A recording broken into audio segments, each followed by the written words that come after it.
Honorable Chair, I think the issue being raised by the Chair of the Finance Committee is the issue of administrative nature, where you're saying deducting the money might be tricky. What I would propose, Honorable Chair, what Honorable Jukal is saying makes a lot of sense.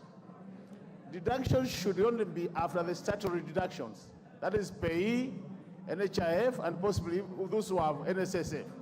So what I would be proposing, Honorable Chair, is how if the Chair of Finance could make an amendment so that we isolate those three, but then make sure it's not after the circle deductions and all those others. Because Kenyans need disposable income, Honorable Chair, for this economy to grow. In a situation where you squeeze all the disposable income, you'll never grow this economy, and what you want to achieve as a country, you'll never achieve it. I'm speaking as an expert in this area. So I wish the Chair could make an amendment so that we only deduct after those net deductions. I submit, Honorable Chair. What is out of order, Honorable Junet? Yeah, thank you very much for giving a chair. I want to urge our members on this side to drop all the amendments because it's not making any improvement in the House, and we allow the Kenya Kwanza people to do the amendments as they wish and pass the bill. Sasa nyinyi mnaambiwa mtoke nje, mwendeni nyumbani.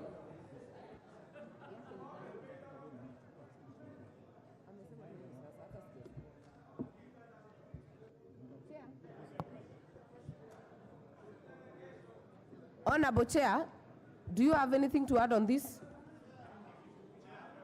Member for Funyula, Honorable Nchoke, what is it?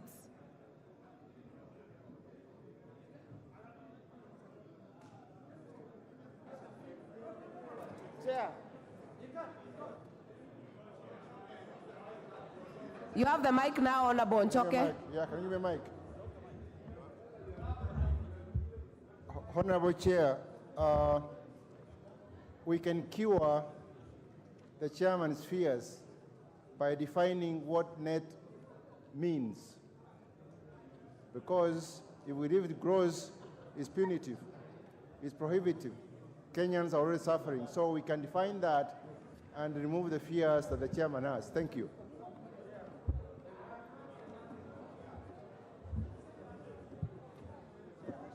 Majority Leader. Thank you, Honorable Chair. Chair, I think it's only fair that you put the question now on this matter because what Honorable Nyikali is saying, Honorable Speaker, Honorable Chair, is that just geared towards reducing the amount that is collectible with no justification at all, and we completely disagree with the justification he's giving. It doesn't make a lot of sense. And I have spoken to Honorable Nyikala. I was trying to prevail on him to drop this particular amendment because he has another amendment that we are in support of. And he knows where there is logic in what he's proposing, we support. But where you want to reduce the amount collectible, we do not support. Honorable Nyikala, I want to prevail on you to drop this particular amendment so that we support your other amendments that are logical and are making a lot of sense to many of us. Honorable members.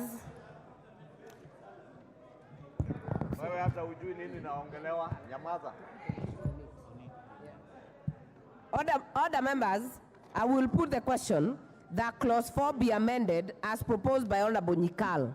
Will as many as are of that opinion say aye? Will as many as are of a contrary opinion say nay? The nays have it. We have one more. The import of that amendment is that the amendment by Honorable Ariko falls, the amendment by Honorable Anthony Oluoch falls, but we will give Honorable Clive Ombane to move the amendment. Thank you, Madam Chair. My amendment is as it appears on the order paper, whereby we are seeking that we delete the word gross and replace it with basic. The justification here is that already the taxpayer is overburdened. And by deducting these from the gross is highly punitive and very insensitive. Yes, we may not be supporting this bill at all, But if we have to stuff it down the throat of the people, then let us do it with some humanity in us. So I therefore ask that this House considers that we move it from gross to basic, Chair. I propose the question that clause 4 be amended as proposed by Honorable Clive Gisairo. What is out of order, Honorable Chepkonga?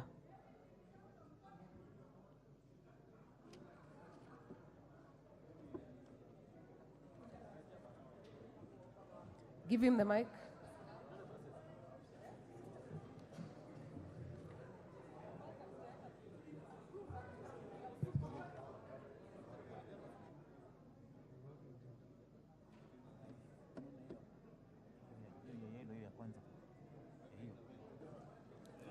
Thank you very much, Honorable Chair. Honorable Chair, it's not that I just wanted to say that Honorable Clive, although he's making some proposals, the difference between gross and basic, we know gross is defined. He has not defined basic. So you cannot seek to amend something that's already defined, is in the interpretations, and put in something that is not defined.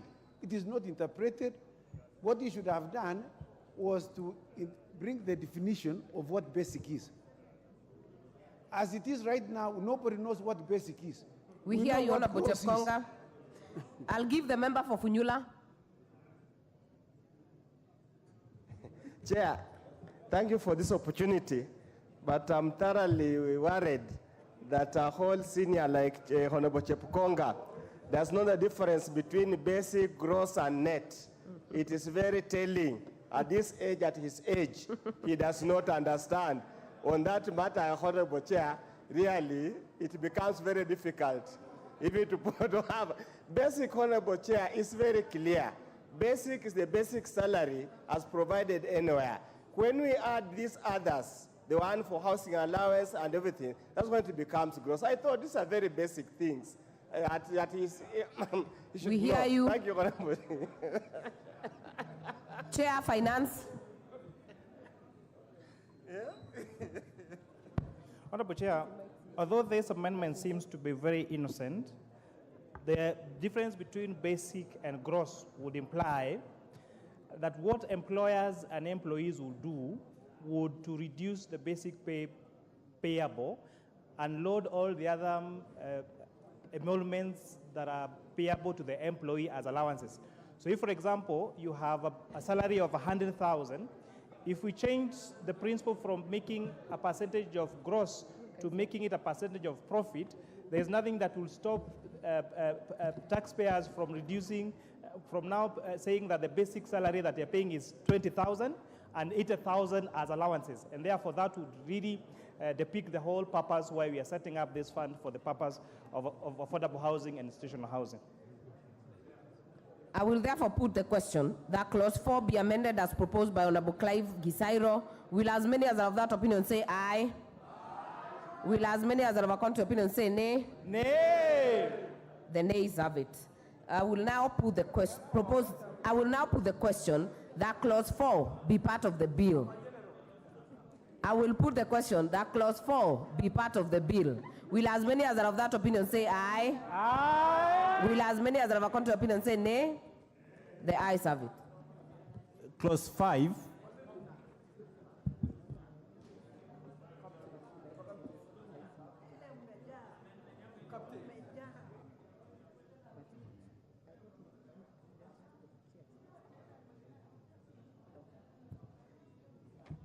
I propose the question that clause 5 be part of the bill.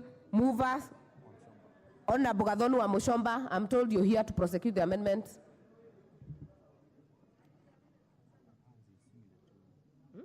How's it similar to Millie?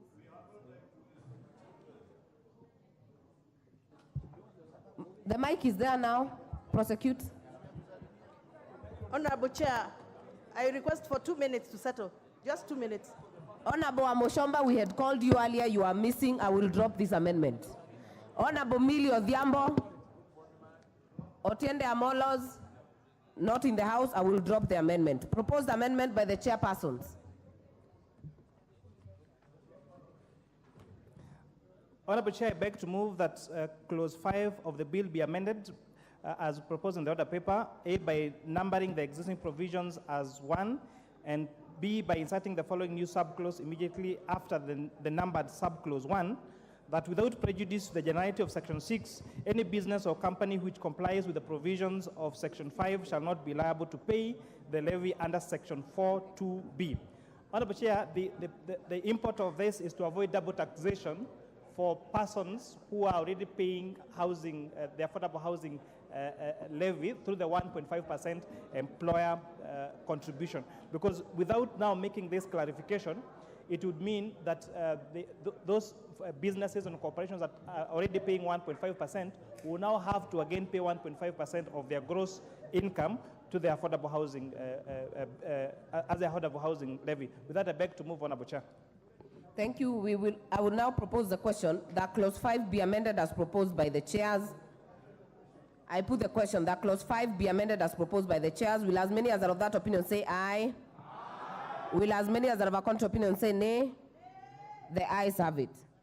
We have further proposed amendments by member for Seme. If not in the House, it is dropped. Honorable member for Kitutu Masaba, Honorable Gisairo. He's in the House. Give him the mic. You have no right to tell me dropped and I'm here. Chair, I'm seeking an amendment to clause 7 of the bill. We are on clause 5, Honorable Clive.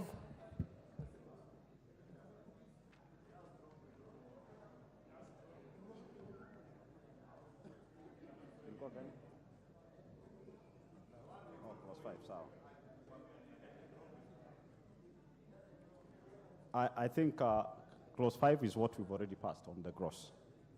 All right, then I drop basic, this right? proposed amendment here. Member for Turkana South, Honorable Ariko.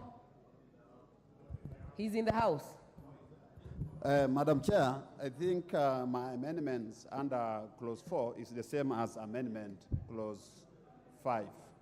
And Prosecute clause 5. I'm not ready to prosecute. Let me If wait you're for not other ready, I will drop it. Yes. And with that, honorable members will conclude clause 5. So I'll put the global question that clause 5 be amended, as amended, be part of the bill. Will as many as are of that opinion say aye? Will as many as are of a contrary opinion say nay? The ayes have it. Clause 6. I propose the question that clause 6 be part of the bill. Member for Githunguri.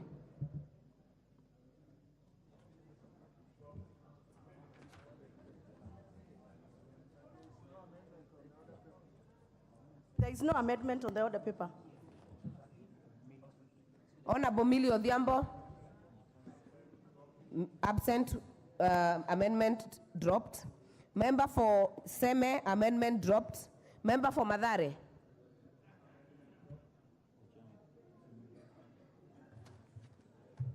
Thank you, Chair. I move as per the amendment of the order paper. And the reason for that, Honorable Chair, is that the proposed amendment, the clause as it is on the order paper is discriminatory to the effect that it seeks to exclude cabinet secretaries and creates a notion that the levy itself is a levy that is to be paid by a certain category of Kenyans, and that there are certain other categories of Kenyans that are protected.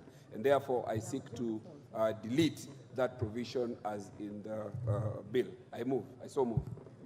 Thank you. Honorable Oluoche's amendment is a deletion, so I will propose the question that clause 6 be deleted as proposed by Honorable Anthony Oluoch. I will put the question that clause 6 be deleted as proposed by Honorable Anthony Oluoch. Will as many as are of that opinion say aye? Will as many as are of a contrary opinion say nay? The nays have it. I will allow member for Embakasi, Honorable Mark Mwenje. If not in the House, I will drop it. Honorable Ojiambo, member for Funyula, was the same as Honorable Oluoch, so it is also dropped. So I will now propose that clause 6, I will put the question that clause 6 be part of the bill. I put the question that clause 6 be part of the bill. Will as many as are of that opinion say aye? Aye. Will as many as are of a contrary opinion say nay? The ayes have it. Clause 7. I propose the question that clause 7 be part of the bill. Amendment by Honorable Gathonu wa Mushomba.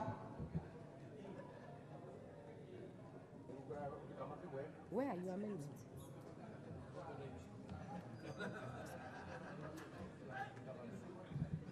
Honorable Gathoni.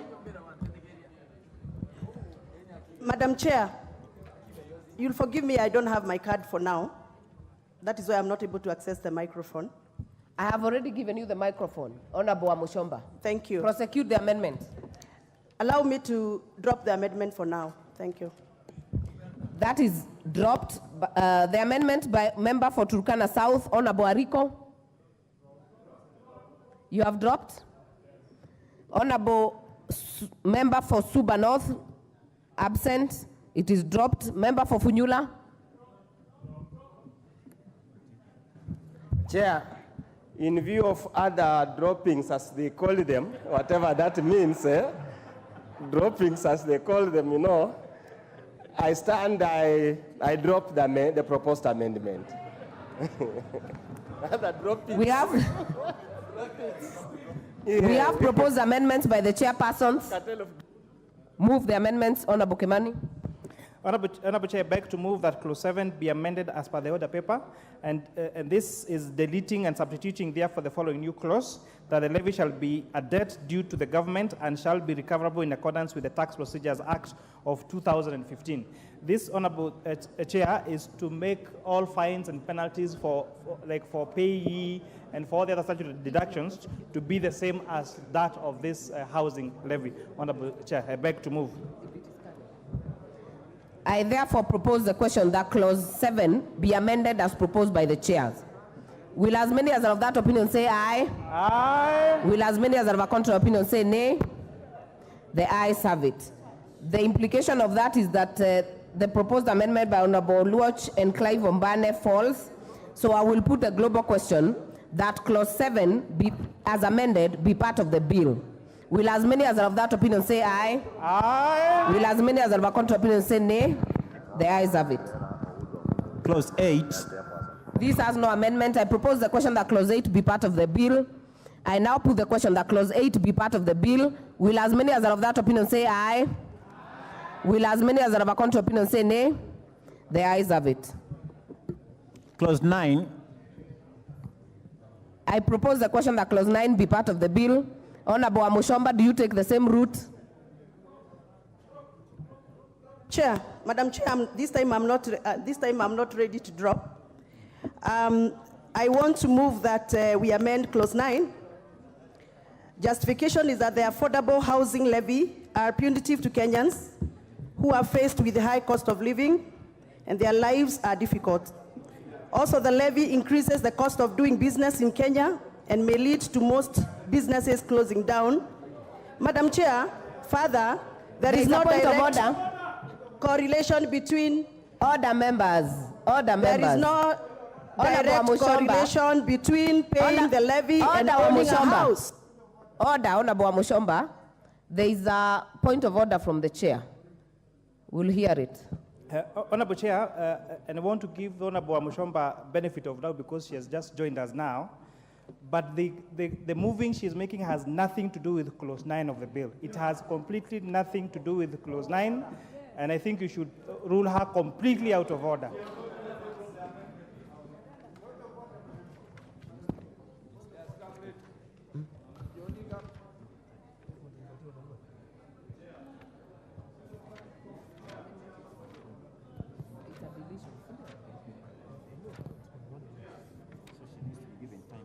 Honorable Mushomba, your amendment in clause 9, as per the records, is a deletion. Paragraph A, the entire paragraph A. So kindly move the right amendment as filed by the Speaker.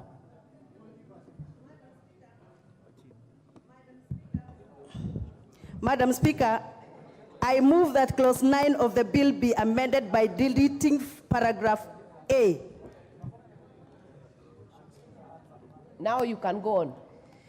With the justification, Madam Speaker, that the affordable housing levy are punitive to Kenyans who are faced with high cost of living and their lives are difficult as we speak. Also, the levy increases the cost of doing business in Kenya and may lead to most businesses closing down or retrenching employees. Further, there is no direct correlation between paying the levy and owning a house. Therefore, it is proposed that this clause be deleted completely, Madam Speaker. Wait, Honorable Chair. No, order members. Order members. I have the bill here. Honorable Amoshomba's filed amendment is 9 to delete 9A.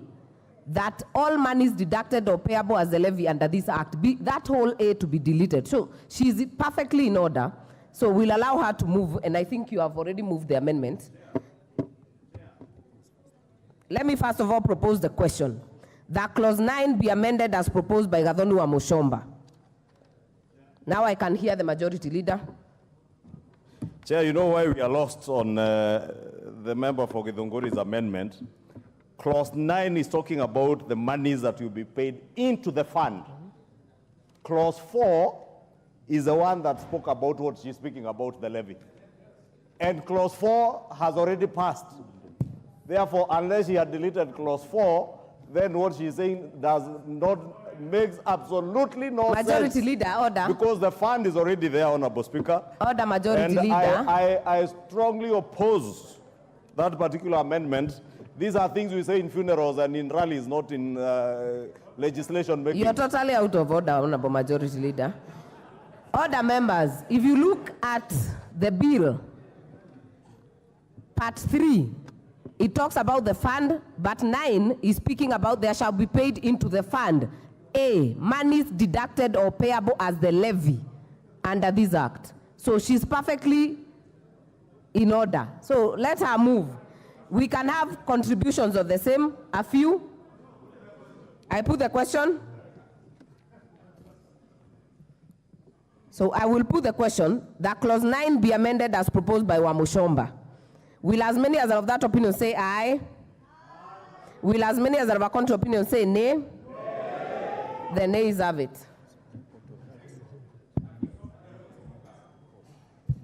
The import of that is that the amendment by Honorable Millie Odhiambo falls because it was similar.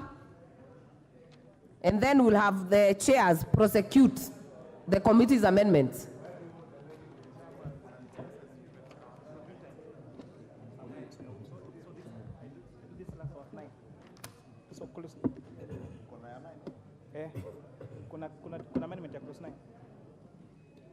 Chair, you have a proposed amendment on clause 9? Yes.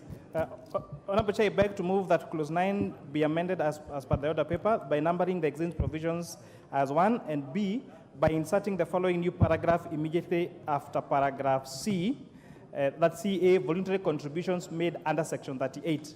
And by inserting the new subclause immediately after the renumbered subclause 1 and 2, without saying that without prejudice to the generality of subsection 1, D, and C, all the proceeds of the sale, rent, and interest shall be paid into the fund. This amendment is providing, Honorable Chair, for voluntary contribution to be paid into the fund, and that proceeds also from the sale and lease of houses that are built through this affordable housing program are paid back to the fund so that it be made a revolving fund. Honorable Chair, I beg to move. I therefore propose the question that clause 9 be amended as proposed by the chair. I put the question that clause 9 be amended as proposed by the chair. Will as many as are of that opinion say aye? Aye. Will as many as are of a contrary opinion say nay? The ayes have it. I will now put the question that clause 9 as amended be part of the bill. Will as many as are of that opinion say aye? Aye. Will as many as are of a contrary opinion say nay? The ayes have it. Clause 10. I propose the question that clause 10 be part of the bill. We have the chairpersons who have an amendment. Honorable Kimani, Honorable Ngeno, to move. Thank you, Chair, I propose that clause 10 be amended in A, in subclause 1 by inserting the words institutional housing immediately after the words affordable housing. B, in subclause 2, 1 by deleting the words in all counties appearing in paragraph C, and then 2 by inserting a new paragraph immediately after paragraph C, and D, facilitate development of institutional housing units. I therefore propose the question. You're not done? I'm not done. The justification is that the amendment is to provide for the institutional housing, which was not the previous bill. Thank you. I propose the question that clause 10 be amended as proposed by the chair.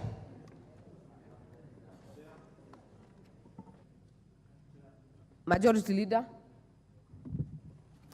Chair, I rise to support this particular amendment. And Honorable Chair, you know, out of the public participation, you saw university students appear before the committee. And I see the Honorable Ariko, who is a member of the committee, remembers. And one of the challenges that have been with our students in urban centers is lack of proper housing in our universities, in our institutions of TVETs. Honorable Speaker, now this creates a forum for our university, TVET, and college students to be able to access institutional housing being built purposely for students. Two, our police force, Honorable Speaker. Our police force has suffered immensely since the change on government policy on housing when they started giving our police officers housing allowance. And they are given a housing allowance, I think, of 5,000 to 9,000 shillings, depending on your rank. Well, you are serving in a town where on average rental houses go for 20, 30 shillings. There are 30,000 shillings, Honorable Speaker.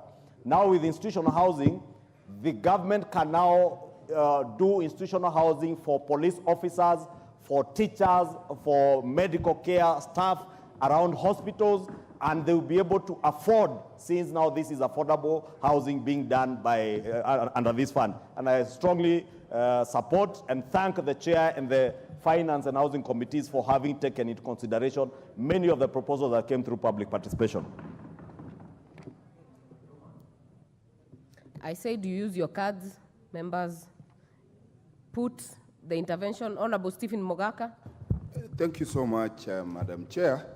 I also want to support that amendment and thank the chair for that very quick thinking, because in particular, I come from a county which suffers a great deal because people working in the county live elsewhere. With this amendment, and when I am pitching to have a university set in Nyamira at Senator Kebaso, this institutional housing is going to solve the problem of the student housing, it's going to solve the problem of the staff, and it is going to save the leakages in incomes of earners within Nyamira County who are spending it in Bomet, Kisii, Homa Bay, and other neighboring counties. I support, Madam Chair. Thank you. Member for Matuga. Are you intending to speak on this one? Honorable Kemei, Justice.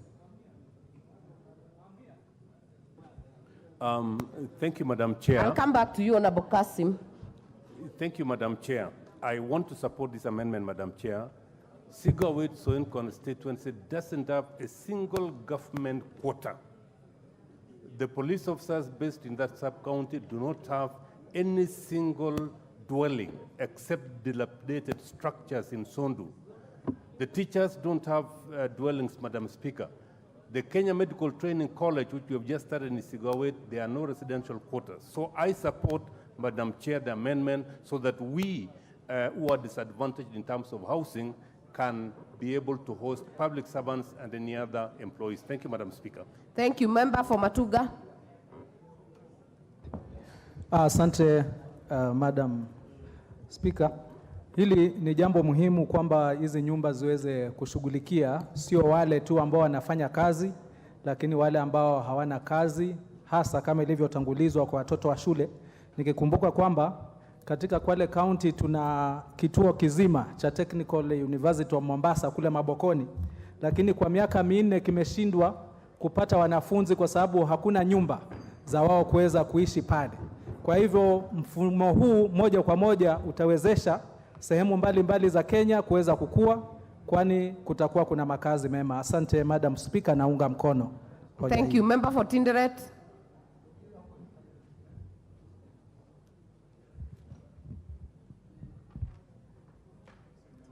Yes, thank you, Chair. Chair, I think this amendment is quite in order, because if you go to many universities these days, especially in large cities like Nairobi, students even live in slums, areas where there is very poor planning, very poor water resources, and therefore, by allowing institutions to have these houses, actually it is going to enable the core functions of the institutions to take place, that is teaching and learning, and then houses are going to be there. I support, Madam Chair. Member for Funyula. Chair, I support the amendment, but unfortunately when I, of course, anticipating debate, and I want the chair for the committee to listen carefully. I think when we are defining institutional housing, we should extend this beyond government pool housing, because when we talk about government pool housing, it's very restrictive. Many of us face requests from secondary schools to develop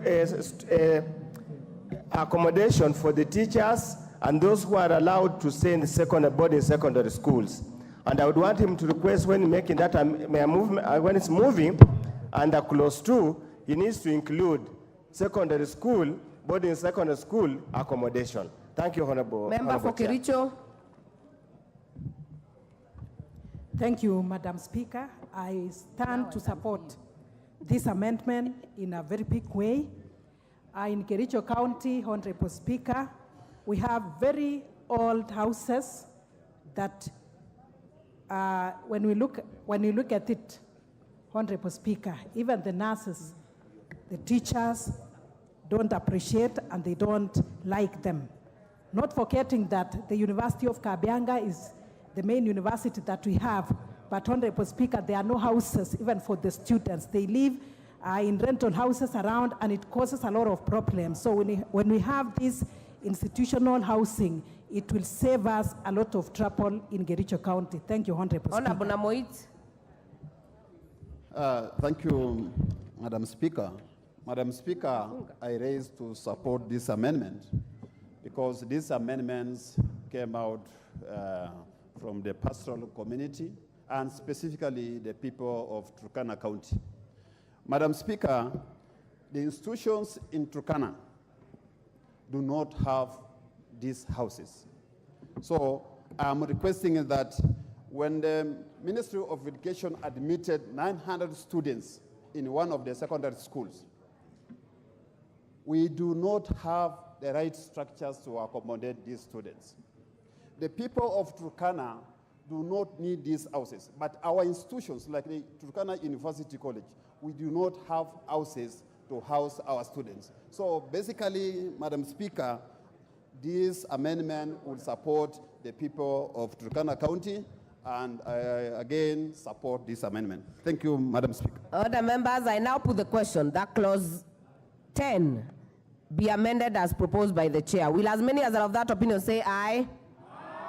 Will as many as are of a contrary opinion say nay?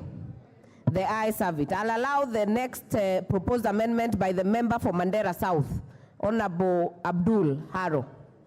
Thank you. Prosecute the amendment. Thank you, Chair. I'll move an amended version of my earlier amendment. I move that the bill be amended in clause 10(2)(b) by inserting the following words: or low monthly payment home loans where applicable, immediately after the words low interest loans. Thank you, Chair. I therefore propose the question that clause 10 be amended as proposed by Honorable Abdul Haro. Chair. Honorable Chair, we have consulted and we agree with the amendment as proposed by Honorable Abdul Haro. This is to This is to be able to provide for our Muslim brothers and sisters to be able to access this fund by being Sharia compliant. I therefore will put the question that clause 10 be amended as proposed by Honorable Abdul. Will as many as are of that opinion say aye? Will as many as are of a contrary opinion say nay? The ayes have it. I will now put the global question that clause 10 as amended be part of the bill. Will as many as are of that opinion say aye? Will as many as are of a contrary opinion say nay? The ayes have it. Clause 11. I propose the question that clause 11 be part of the bill. We have a proposed amendment by the chairs, moved by Honorable Ngeno. Clause 11 be amended, the bill be amended by deleting the clause 11, the whole of clause 11 of the bill, and substituting therefore, the following new clauses. 11.1, the board may allocate out of the fund monies for the development and offtake of affordable housing programs and projects, and B, development of institutional housing, and C, social and physical infrastructure. 2, the monies may be allocated subject to the annual investment programs under Section 11B and the provisions of Part 3A to the agencies set out in Schedule 3.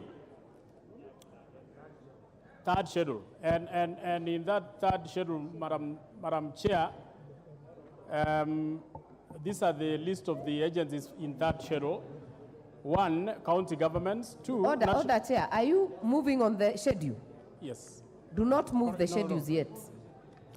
Number 3, the monies may be allocated to county governments in accordance with the Public Finance Management Act 2012 and on such conditions as may be prescribed by the Cabinet Secretary for the time being responsible for the National Treasury.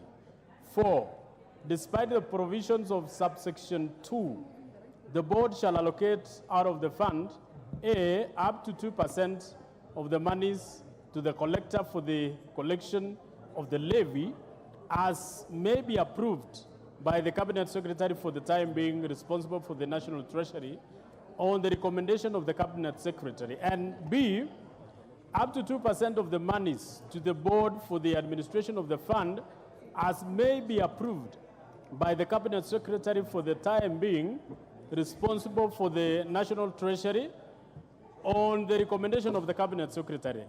5, the third schedule may be amended by notice in the Gazette.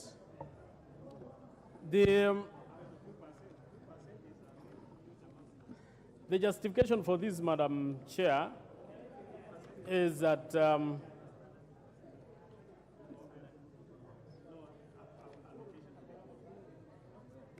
as you can see, Madam Chair, there should be a prescribed formula of subdividing this money according to the agencies which are supposed to implement this particular fund. Thank you.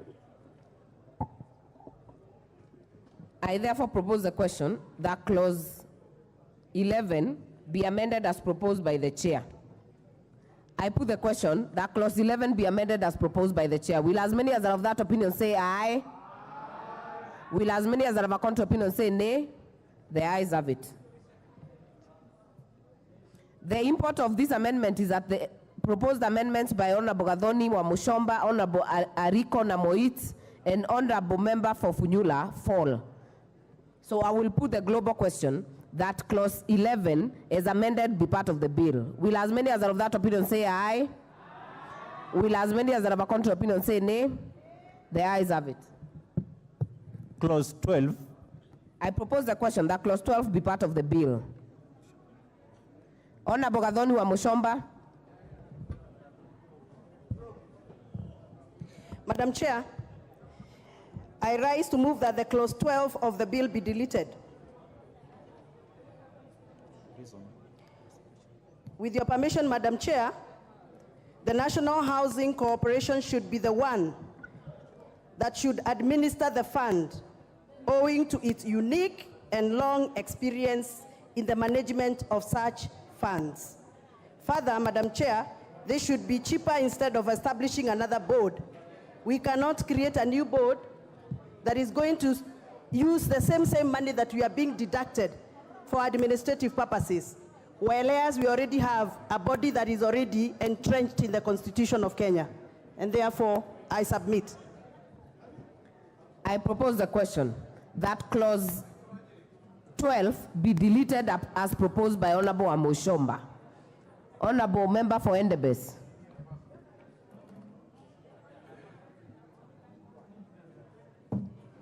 Thank you, Madam Speaker. Madam Speaker, you know the amendments the Honorable Amoshomba has been moving was that there should be this, she was opposing. Now I wonder why she's collecting now the money and wants to give it to a certain board. You know, it is it is kind of rhetorical. It is funny, Madam Speaker, and I want to oppose on that Member basis. for Endebess. Any member can move amendments on any bill. So no, but you see, Madam Speaker, she was opposing the collection of the funds. She is saying this issue of the housing fund is punitive. It is costly to the taxpayer. Member for now, Endebess. she wants the same money. Member for Endebess. Contribute, oppose yes, the amendments, but do not say that she cannot bring an amendment. I'm giving the reasons why I'm opposing. And she was saying the fund is scandalous. Now the scandalous fund, she wants to give the same fund to the housing corporation. So I oppose, Madam Speaker. We hear you. Member for Buri, are you on this?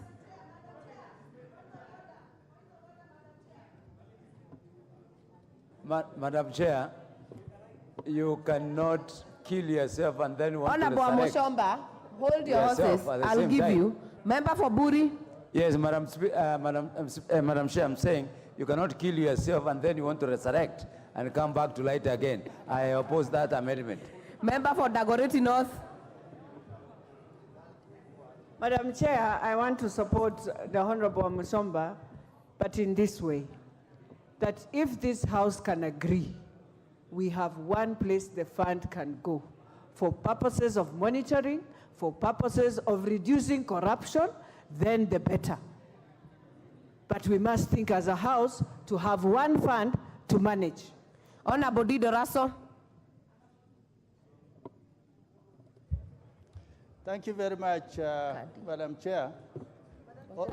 Honorable Amoshomba just sits behind me. And I think her proposal, she's making political statements here. The reason why we are having this bill is because the National Housing Corporation failed, and it has not achieved the mandate. And that is why we are coming up with a new law. For that reason, I oppose. Other members, I said I'll give the ones who have put for intervention. Member for Mosop. Madam Chair, I stand to oppose that amendment specifically because Housing Corporation has actually failed, and I support the member. And so coming up with an independent body to just to monitor this fund is the right thing to do. So I oppose the proposal. Majority Leader. Chair, I rise to oppose. Honorable Chair, you know what Honorable Pukosa was saying. We have already collected the levy. The money is going to a fund that is also giving money to other implementing agencies, including county governments. How are we going to use NHC, for instance, as proposed by Honorable Amoshomba, to give money to counties? They have no modality of giving money to counties and to the other implementing agencies, including the State Department that is currently engaged in the work of construction of the affordable housing schemes, including some in Githunguri. And I want to assure the people of Githunguri constituency, the affordable housing scheme for Githunguri constituency will be advertised within another week or so. A total of close to 2,200 houses, including a cultural center within Githunguri constituency. And I must thank the former member of parliament for Githunguri, the Honorable Kago Alidia, who has gone out of his way to make sure that the people of Githunguri will not miss out on this opportunity to access jobs for the people of Githunguri and to make sure the people of Githunguri also access affordable and social. Order, members. Order, members. I will hear Honorable Nyamai. Honorable Amushomba, I'll give you a minute. Just hold your horses. Honorable Nyamai. Thank you, Madam Chair. I oppose this amendment by the Honorable Gathoni. First of all, funds have already been collected. And I think we will be over-legislating by identifying an institution, a specific institution where this money should go. Two, Honorable Chair, it's about the moral authority. In the earlier amendment, the Honorable Gathoni totally rejected the collection of money. So morally, this amendment is morally wrong for her to bring it. Thank you, Chair.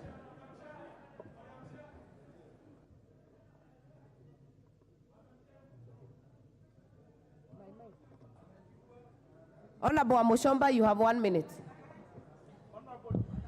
Madam Chair, I rise to, first of all, clear the air that the people of Githunguri who elected me so overwhelmingly have a right to be represented in this house. And they believed and trusted in me. That is why I'm in this house, to represent them.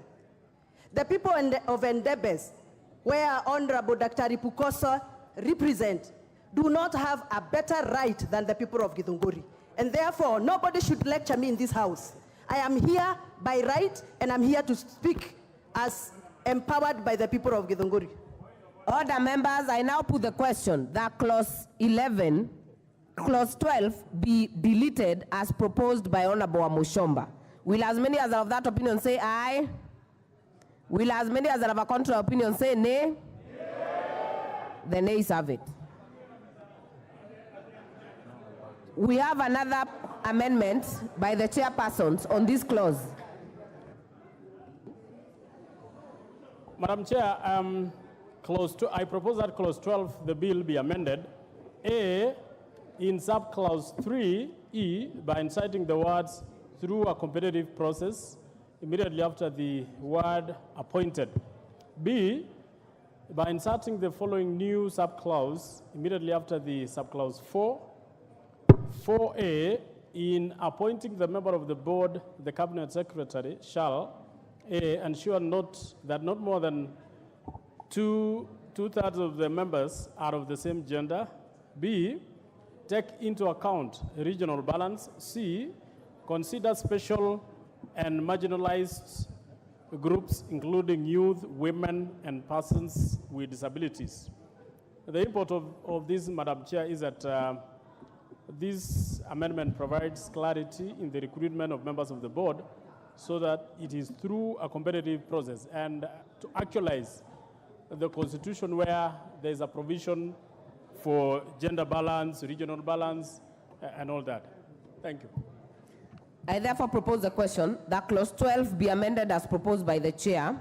I put the question that clause 12 be amended as proposed by the chair. Will as many as are of that opinion say aye? Will as many as are of a contrary opinion say nay? The ayes have it. I now put the question that clause 12 as amended be part of the bill. Will as many as are of that opinion say aye? Will as many as are of a contrary opinion say nay? The ayes have it. Clause 13. I propose the question that clause 13 be part of the bill. Mover, Honorable Amushomba. Madam Speaker, I drop it because you have already made an amendment for the previous clause. Thank you. The amendment is dropped. Proposed amendment by the chairpersons on clause 13. I propose that clause 13 be amended as per the order paper. I propose the question that clause 13 be amended as proposed by the chair. Are you still on your feet, Chair? I've already proposed the question, and I want to put the question. I put the question that clause 13 be amended as proposed by the chair. Will as many as are of that opinion say aye? Will as many as are of a contrary opinion say nay? The ayes have it. The import of that amendment is that the proposed amendment by Honorable Millie Odhiambo is dropped. So I will put the global question that clause 13 as amended be part of the bill. Will as many as are of that opinion say aye? Will as many as are of a contrary opinion say nay? The ayes have it. Clause 14. I propose the question that clause 14 be part of the bill. Mover, member for Githunguri. Madam Chair, clause 14 and 15 still goes together with clause 13. So I drop both of them. Amendment dropped. We have an amendment by Honorable James Nikal, which will be moved by Honorable Member for Funyula. Chair. Yes. I propose that clause 14 is amended as provided for in the order paper. And the import of it is to professionalize the management of the fund. Thank you, Chair. I propose the question that clause 14 be amended as proposed by Honorable Member for Funyula. I'll give the chair the first chance.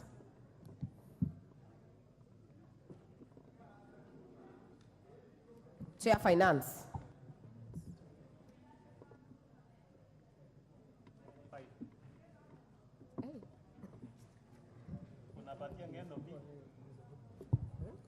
So, Okay, thank you.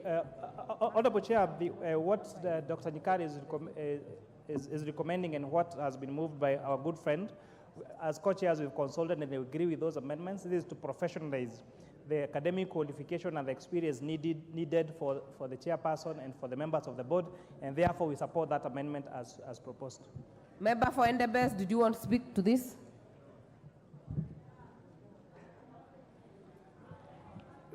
Thank you, Chair. As you remember, the majority leader had said that proposal by Honorable Nyikal on the membership for the board is an improvement to what it is in the bill. Therefore, I stand to support. I have very many people on the interventions, but I don't see the interest right now. Member for Dagoretti South, are you on this one? No. I will therefore propose the question that clause, I will put the question that clause 14 be amended as proposed by Honorable Member for Funyula. Will as many as are of that opinion say aye? Aye. Will as many as are of a contrary opinion say nay? The ayes have it. We have a proposed amendment by the chairpersons on clause 14. So, Honorable Chair, our amendment was similar to that, and that's why we yielded to their amendment. So our amendment is therefore dropped. So we'll have the amendments by the chair, by Honorable Luoch, and by Honorable Clive dropped, and I will therefore put the global question that clause 14 as amended be part of the bill. Will as many as are of that opinion say aye? Aye. Will as many as are of a contrary opinion say nay? The ayes have it. Clause 15. I propose the question that clause 15 be part of the bill. There is a proposed amendment by member for Githunguri. Have you dropped? Chair, I said from clause 13, 14, 15, and 16 are dropped because they are aligning with the clause 13. Thank you, member for Githunguri. To be on record, that amendment is dropped. Therefore, I'll put the question that clause 15 be part of the bill. Will as many as are of that opinion say aye? Aye. Will as many as are of a contrary opinion say nay? The ayes have it. Clause 16.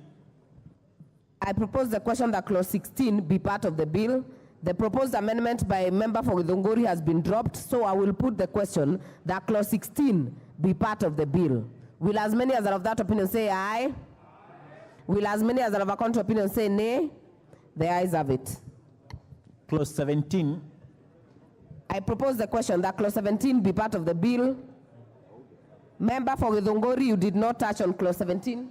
Are you ready to move the amendment? Chair, not necessarily because it's the same. Dropped. It is dropped, so we'll prosecute it in the same manner. I will put the question that clause 17 be part of the bill. Will as many as are of that opinion say aye? Will as many as are of a contrary opinion say nay? The ayes have it. Clause 18. I propose the question that clause 18 be part of the bill. Again, member for Githunguri, similar to member for Suba North. Member for Githunguri.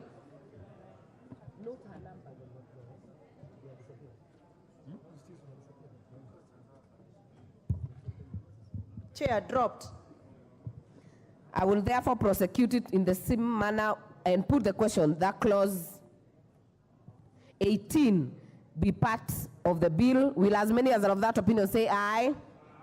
Will as many as are of a contrary opinion say nay? The ayes have it. Clause 19. I propose the question that clause 19 be part of the bill. Again, member for Githunguri. Is it the similar fate? Thank you. So I will put the question that clause 19 be part of the bill. Will as many as are of that opinion say aye? Will as many as are of a contrary opinion say nay? The ayes have it. Clause 20. I propose the question that clause 20 be part of the bill. Member for Githunguri, be on record. Dropped, Chair. Thank you. I therefore put the question that clause 20 be part of the bill. Will as many as are of that opinion say aye? Will as many as are of a contrary opinion say nay? The ayes have it. Clause 21.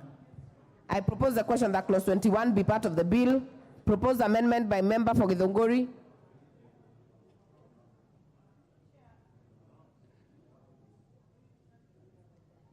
Yes, we have a problem with our microphone. Thank you. Chair, I move that the bill be amended by deleting clause 21 and substituting it therefore with the following new clause. 21A, there shall be an administrator of the fund who shall be competitively recruited and appointed by the National Housing Corporation.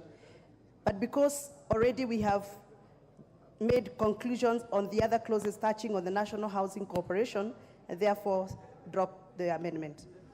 It is well noted. We have a proposed amendment by the chairpersons.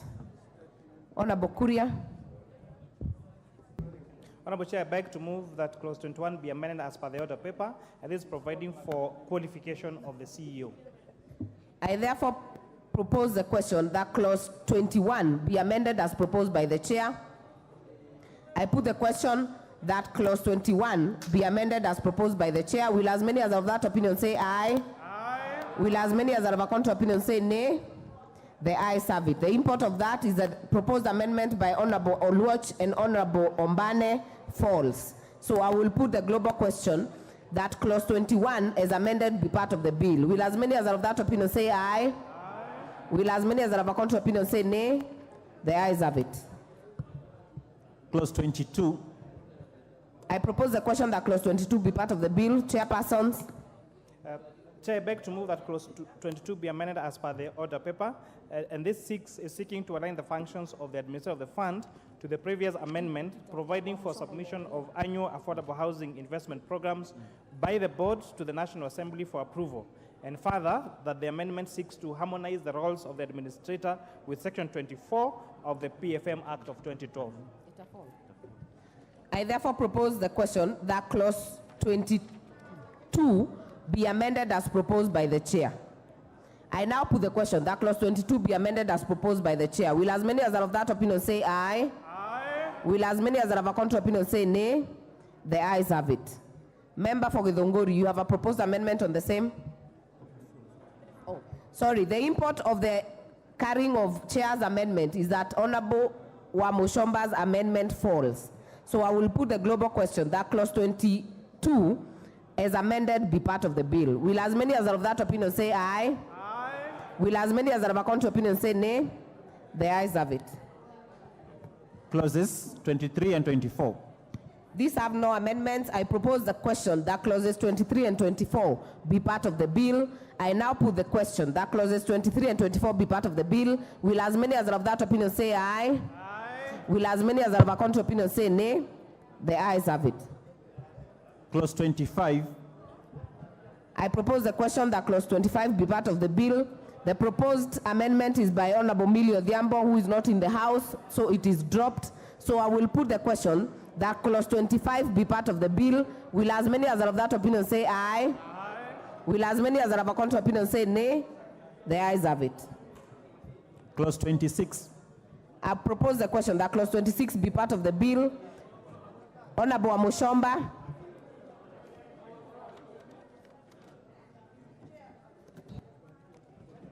Chair, clause 20, 26 and 27 are aligning with what we have previously handled, so it started dropped. Thank you, honorable member. The next, before we go to the next amendment, so to be on record, Honorable Gathoni, you have dropped amendment in clause 26. Honorable Milli's amendment is also dropped, so we will put the question. I will put the question that clause 26 be part of the bill. Will as many as are of that opinion say aye? Aye. Will as many as are of a contrary opinion say nay? The ayes have it. Clause 27. I propose the question that clause 27 be part of the bill. I think Honorable Amushomba, you're on record that this is also dropped. Member for Seme is not in the house, it's also dropped. So I will put the question that clause 27 be part of the bill. Will as many as are of that opinion say aye? Aye. Will as many as are of a contrary opinion say nay? The ayes have it. Clause 28. I propose the question that clause 28 be part of the bill. Honorable Gathoni Amushomba, is this also affected? Chair, clause 28 and 29 are affected, so they stand dropped. Thank you. To be on record, that amendment is dropped, so I will put the question that clause 28 be part of the bill. Will as many as are of that opinion say aye? Aye. Will as many as are of a contrary opinion say nay? The ayes have it. Clause 29. We will treat this as I will propose the question that clause 29 be part of the bill. The amendment by Honorable Member for Githongori is dropped, so I will put the question that clause 29 be part of the bill. Will as many as are of that opinion say aye? Amendments. Yeah, we have an amendment to clause 29. Eh?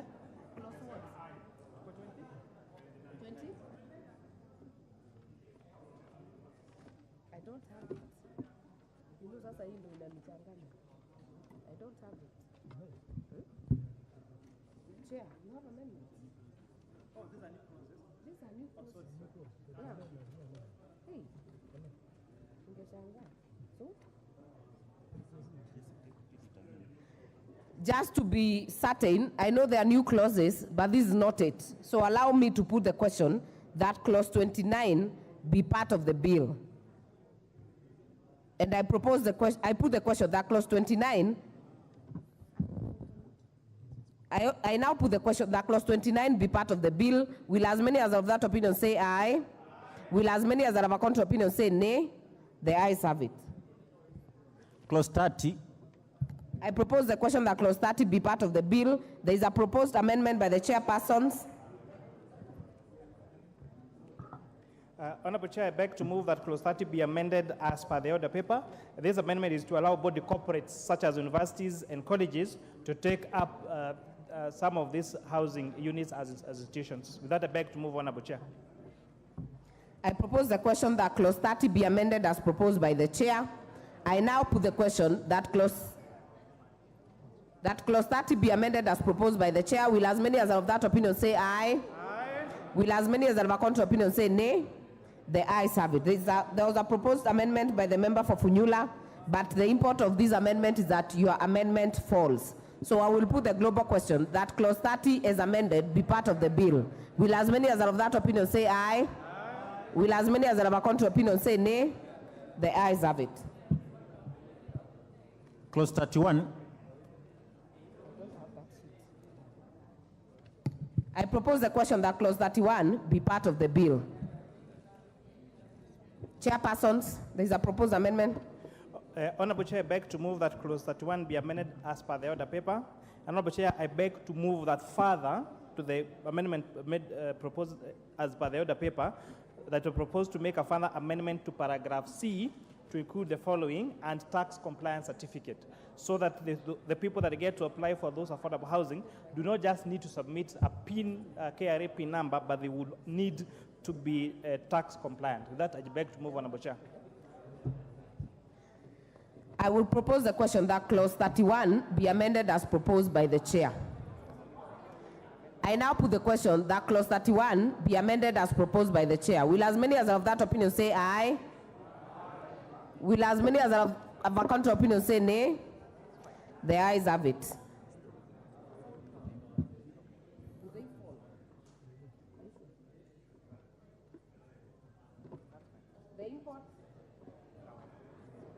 The import of that amendment is that the amendment by Honorable Nikal and that of the Honorable Member for Turkana South are dropped. So I will put the global question that clause 31 as amended be part of the bill. Will as many as are of that opinion say aye? Aye. Will as many as are of a contrary opinion say nay? The ayes have it. Clause 32. I propose the question that clause 32 be part of the bill.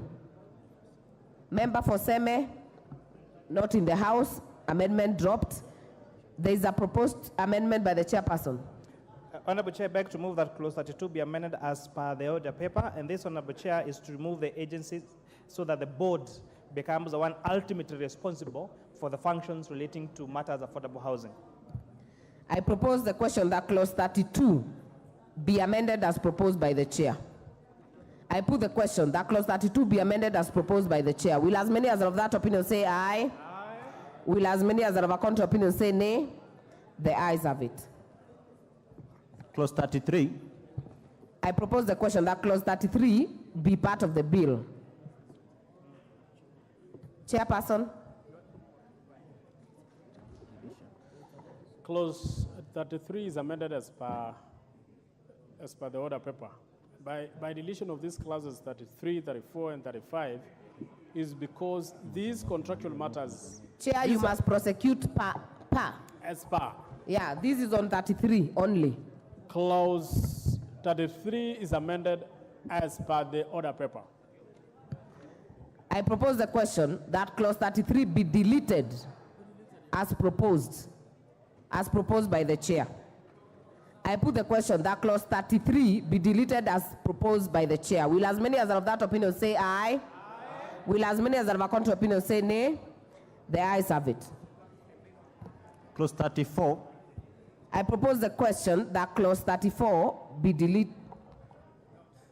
part of the bill. Mover, Chair. Are we deleting the whole part? I propose that clause 34 be deleted as per the order paper.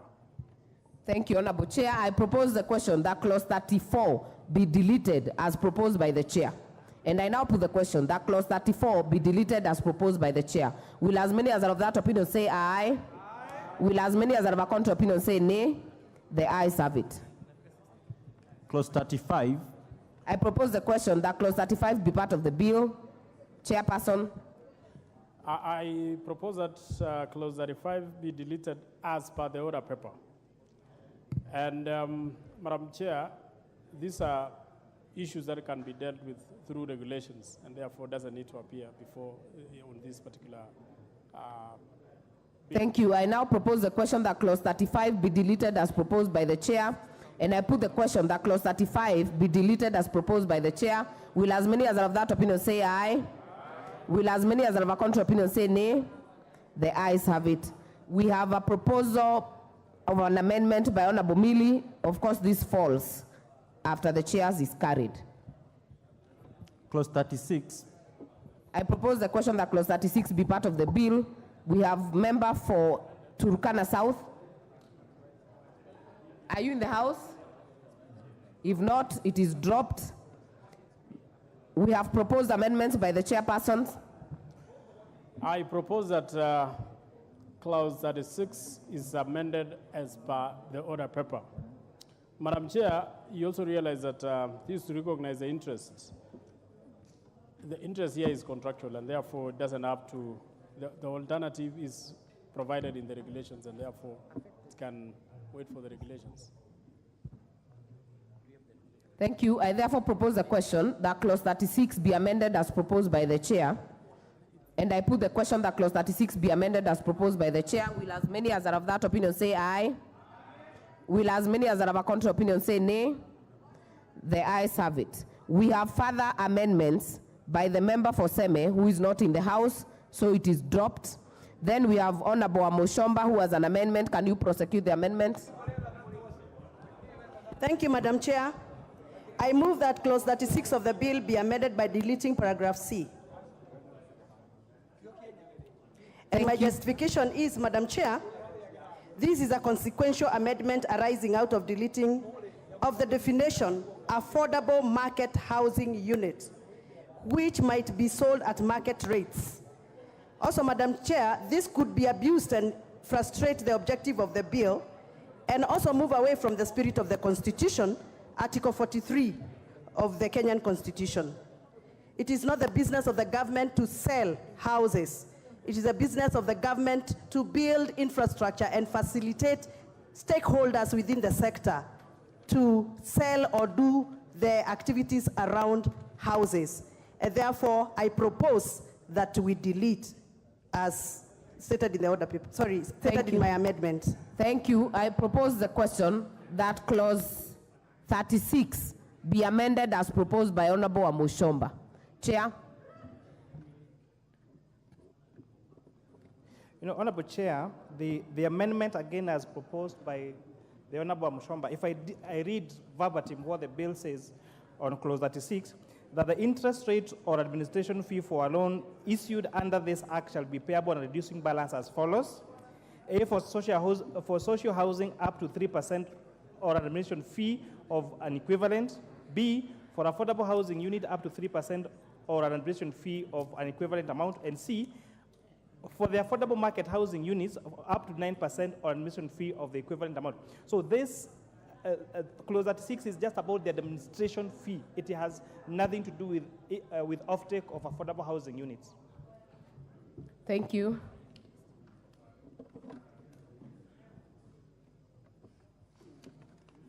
I will therefore propose the question. I will put the question that clause 36 be amended as proposed by Honorable Gathoni Mushomba. Will as many as are of that opinion say aye? Will as many as are of a contrary opinion say nay? The nays have it. There is a proposed amendment by member for Suba North. It is dropped. There is a proposed amendment by the member for Mandera South.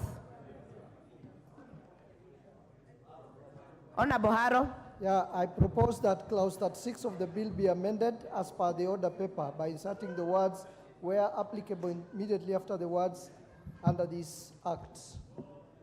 The import is actually to make sure that Muslims, who are also going to be mandatory contributors like all other Kenyans, participate fully in this affordable housing scheme. Honorable Chair. Okay, before I give you, let me propose the question that clause 36 be amended as proposed by Honorable Abdul Haro.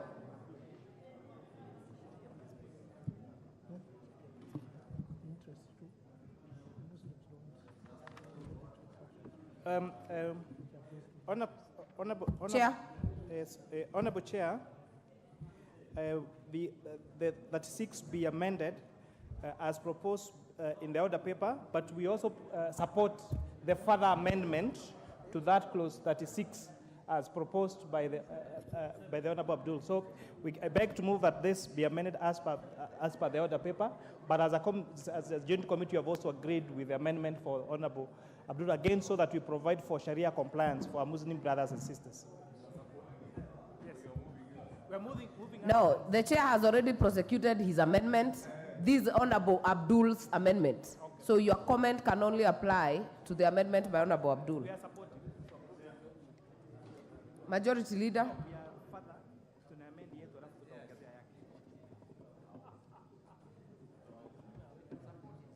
We are supporting. Okay. In short, we are supporting.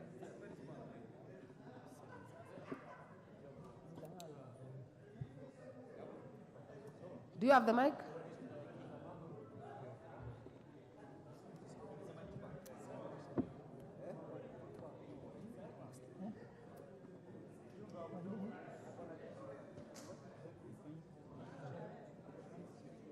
Thank you, Chair. Chair, we support this amendment.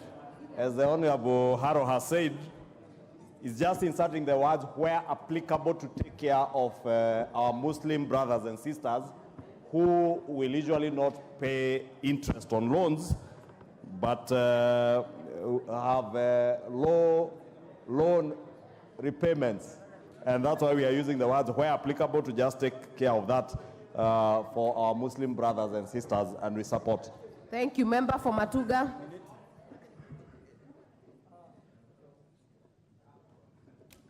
Asante mwenyekiti, naunga mkono hiyo marekebisho kwa sababu kwa sisi jamii ya Kiislamu sio kwamba ni haramu, lakini ni dhambi kubwa ikija wakati wa kutoa riba, aidha kupeana ama kupatiwa riba. Kwa hivyo naiunga mkono iweze, ili jamii yote ya Waislamu pia naweze kunufaika na huu mradi wa nyumba. Nikizungumzia nikijua sasa kama sehemu za pwani manyumba yanajengwa, wengi ni Waislamu na wangetaka kuchukua hizi nyumba. Kwa hivyo naunga mkono hoja hiyo kwamba swala la riba lisiguse Waislamu, wawe na nafasi ya kuchukua kwa njia nyingine. Asante mheshimiwa. Thank you. Honorable Deko.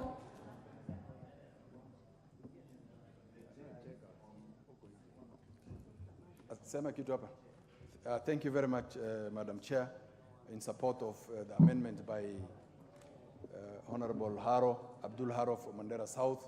We are in total support, and I want to thank the Chair and the Majority Leader for supporting this amendment to take care of the interests of the Muslim community who are also paying for this, to this fund. So I support. Thank you very much. I now put the question that clause 36 be amended as proposed by Honorable Abdul Haro. Will as many as are of that opinion say aye? Aye. Will as many as are of a contrary opinion say nay? The ayes have it. I now put the global question that clause 36 as amended be part of the bill. Will as many as are of that opinion say aye? Aye. Will as many as are of a contrary opinion say nay? The ayes have it. Clause 37. I propose the question that clause 37 be part of the bill. Chairperson.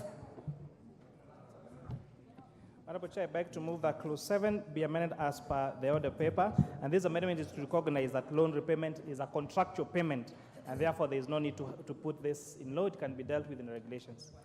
I therefore propose the question that clause 37 be deleted as proposed by the chair. I put the question that clause 37 be deleted as proposed by the chair. Will as many as of that opinion say aye? Aye. Will as many as are of a contrary opinion say nay? The ayes have it.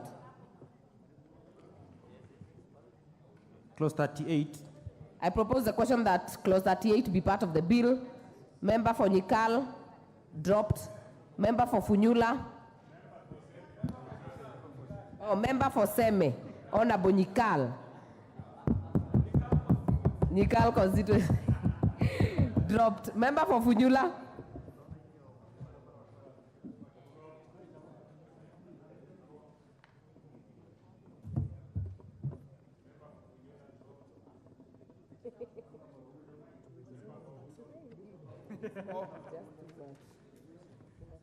Chair, in view that my amendments under clause 4 failed to proceed, I therefore drop amendments under clause 38. Droppings.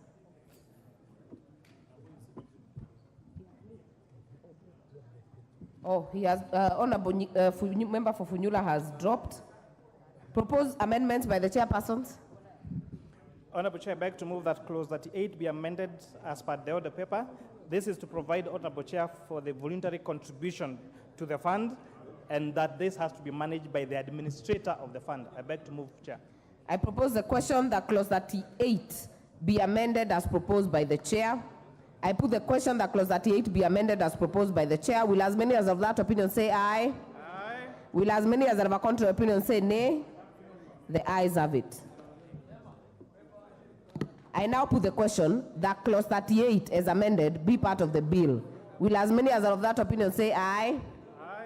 Will as many as are of a contrary opinion say nay? The ayes have it. Clause 39. I propose the question that clause 39 be part of the bill. Amendments. We have proposed amendments by the chairpersons.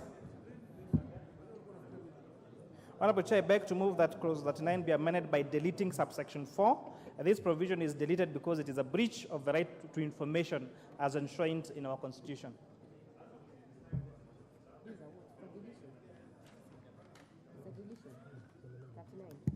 I propose the question that clause 39 be amended as proposed by the chair. I now put the question that clause 39 be amended as proposed by the chair. Will as many as are of that opinion say aye? Aye. Will as many as are of a contrary opinion say nay? The ayes have it. I now put the... Oh, sorry, there is another amendment. Oh, the amendment by Honorable Wamushomba is similar with the chair, so it falls by the carrying of this one. So I'll put the global question. I put the question that clause 39 as amended be part of the bill. Will as many as are of that opinion say aye? Aye. Will as many as are of a contrary opinion say nay? The ayes have it. Clause 40. I propose the question that clause 40 be part of the bill. Proposed amendment by the chairpersons. Honorable Chair, I beg to move that clause 40 be amended as per the order paper. This amendment, Honorable Chair, is seeking to provide for the commensurate penalty for misappropriation of funds and assets of the fund. And therefore, the bill provides for a period, provides for a penalty that does not consider the amount misappropriated. So this clause is supposed to make it very punitive for anybody who attempts to misappropriate funds into this fund. I therefore propose the question that clause 40 be amended as proposed by the chair. I now put the question that clause 40 be amended as proposed by the chair. Will as many as are of that opinion say aye? Aye. Will as many as are of a contrary opinion say nay? The ayes have it. We have another amendment. The import is that this amendment by Honorable Gathoni also falls by carrying of this amendment. So I will put the question that clause 40 as amended be part of the bill. Will as many as are of that opinion say aye? Will as many as are of a contrary opinion say nay? The ayes have it. Clause 41. I propose the question that clause 41 be part of the bill. The proposed amendment by member for Seme is dropped, so I will put the question that clause 41 be part of the bill. Will as many as are of that opinion say aye? Aye. Will as many as are of a contrary opinion say nay? The ayes have it. Clause 42. I propose the question that clause 42 be part of the bill. There is an amendment. Member for Githunguri. Madam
Member for Githunguri, prosecute your amendment on clause 42.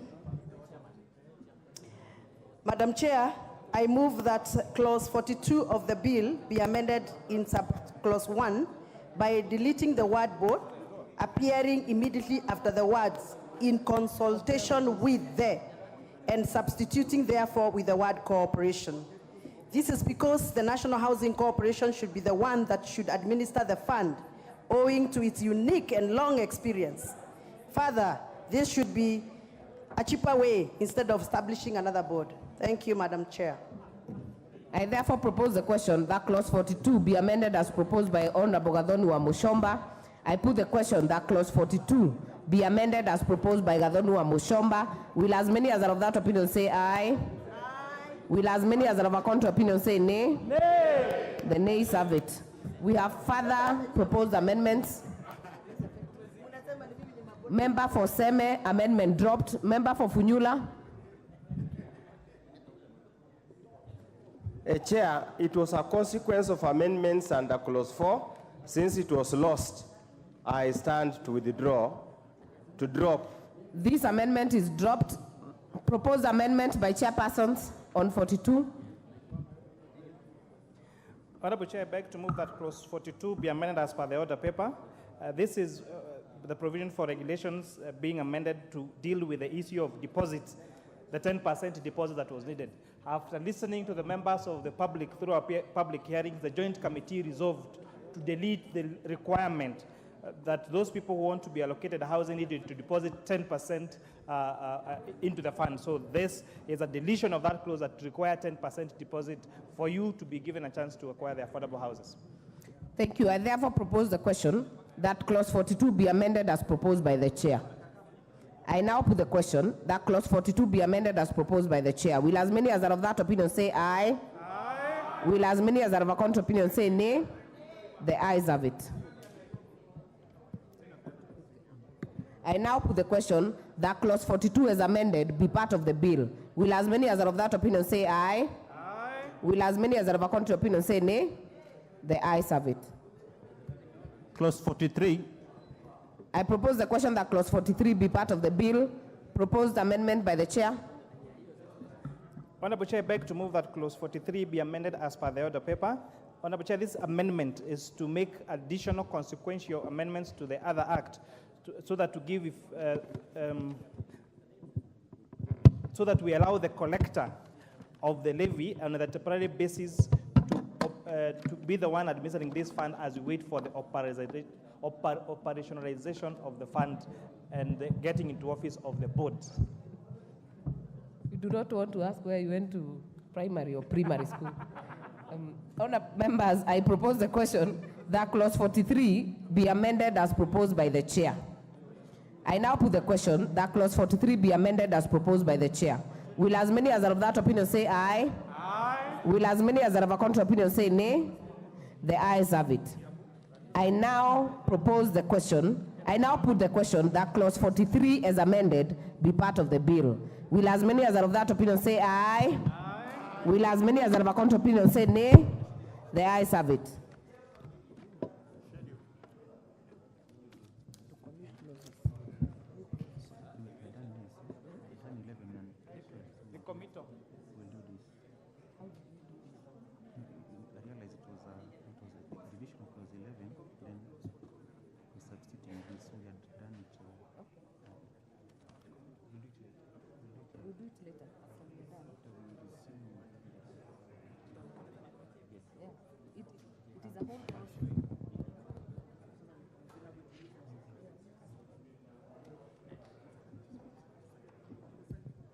New clauses.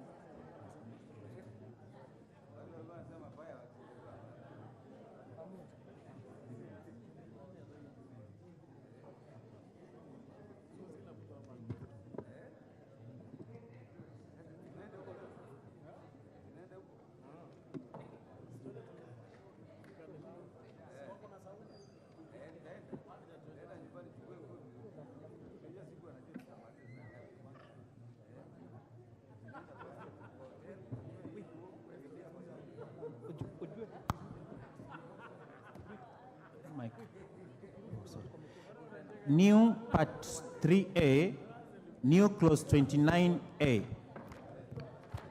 Move the second reading of the new clause. Honorable Chair, I beg to move that clause 29A, B, C, D, E, and F be read. No, you will have to do one by one.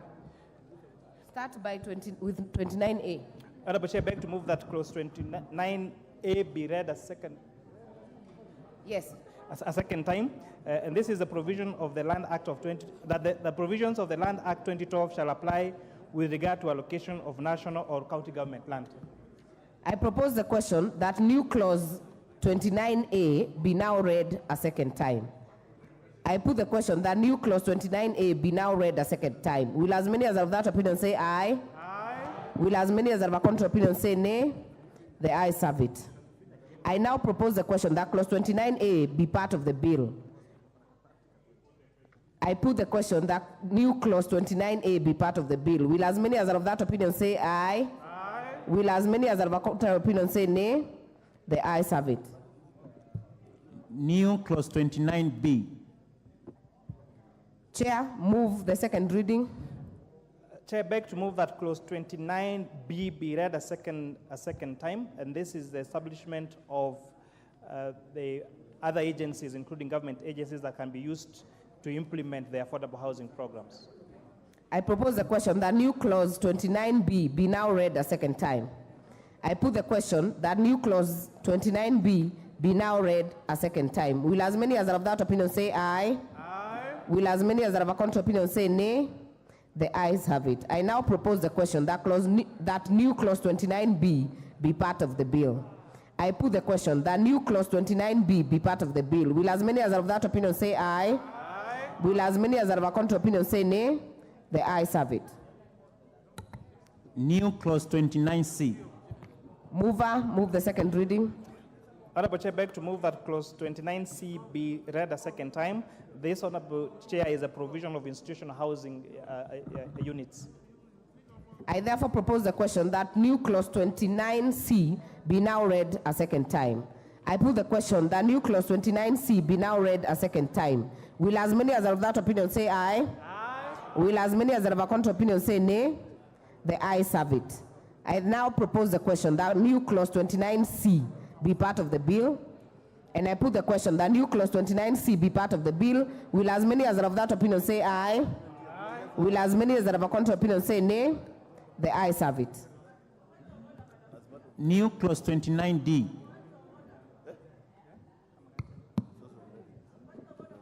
What is out of order, Honorable Wamushomba? Madam Speaker, the most recent order paper does not contain what you're handling. That is 29A, B, and C. There is a supplementary order paper. I know you came in a bit late. We have a supplementary order paper. Thank you. Mover, move second reading. 29? D now. 29? Mover, move 29D, second reading. Honorable Chair, beg to move that clause 29D be read a second time. This is provision of giving the fund mandate to enter into contract with private institutions and private developers for construction of affordable housing. Thank you. I propose the question that new clause 29D be now read a second time. I now put the question that new clause 29D be now read a second time. Will as many as are of that opinion say aye? Aye. Will as many as are of a contrary opinion say nay? The ayes have it. I therefore propose the question that new clause 29D be part of the bill. I put the question that new clause 29D be part of the bill. Will as many as are of that opinion say aye? Will as many as are of a contrary opinion say nay? The ayes have it. New clause 29E. Mover to move second reading. Honorable Chair, beg to move that clause 29E be read a second time. And again, this is a provision of that the fund may enter into agreement with mortgage institutions for provision of affordable housing units. I propose the question that new clause 29E be now read a second time. I put the question that new clause 29E be now read a second time. Will as many as are of that opinion say aye? Aye. Will as many as are of a contrary opinion say nay? The ayes have it.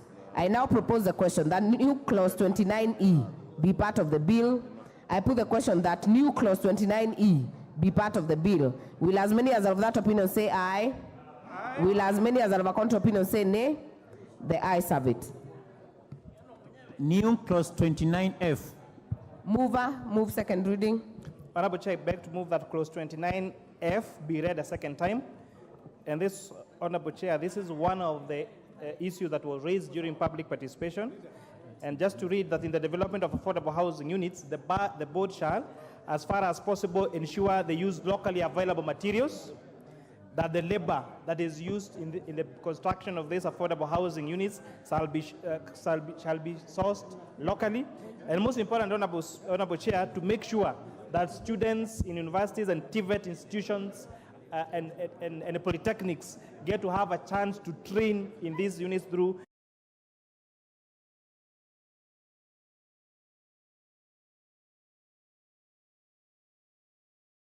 be now read a second time.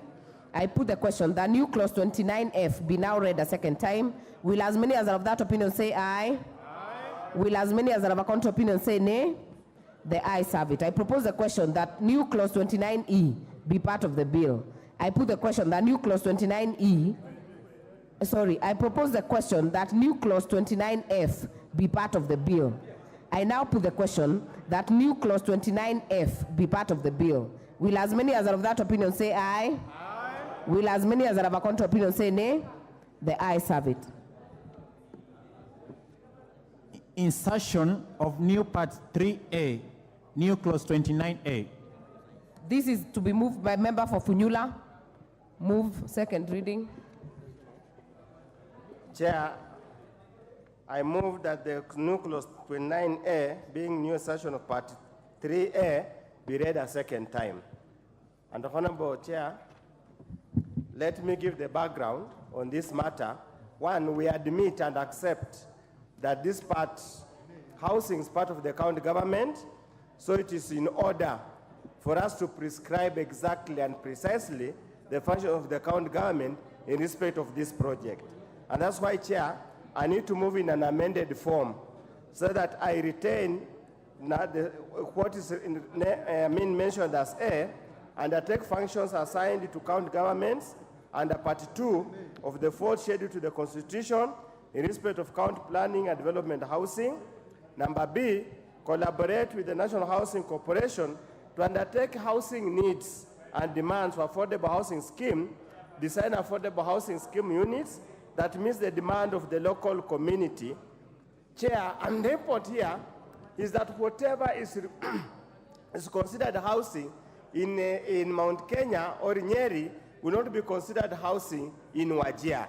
Whatever is considered housing in Limuru might not be considered housing in Sioport. So they say the essence that the housing must be customized to the local community, the design must meet local community.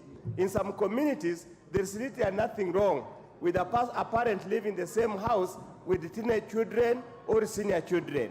There is nothing wrong in some communities, families sharing a father or a family sharing the married child at the same home. Just like the Asian community has no problem, while other communities have got any problem. I propose I delete what's indicated as C, I delete what's indicated as D, because that has already been covered by the amendments moved by the chair, just as he has done.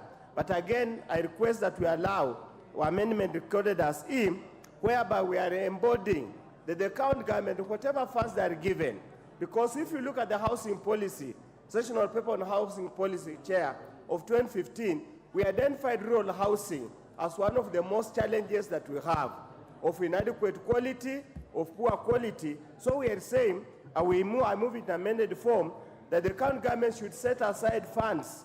So we remove the prescription on the percentage allocated from the fund for development and improvement of rural housing and housing for the vulnerable members of the community. And then I drop what's indicated at F, so the amended form is as A, B, C as amended, and that's all. That's what I'm requesting. We move to move. Thank you, Honorable Chair. Thank you. I therefore propose the question that new clause 29A, as proposed by Honorable Undo, be read a second time.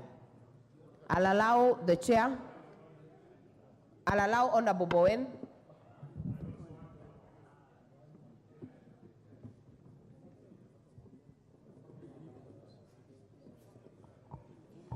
Madam Chair, I would want to oppose the amendment by Honorable Udo, especially when he says that the housing should be done or customized in such a way that a housing in Garissa or in Mombasa is different I think, Madam Speaker, that is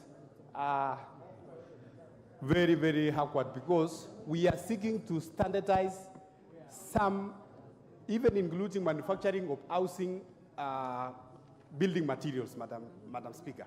So we cannot have, say, for instance, a door of this different size in Busia, and we have a different door size in Elgeyo Marakwet. We need standardization in entire housing project in Kenya, Madam Speaker, and I oppose. Member for Endebess. Chair, I was keenly listening to Honorable Undo, and I want to oppose. Honorable Undo, you cannot say that a house that you need to customize, that a house in Siobot cannot be the same house as in Limuru or Endebess. It's unfair because when we talk of any housing, the houses must be standardized. Even when you are here in Nairobi, you don't live in a house similar to the one you live in Siobot. You live in a house that here is that you want to make it habitable, that a house that is standard and is built in a modern way. So I want to oppose it. Honorable Nyamai. Thank you, Madam Chair. Chair, I've also listened to Professor very keenly, but I think it is quite complicated, the way that he has put these amendments, because it is going to affect the two layers of government, and it is putting more and more bureaucracies in a matter that would like it to be simplified. Two, about having specific kind of houses in different places. The housing issue is about bringing dignity and making people equals by providing a facility which has not been existing. So, Honorable Chair, I oppose and call for standardization. Thank you, Chair. Honorable Ferdinand Wanyonyi. Having listened to my good brother, I think maybe he missed something. You cannot have houses different. So, like now, if you go to Masai, you build a house like a Manyata. You go to my place, which is actually, there are too many Wazungus that were staying in my place. You build a different one. That one will not be possible. I think it was a slip of the tongue. But I think I want to request him to drop that amendment, and please let's move forward. You are going to vote on it, Honorable Owen Bayer. So I actually oppose.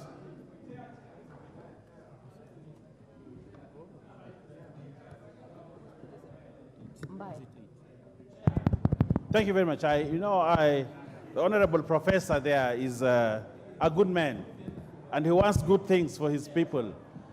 But his people also want better things than he wants for them. They want good houses, like the houses in Nairobi. So do not want to subject your people to lower standards of life. Just like you moved from the village, came here, and you are enjoying a good house here in Nairobi, allow them also to take Nairobi to the village so that they can enjoy what you are enjoying. And therefore, humbly oppose. Thank you, Member for Dagoretti South. Madam Chair, the last person I'd like to stand up and oppose is the Honorable Oundo. But, Honorable Chair, the magic of affordable housing rests on three things: aggregation, standardization, and specialization. And it goes beyond the construction and the occupation of the houses. Remember, we want to engage our artisans to be the ones furnishing these houses.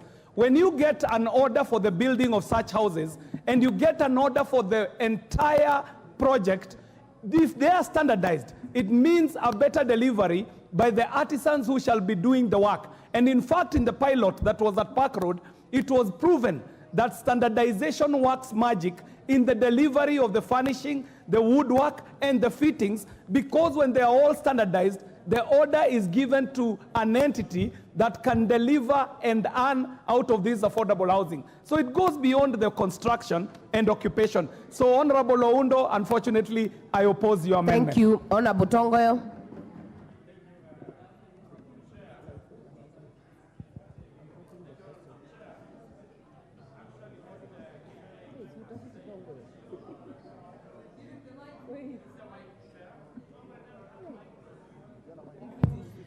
Thank you, Chair. Actually, I think my good friend KJ actually kind of read my mind. I want to tell my good friend there, when the issue of this affordable housing was being thought about, and I remember majority of us from the Kenya Kwanza, the issue of standardization was one means to achieve and bring down the pricing, where the windows, the doors, and other actually parts of the housings are created and made in one particular manner. It is the only one surer way that could be able to make this housing affordable and cheaper. As actually a good example is the issue of customization and designers. When you want to buy a designer cloth, definitely it will come with a higher price. But once we achieve standardization, we can able to achieve affordability. So I want to oppose that, and I want to challenge my good friend to actually to appeal to you to the extent that you actually understand the whole intention of affordability in this housing program. Thank you. Thank you. I now put the question that the new clause 29A be now read a second time as proposed by Honorable Undo. Will as many as are of that opinion say aye? Will as many as are of a contrary opinion say nay? The nays have it. New clause 31A. The mover, Honorable Mwenje, not in the house, dropped. New clause 31B. Again by Honorable Mwenje, dropped. New clause 40A. Chairperson, move second reading. Honorable Chair, I beg to move that new clause 40A be now read a second time.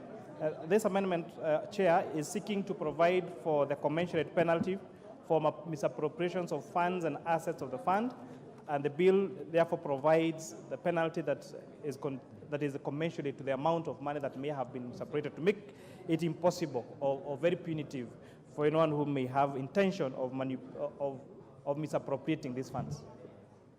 I propose the question that new clause 40A be now read a second time. I put the question that new clause 40A be now read a second time. Will as many as of that opinion say aye? Aye. Will as many as are of a contrary opinion say nay? The ayes have it. I propose the question that new clause 40A be part of the bill. I put the question that new clause 40A be part of the bill. Will as many as are of that opinion say aye? Aye. Will as many as are of a contrary opinion say nay? The ayes have it. New clause 43A.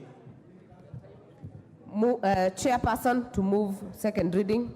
Honorable Chair, I beg to move that the new clause 43A be read a second time, that all regulations that is in force immediately for the commencement of this act and applicable to affordable housing and regulatory contributions will now be revoked. Two, that all monies which immediately before the commencement of this act were held by the National Housing Corporation under the Housing Fund Regulations of 2018 shall vest in the fund and shall be deposited into the fund. And three, the National Housing Corporation shall account for and give a record of all contributions made under the Housing Fund Regulations of 2018. And four, that the administration of the fund shall notify the contributors and create an account for each contributor. So the import of this, Honorable Speaker, Honorable Chair, is that funds, for example, that have been held in Bomayango platform will now have to all fall into the new fund. With that, I beg to move, Honorable Chair. I therefore propose the question that new clause 43A be now read a second time. Honorable Undo. Chair, as the amendment is well intentioned, because normally a consequence of such kind of changes when you make to the law. But I'm apprehensive, Chair, that asking National Housing Corporation, to transfer the funds they collected as a consequence of the regulation of 2018, you are essentially incapacitating and killing a National Housing Corporation. That's the long-term consequence of the amendment. By the time you reorganize and put them funds to continue to undertake their functions, you have literally put them in the limbo. Yet they already have ongoing contracts, they already have ongoing arrangements. Indeed, we have essentially killed one of the jewels that has transformed the urban residential landscape in this country. I'm afraid we might do it for political expedience, but we have essentially disorganized the housing sector in this country. So on that score, I stand to oppose. Member for Buri. I think with all due respect to Professor, he did not get the gist of that amendment. It simply says there are some money that were collected before this act, and which need now to be regularized, and that's why the chair gave an example of the Bomayangu. So that's the fund that he's talking about. It has nothing to do with incapacitating. That money is not being used by National Housing Corporation at the moment. It's just there. That's what he's talking about. So please get it right, Professor. For the first time, I have seen you go down the history of not getting the correct statement for the student. Thank you. I now put the question, the new clause 43A be now read a second time. Will as many as are of that opinion say aye? Aye. Will as many as are of a contrary opinion say nay? The ayes have it. I propose the question, the new clause 43A be part of the bill. I put the question, the new clause 43A be part of the bill. Will as many as are of that opinion say aye? Aye. Will as many as are of a contrary opinion say nay? The ayes have it. Schedule.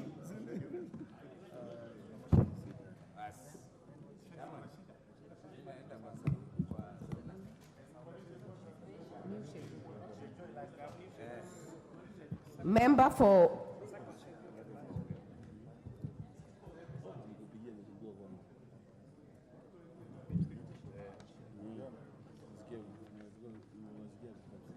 I propose the question that the schedule be the schedule of the bill. Mover Honorable Wamushomba. Not in the House. That will be dropped. Proposed amendment by the chairperson. Honorable Chair, I beg to move that the second schedule be read as be amended. Chair, I beg to move that the second schedule be amended as per the order. The schedule is the schedule, Chair. The second schedule. No, the schedule. The schedule, yes. And the amendment to the, so this has several inputs. One is the amendment of the Income Tax Act so that we make housing levy a deductible expense for companies. And two, that further to activate the affordable housing relief for employees paying the housing levy. And that the amendment to the KRA Act to include Affordable Housing Act of 2024 for which the Kenya Revenue is responsible. And this, Honorable Chair, answers to an Sorry, Chair. There is only one schedule. Yeah. Already in the bill. The amendments you are to move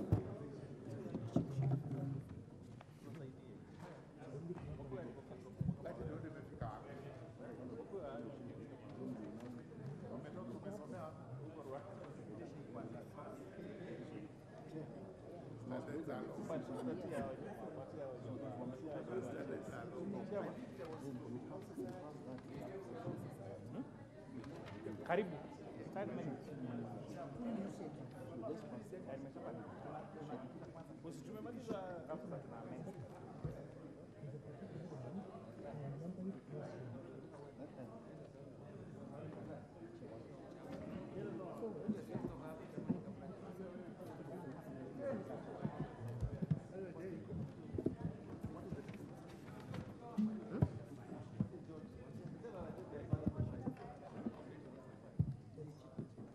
Order, members, let us make that a bit neat. I will propose the question that the schedule be the schedule of the bill. I now put the question that the schedule be the schedule of the bill. Will as many as are of that opinion say aye? Aye. Will as many as are of a contrary opinion say nay? The ayes have it. New schedules, second schedule.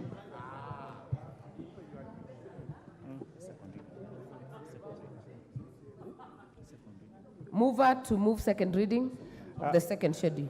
Honorable Chair, I beg to move that the second schedule be read a second time. And Honorable Chair, this is what I was explaining earlier, that this amendment, this second schedule also contains an amendment to the Income Tax Act so that it makes the housing levy a deductible expense for companies. That means when companies are paying for their corporation tax, the amount of money they would have contributed as employer contribution become a tax allowable expense for corporation tax. And further, Honorable Speaker, this housing levy, that employees that are paying the housing levy will now qualify for the affordable housing relief.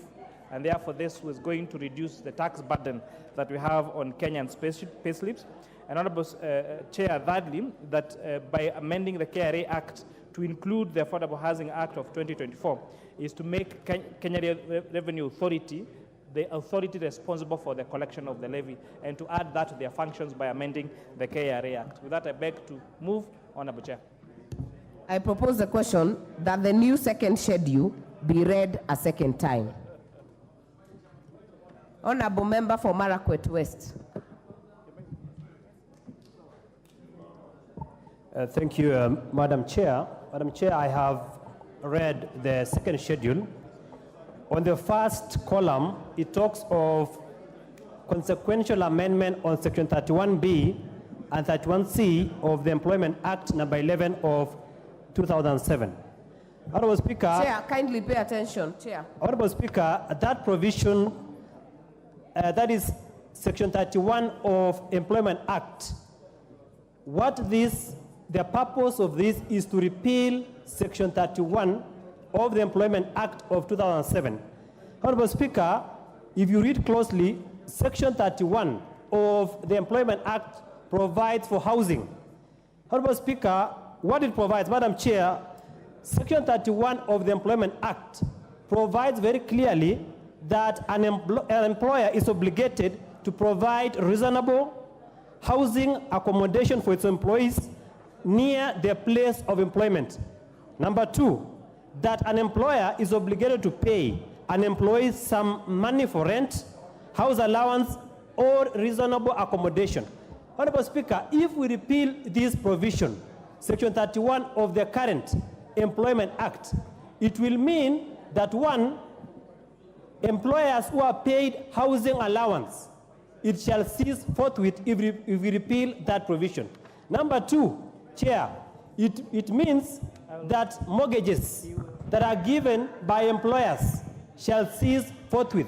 So, Honorable Chair, this amendment will bring dire consequences to those in public service who are enjoying housing allowance and who are enjoying mortgages because they will no longer benefit from it. Honorable Speaker, we should be able to look at this clearly, and even whether Section 31B and C exist in the current Employment Act. Chair. So, Honorable Chair, the Honorable Member refers correctly to Section 31 of the Employment Act. But the section that's being repealed on this schedule is Section 31B and Section 31C. And Section 31B and 31C were introduced in the Finance Act of 2023. This is a provision that is requiring a 1.5% housing levy employee and employer contribution. So the Honorable Member should not be worried at all. We are not repealing Section 31. We are repealing Section 31B and 31C as a consequence, now that the new housing levy is anchored now through this affordable housing bill.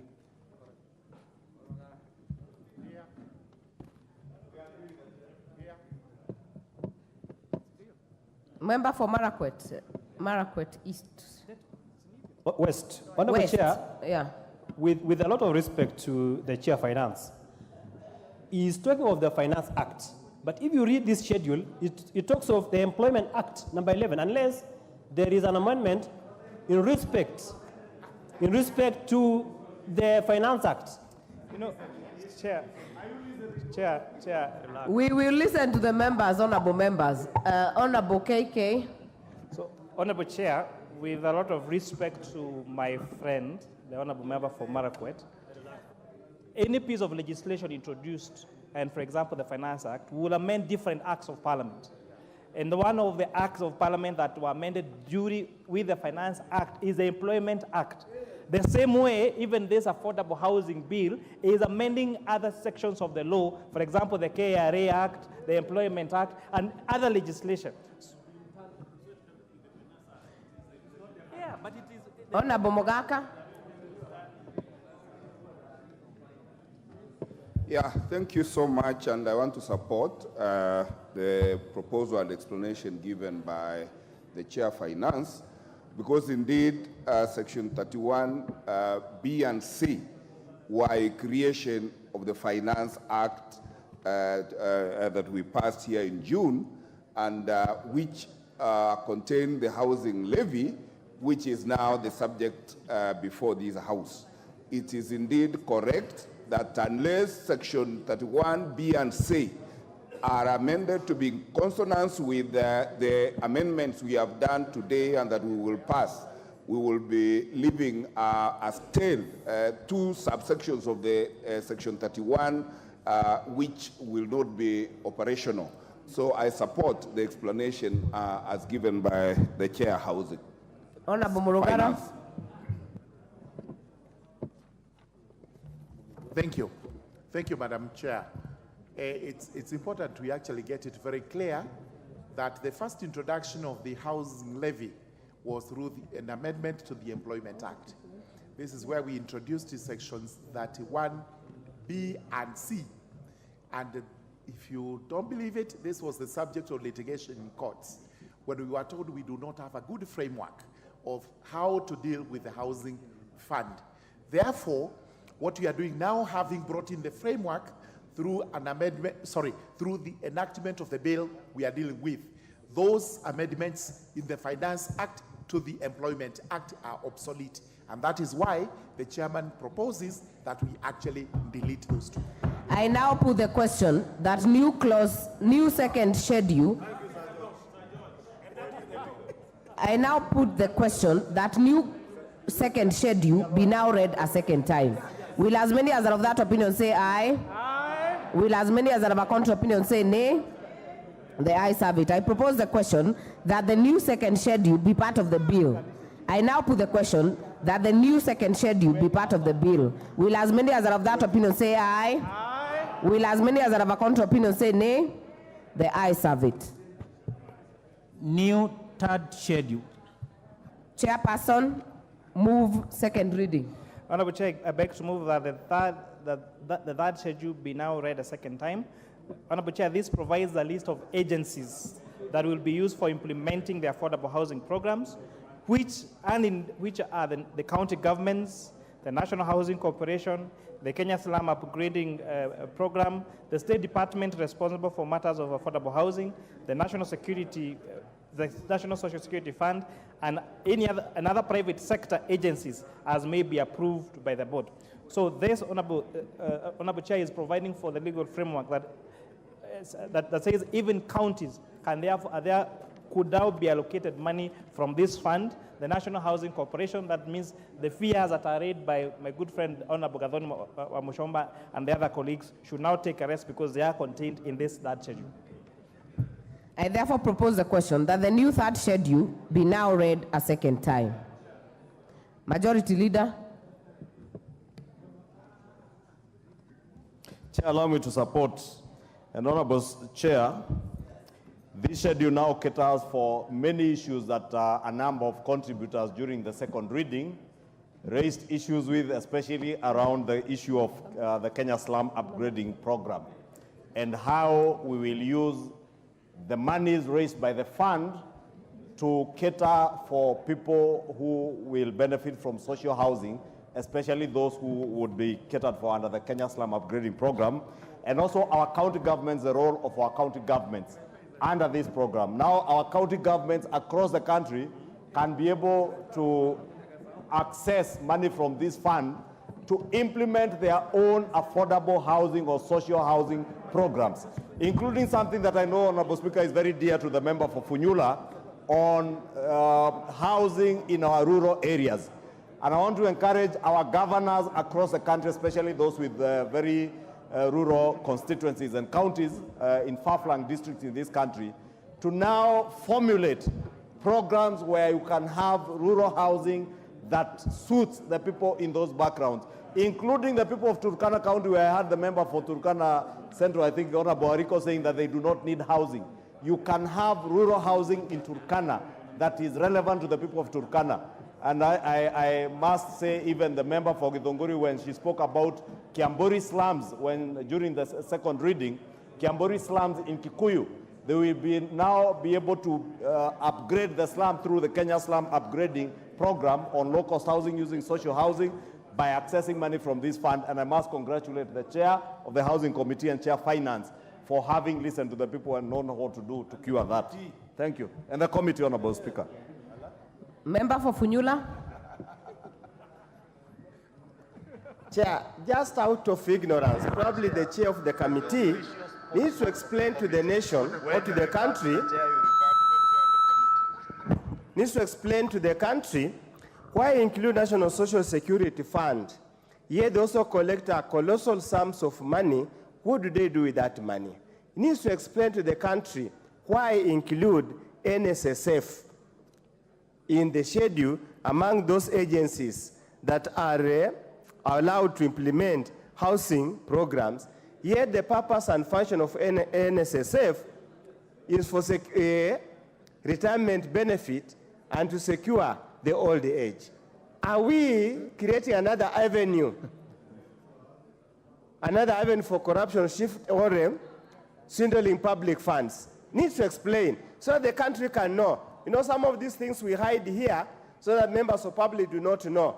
Just explain why include NSSF in the schedule so that Kenyans can know the rationale, the thinking about it, and yet NSSF has got billions and billions of money that have in the past been stolen and misused. Just explain so the country know. Member for Chepalungu, are you on this? Member for Tinderet. Thank you, Chair. Chair, I just want to really thank the Finance Committee for coming up with this very good schedule, knowing that a number of agencies in this country have been carrying out the housing project. The leading one being NHI, National Housing Corporation. NSSF has been known to have done a lot of housing upgrades in this country. And it is very experienced, it has the money, it has the ability, and it has even the expertise to do it. When you look at the private sector, a number of private sector entities actually carry out implementation of housing in this country. So this third schedule is very important. It is inclusive. It is important for the implementation of the housing project. I support. Member Finance, Chair Finance rather. So, Honorable Chair, maybe before I give my feedback to Honorable Udo, it's important to mention that now, as a result of the introduction of these two schedules, Schedule 2 and Schedule 3, that means the renumbering of the schedules is going to change. However, the wisdom in having the National Social Security Fund and even private entities is this law is not trying to reinvent the wheel. In fact, the most important thing of this fund is to provide a legal framework for access to this fund, to make it a revolving fund, and then the board of the fund should not get into the business of building these affordable houses. So they will be done by agencies that have been doing this. And from public hearings that we found, National Social Security Fund has been running very successful programs. There are private sector entities that have been running very successful programs. There are county governments, they also have land. There are county governments that have assigned an MOU, the State Department, saying they want to implement. And therefore, this law is just now pulling up this fund and making it accessible to these institutions so that they can continue to do what they have been doing, so that we can benefit from the expertise and the experience they have gained over the years in terms of providing affordable housing to Kenyans. Member for Ugenya.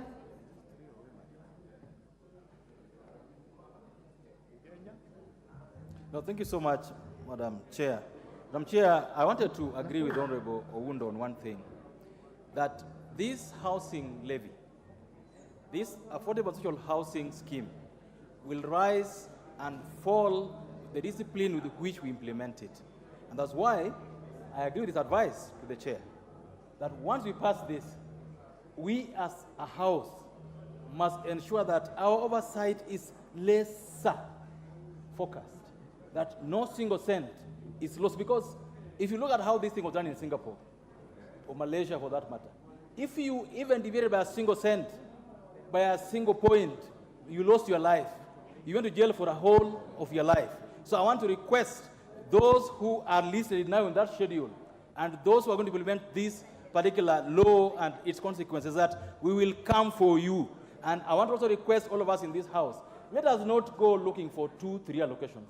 Ukipata nyumba yako, sorry about that. If you get 1 allocation, be content with that. And Kenyans also, once you get your single house, let the rest of the country also get theirs.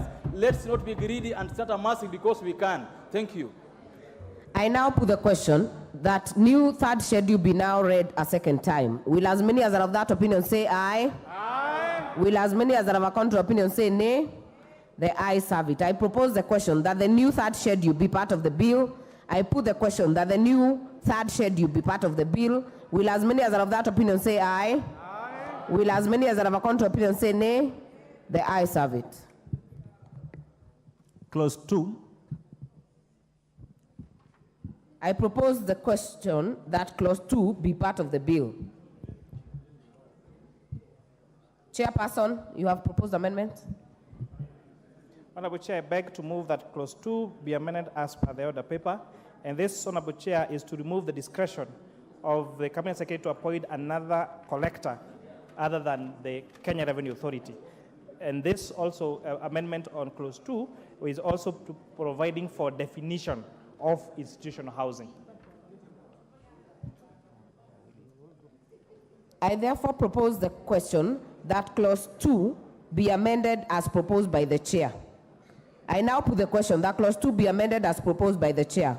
Will as many as are of that opinion say aye? Aye. Will as many as are of a contrary opinion say nay? The ayes have it. Member for Turkana South, you had a similar amendment to the chairs. It is dropped. Member for Kitutu Masaba, it is also dropped. Member for Githongori.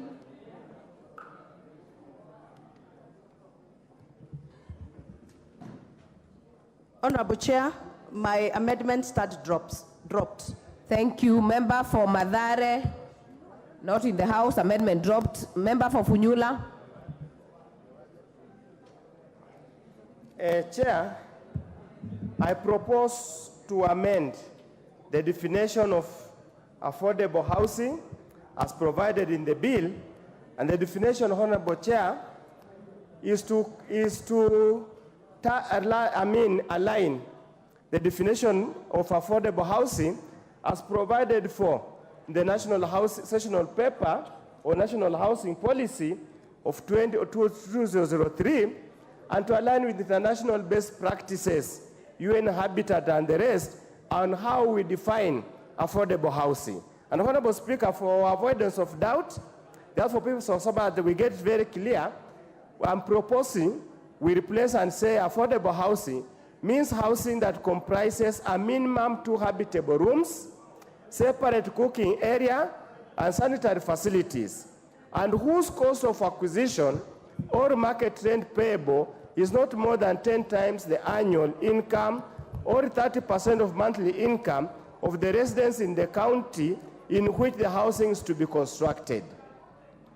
And this Chair, we borrow this from international best practices, we borrow from literature, and we borrow the classical definition of UN Habitat. That's all that we are making, is just to expand what already exists here, to incorporate the new terminologies of determining of affordable housing. I submit, Chair. I therefore propose the question that clause 2 be amended as proposed by Honorable Member for Funyula. Chair, Finance. Honorable Chair, the feel of the joint committees is that the definition as provided for the bill is sufficient, and we do not need to be too prescriptive of how many rooms the affordable housing units should provide. The areas provided in the bill for the 3 types of houses is sufficient. With that, we disagree with Honorable Oudo's amendment. I now put the question that clause 2 be amended as proposed by Honorable Oundo. Will as many as are of that opinion say aye? Will as many as are of a contrary opinion say nay? Nay. The nays have it. The amendment by Honorable Oluoch is dropped. The amendment by Honorable Mili is dropped. So I will put the global question. I now put the question that clause 2 as amended be part of the bill. Will as many as are of that opinion say aye? Aye. Will as many as are of a contrary opinion say nay? The ayes have it. Long title. I propose that the long title be the title of the bill. Chair, you have some amendments on it? Yes, Honorable Chair, beg to move that the long title be amended as per the order paper, and the 92 will read, an act of parliament to give effect to Article 43(1)(b) of the Constitution to provide a framework for the development and access to affordable housing and institutional housing and for connected purposes. So this, Honorable Chair, there is a deliberate now introduction of institutional housing even to the title of the bill to take care of the institutions that we defined when doing definitions on what institutional housing means.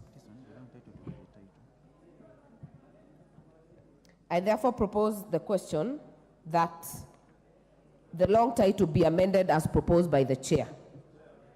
Majority Leader.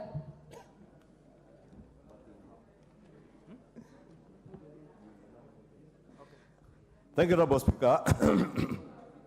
Honorable Speaker, I rise to support this particular amendment because, as has been said by the chair, it brings into the fold now even institutional housing.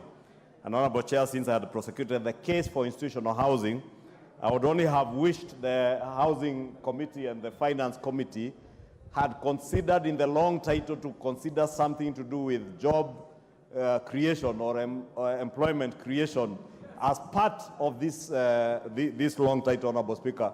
Because this bill, Honorable Speaker, is not just talking about affordable institutional and social housing. It's also speaking about job creation.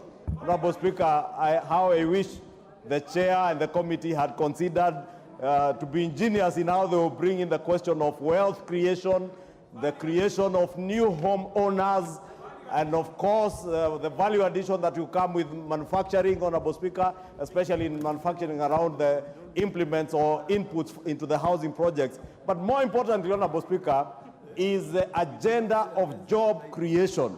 Because as I said, this bill is, to me and to many of these people who are here, especially these members of the Kenya Kwanza Coalition, who feel the burden of millions of young people who have no jobs. Honorable Speaker, this bill is about jobs. How I wish the chair and the committee had been found an ingenious way of bringing about the question of employment creation in the long title.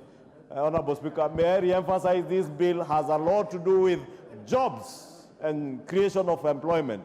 And I want to congratulate the Honorable John Buddy, the Honorable Member for Funyula, the Honorable Elisha Odhiambo, the Honorable CNN, who have withstood the intimidation that they had to go through not to be here, to stand with the people of Kenya and their constituents who are languishing in poverty because they have no jobs.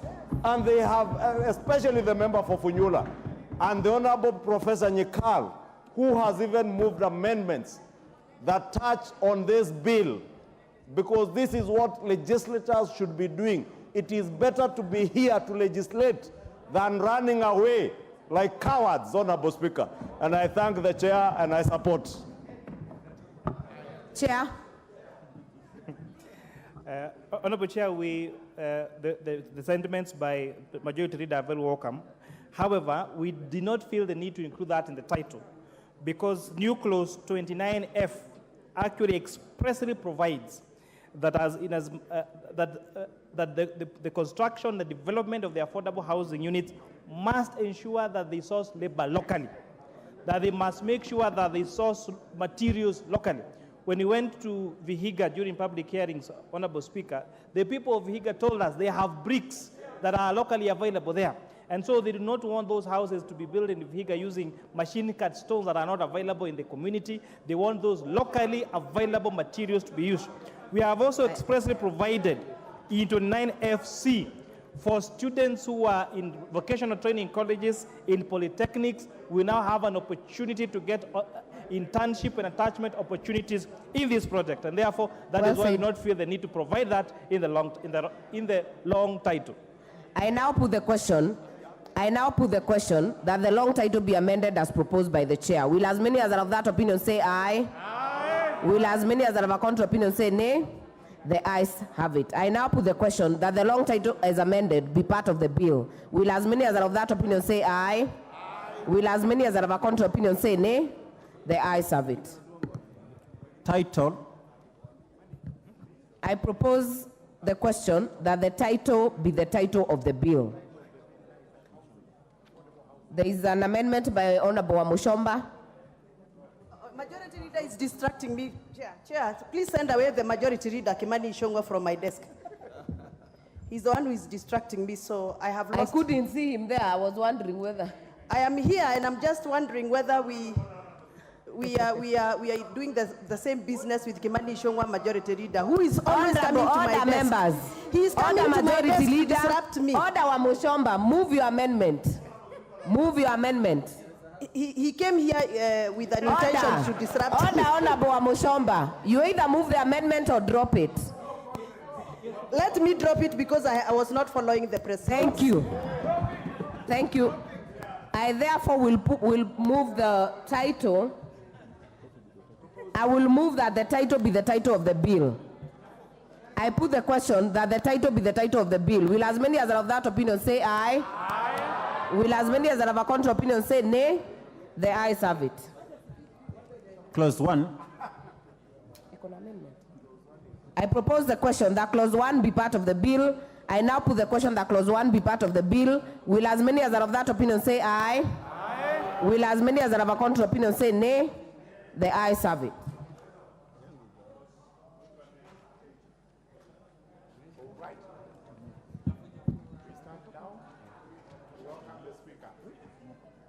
Mover to move reporting. Thank you, Honorable Chairperson. But just for the record, I was not distracting the member for Githunguri.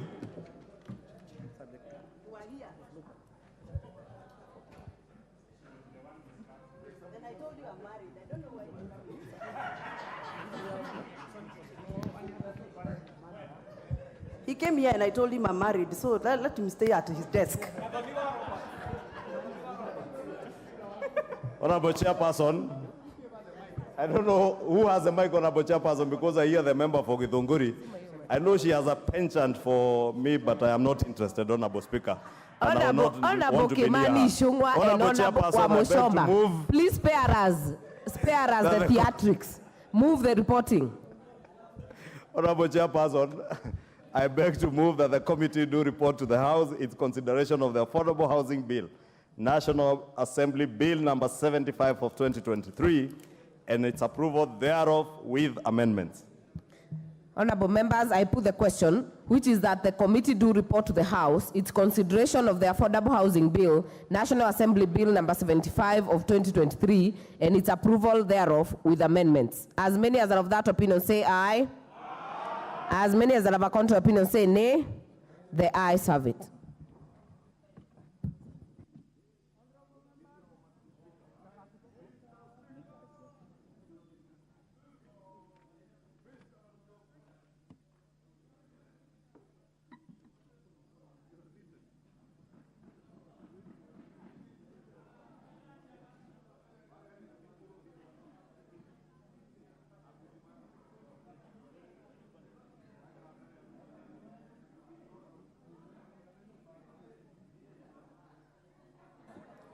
Chairperson, allow the chairperson.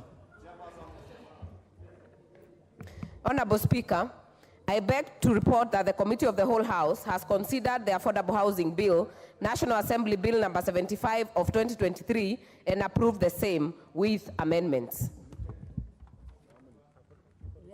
Mover.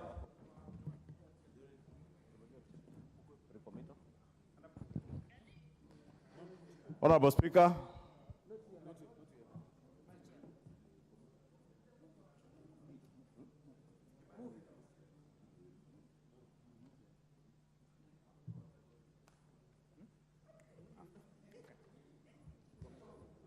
Honorable Speaker, I beg to move that the House do agree with the committee in the said report.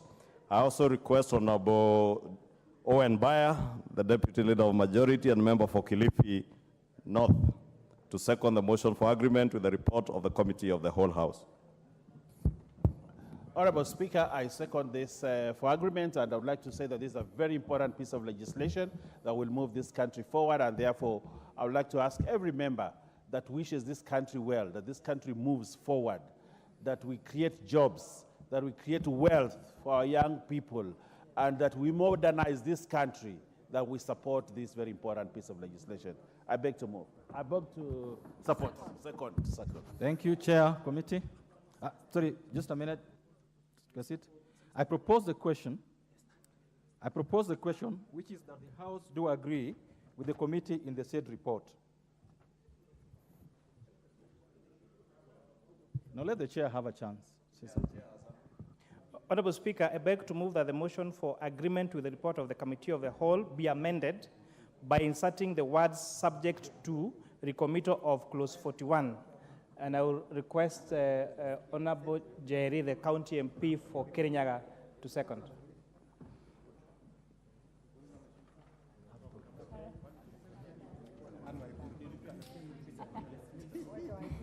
Honorable Speaker, I note the amendments to clause 41. As it was but in law as good faith is discretionary and is subject to interpretation, inserting that all facts must be within the confines of the law, ring-fences the fund from ultra-vires abuse. Thank you. I beg to second. Thank you, members. I propose the question, which is that the motion for agreement with the report of the Committee of the Whole House be amended by inserting the words subject to the recommittal of clause 41. Put the question. Oh, members, I put the question, which is that the motion for agreement with the report of the Committee of the Whole House be amended by inserting the words subject to the committal of clause 41. Will as many of that opinion say aye? Will as many of that opinion say nay? Ayes have it.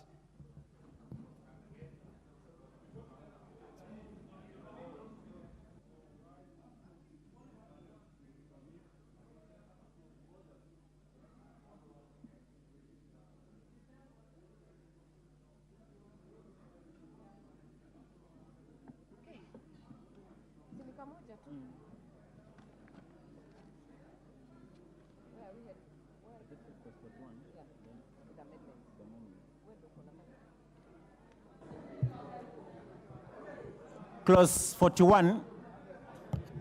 Other members, this will be very short. I propose the question that clause 41 be part of the bill. Mover.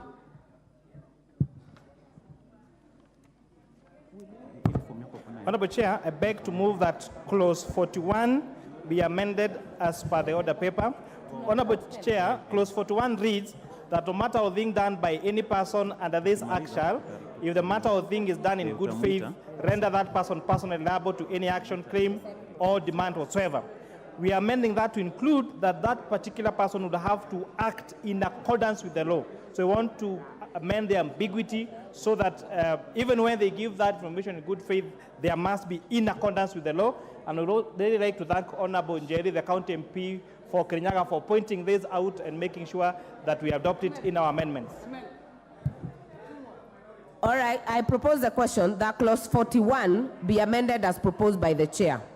I now put the question that clause 41 be amended as proposed by the chair. Will as many as are of that opinion say aye? Aye. Will as many as are of a contrary opinion say nay? The ayes have it. I now put the question that clause 41 as amended be part of the bill. Will as many as are of that opinion say aye? Aye. Will as many as are of a contrary opinion say nay? The ayes have it. Mover, move reporting.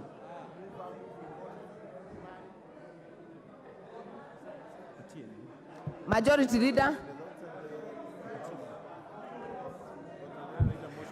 Honorable Majority Chairperson, Leader.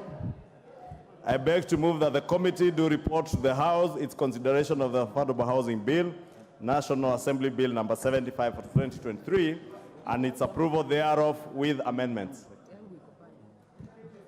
I put the question, which is that the committee do report to the House its consideration of the Affordable Housing Bill, National Assembly Bill number 75 of 2023 and its approval thereof with amendments. As many as are of that opinion say aye. Aye. As many as are of a counter opinion say nay. The ayes have it. Namna hiyo. Unaweza sema the nays have it.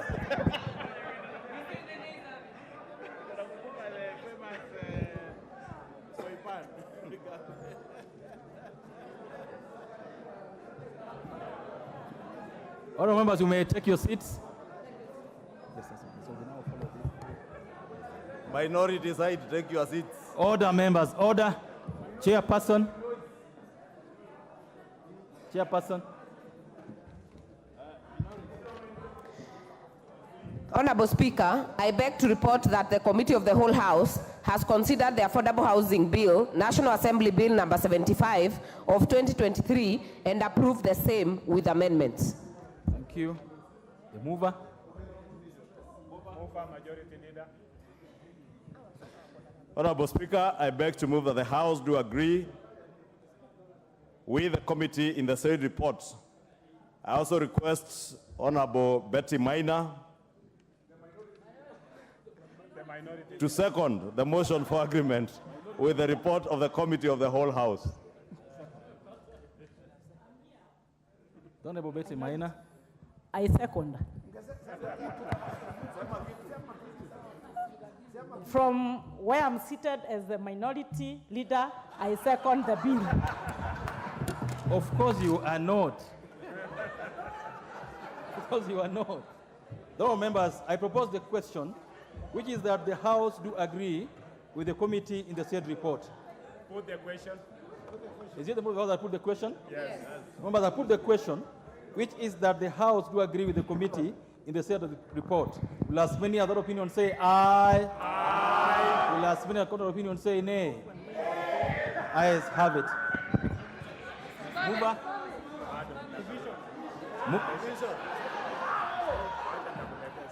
Mover.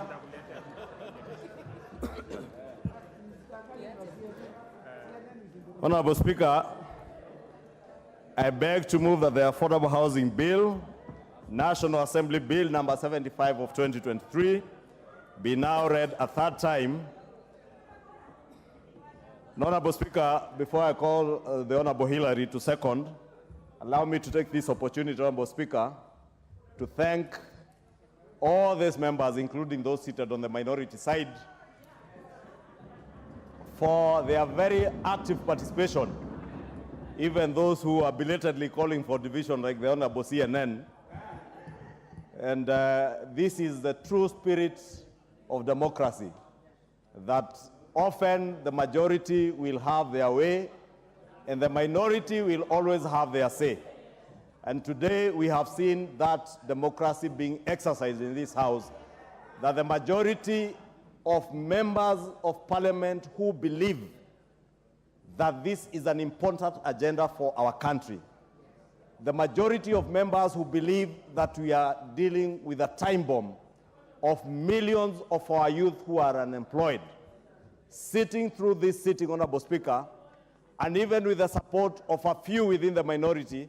And Honorable Speaker, allow me once again to single out the Honorable Member for Funyula, the Honorable John Buddy, the Honorable Harry Kombe, the Honorable, my good friend, the Honorable Millie Odhiambo, who even in absentia from outside the country, took time to propose amendments to this particular bill with a view to improving on what we are legislating today.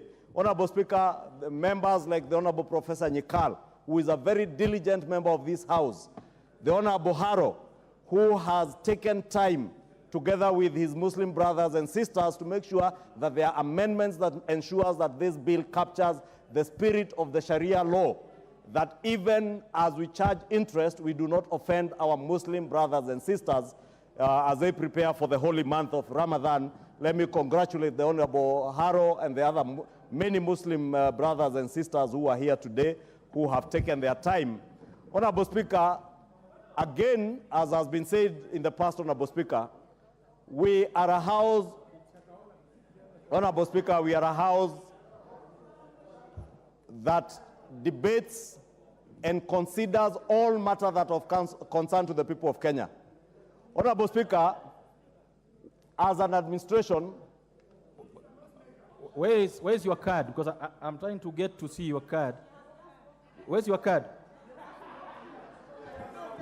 Okay, then we would ask you to be orderly. Go ahead. Thank you, Honorable Speaker. Honorable Speaker, if you can allow me to continue and ignore the member for Kilifi, the county women rep for Kilifi, who did not have the time to propose amendments. And I was saying this is a house of debate. This is a house where I was saying as an administration, as Kenya Kwanza, we value every member of this house. And that is why, Honorable Speaker, you saw those amendments by the Honorable Professor Oudo that made sense. We supported. The amendment by the Honorable Nyikal on the qualifications of a chairperson. And I must thank the Professor Nyikal, Honorable Oudo, because I remember during second reading, it was Honorable Oudo who pointed out to the gap that existed in the bill on particular qualifications for both the chairperson, and the Honorable Nyikal picked that up and proposed an amendment. That is how we legislate, Honorable Speaker. We don't legislate by talking on TV stations. We don't legislate by talking in funerals. We legislate on the floor of this House. And that is why I'm taking time to congratulate those members of the minority who have taken time. Unlike many other cowards, Honorable Speaker, who opted to walk out believing that they could intimidate other AZIMIO members. And I must congratulate these AZIMIO members who are in the House this afternoon, because they have withstood the intimidation and the coercion not to do their work, including the member for Kilifi, Honorable Mbeyu, who has withstood the intimidation to ensure that she is here to legislate not just for her people in Kilifi to get affordable and social housing, not just for students from Kilifi to be able to access institutional housing and policemen and women in Kilifi County, but also teachers and health workers in Kilifi Sub-County Hospital to be able to access institutional housing. Honorable Speaker, I must congratulate all these members and welcome back Honorable Nyikal, who has come back in absentia. I was congratulating him for being a very diligent member of parliament who takes his work seriously as a member of parliament. Professor Nyikal, being a veteran member of this House, we truly appreciate your input, especially in this bill, Honorable Nyikal, because your amendments on the chairperson, I was saying in your absentia, Honorable Professor Nyikal, that what you said on second reading in the bill, you actualized it by bringing amendments to enrich what was provided for by the proposals of the bill. Honorable Speaker, allow me to immensely congratulate members of our Kenya Kwanza coalition. These members went out together with the President and the Deputy President in 2022. And in every constituency that we went to, we promised the people of Kenya that housing as an agenda would be actualized under the Kenya Kwanza administration. I am happy, Honorable Speaker, that we have a president who has chosen to do not what is politically expedient, not what is popular, but what is right for this country. He has chosen to do what is good for millions of our young people who have no jobs. As I said in moving this bill, Honorable Speaker, this bill is about employment creation. It is about wealth creation. It's about helping Kenyans to access affordable homes, creating new home owners, and therefore generating new wealth in our country and helping to grow our economy that was destroyed by those who are telling us today that when they look back, they feel like crying. And I have to tell them they have every reason to cry. Because if in 10 years, you could only implement or build 1,900 houses, only 1,900 houses in 10 years. But you now see an administration which in less than a year is doing close to 40,000 houses and is on the verge of accomplishing the promise to do a minimum of 200,000 units. per year. Honorable Speaker, I must thank all these members for their diligence, for their commitment, not just to the manifesto that they sold to the people of Kenya, but their commitment to their own constituents who have sent them to come and represent them in this house. These are the heroes of our country. These are the heroes of our country today who have the feelings of their people at heart. Honorable Speaker, we had debate some time back on the cost of living. When we spoke about implementing the Kenya Kwanza manifesto on production subsidies, others chose to don sufurias on their heads, Honorable Speaker. Today, as I said yesterday, unga is retailing at a low of 114 shillings from 260 shillings, Honorable Speaker. In the same breath, Honorable Speaker, in another 2-3 years, the people of Kenya will bear us witness and we will stand vindicated that the decisions we have made today are right for this country, they are for posterity, they will secure the future of millions of our people, Honorable Speaker, and I must thank all these members. Finally, Honorable Speaker, this bill creates an opportunity for infrastructural projects across all our counties, Honorable Speaker, without exception. I am glad yesterday, during the second reading, as we voted during the division, the member for Suba South, the Honorable Karoli Omondi, was keen to note that the first phase of affordable housing in Homa Bay County is complete. Homa Bay County, Honorable Speaker. Ruiru, Honorable Speaker, in my own county in Kiambu, the media have reported to us that the crime rates in Ruiru constituency, and the member for Ruiru is here, he can bear me witness. Crime rates are going down courtesy of this housing agenda and the jobs created by this. That has been broken between us and Kabete constituency. 756 units will be done. We broke ground last week, a week ago, Honorable Speaker, and very soon they will see those houses coming up. The Muguga Agri-City, Honorable Speaker, that people are speaking about. And I know there are those who, the naysayers, those who feel like crying today, were instigating people within Kiambu County to oppose this program. Muguga Agri-City will become a reality with a minimum of 14,000 houses. Honorable Speaker, including my good friend, the member for Githunguri, who I must congratulate her because she did not just, she proposed amendments, although she dropped all the amendments, except for one or two that were also defeated. Honorable Speaker, allow me to also take this opportunity to assure the people of Githunguri constituency in Kiambu County, they shall not be left behind. They shall not be left behind.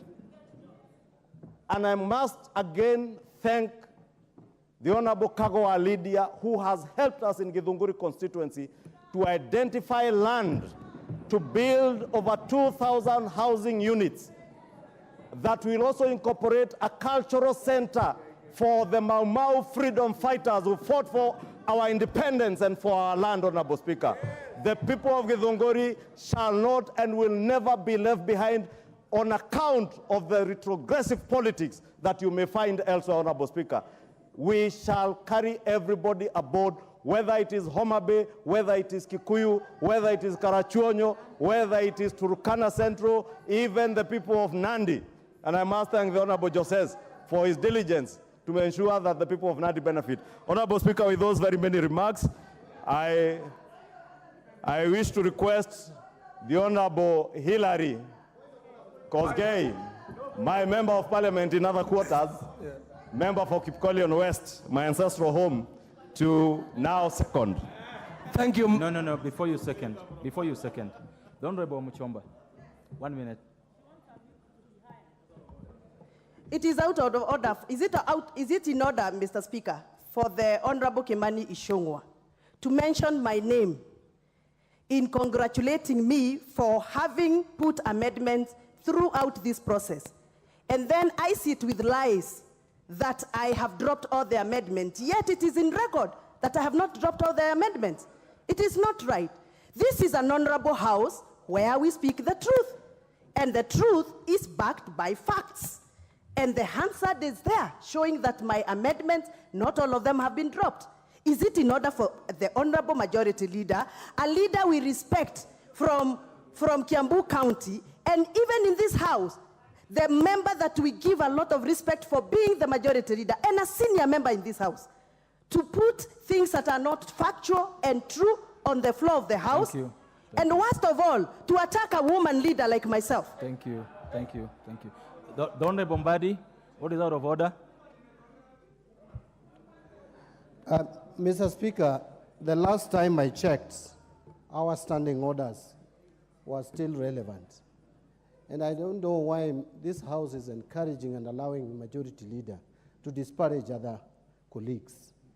You can have political differences, but you cannot purport to use the third reading of a bill to talk about your colleague and to disparage her.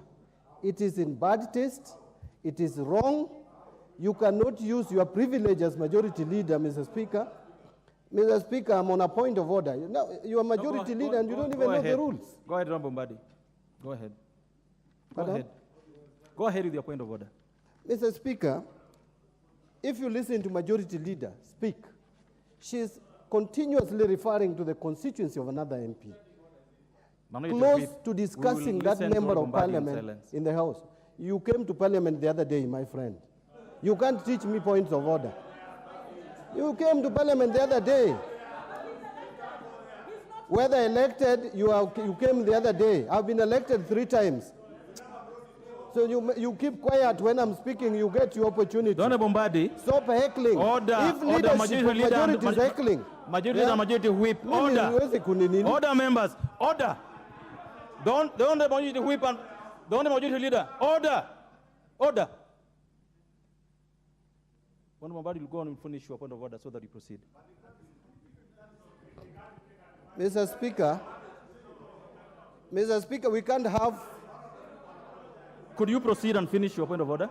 Mr. Speaker, and remember, Honorable Mbadi, the leader of majority, Mbadi, remember to address the speaker. Mr. Speaker, Address the I'm speaker. exactly addressing Go ahead. the speaker. Mr. Speaker, the leader of majority has no authority to misuse his position. That position you have does not belong. Whether you heckle me, I'll talk. How many people have heckled me in this parliament? Do I care? You can heckle me for whatever you want. You will not stop me from talking. Honorable Mbadi, you have 30 seconds to get your point of order.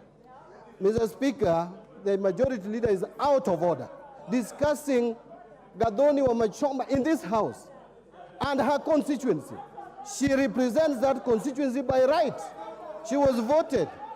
Order, members. It's a very small matter, and this matter shall be sorted this way. I've just confirmed from the clerks at the table that the Honorable Wamachomba's amendments, some of them were moved as required by law, and I would request the Honorable Majority Leader to address that matter as raised by her without casting aspersions and without going personal to her. Thank you, Honorable Speaker. And if you listen to me carefully, Honorable Speaker, you hear I said I congratulated the member for Githunguri for not only opposing the bill, but also proposing amendments, some of which she dropped. It is also on record, Honorable Speaker, that many of her amendments were dropped because I have been seated here throughout. Honorable Speaker, the other thing I take offense with, because the Honorable John Mbadi rose on a point of order, and he's a ranking member and he knows I respect him as a former leader of minority.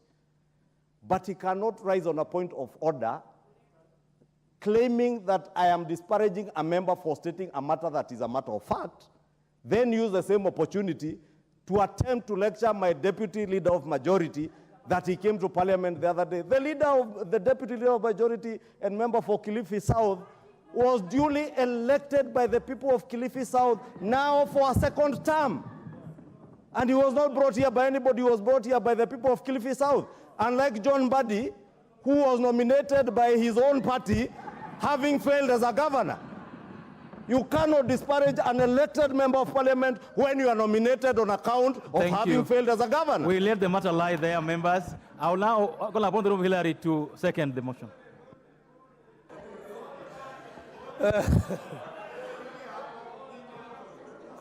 Mr. Speaker, thank you very much. And I wish to second this motion and to say that, Mr. Speaker, this is a great day for Kenya. Today, Mr. Speaker, studies have shown that by the year 2050, 65% of the population of Kenyans will be urban. What this bill seeks to cure is another Kibera going to the future. And Mr. Speaker, those who were not in the House and those who oppose this bill are the ones who have benefited from exploiting the Kenyans who live in slums as voting machines. And Mr. Speaker, the Bible says in Matthew chapter 7, verse 16, that you shall know them by their fruit. You do not expect people who benefit from slums to support an idea as noble as this, Mr. Speaker. And therefore, Mr. Speaker, I wish to congratulate every member who has sat through this bill, who has helped this country to move forward, and to say that, Mr. Speaker, the generations coming will thank the House that sat to pass this bill for solving a problem, a generational problem, Mr. Speaker. So, Mr. Speaker, even as we create jobs, we are looking forward to rolling out this affordable housing, even in my constituency in Kipkelion, where land is already available for putting up houses. And I want to ask the executive to concentrate, Mr. Speaker, first of all, to give housing to those people who support housing, so that the new converts will follow once they see the success of this project, Mr. Speaker. And Mr. Speaker, to congratulate the members of Jubilee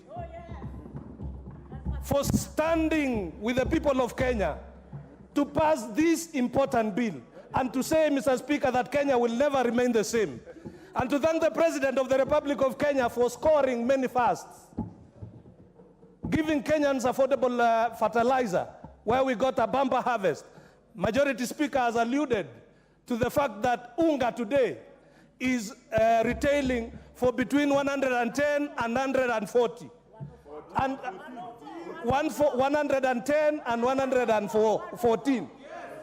So, Mr. Speaker, these are the benefits of the administration that has chosen to bite the bullet and to do the right thing for the people of Kenya. So, Mr. Speaker, I wish to second and to say thank you so much to the members seated here today, and that history will vindicate you in the many years to come. Thank you. Members, order. Order. I propose the question, which is that the Affordable Housing Bill, National Assembly Bill number 75 for 2023, be now read a third time.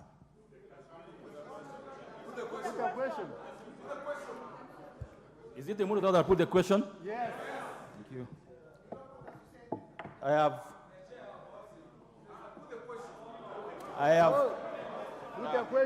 have confirmed that the House is properly constituted for the purpose of making a decision.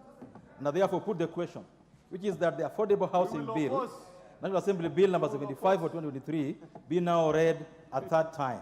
Will as many other opinion say aye? Aye. Will as many other opinion say nay? Nay. The ayes have it.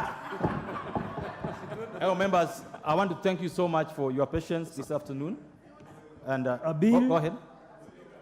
Very good. A bill for an act of parliament to give effect to Article 43, 1B of the Constitution, to provide a framework for development and access to affordable housing and institutional housing and for connected purposes.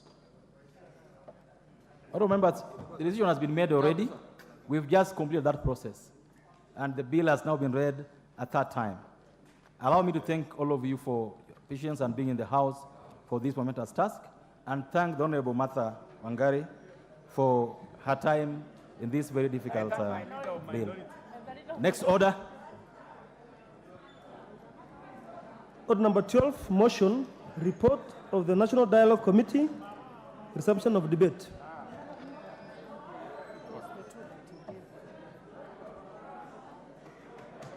On this matter, the Honorable Peter Kihugi had a balance of 4 minutes.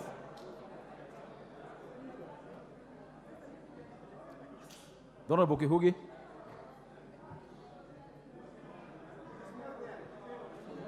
Okay. Thank you, Mr. Speaker. I start to support the report of the Dialogue Committee. Mr. Speaker, I want to say that dialogue was extremely necessary for this country because we had come out from a very hard time. We had come out from elections. And I want to thank the two principals who agreed to come and sit down and think about the nation.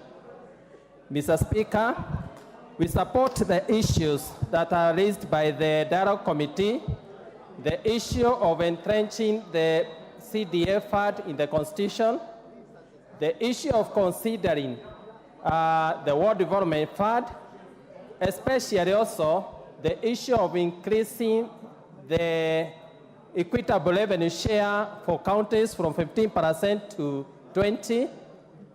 And Mr. Speaker, also on the issue of constitution of IEBC.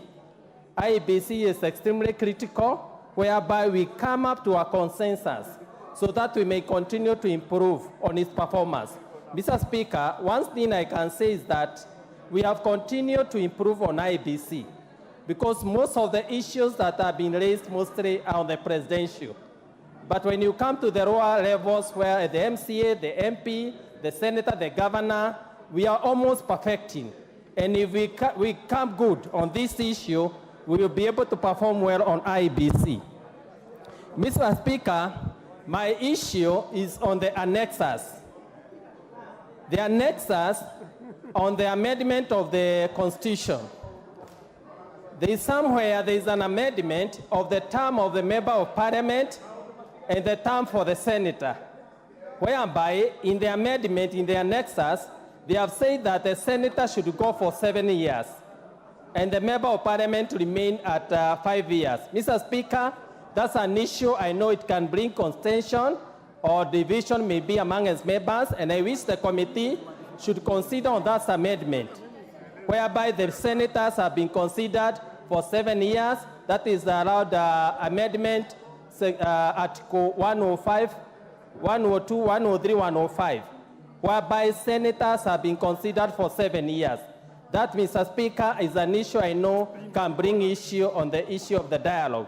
Secondly, Mr. Speaker, it has been said that it will be the adoption or the amendment in the Constitution will be made by parliamentary initiative. I have seen some members of parliament maybe who are raising issue whether we will go for referendum or we work with Article 256 of the popular initiative by parliament. Mr. Speaker, if I must ask, I could wish we come to consensus whereby we can work on the popular initiative of Article 256, whereby as parliament we can be able to raise the 2/3, but we come to agreement on the issues that are a bit contentious. My also proposal is that as we add 5% from 15% on the equitable revenue share, we consider the 5% toward development. We have off-roaded the national government through NGCDF, through the equitable share to counties. We must also off-road the money going to the counties. Because the more you give counties, some of the counties, they increase on personnel. Therefore, the 5% that we are adding from 15% should be considered to go and cater for World Development Fund, so that that money can go directly to development. Therefore, Mr. Speaker, my issue is that that section where senators, I don't know who did put that because it has been very silent, but when you go to the annexes of the amendment, you find that senators have been considered to go for 7 years and the other members are considered for 5 years. That's an issue I think should be looked at because it can raise issues.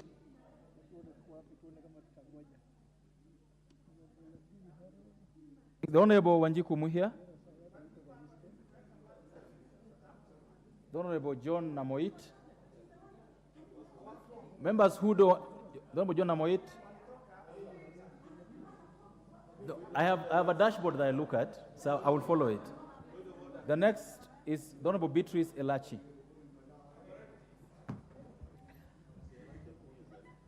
No.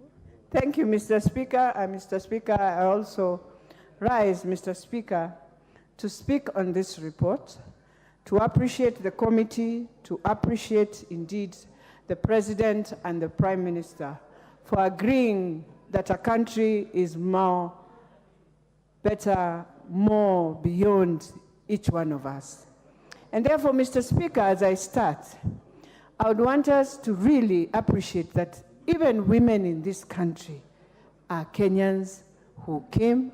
They presented, Mr. Speaker, even as I appreciate the different clauses that are there and appreciating that now when the Senate is going for 7 years, it is going to cure the issue of you being a senator, you go or you become a governor, you finish 10 years and you come back to become a senator and you decide you are going to look to your own accounts, which ethically is very wrong.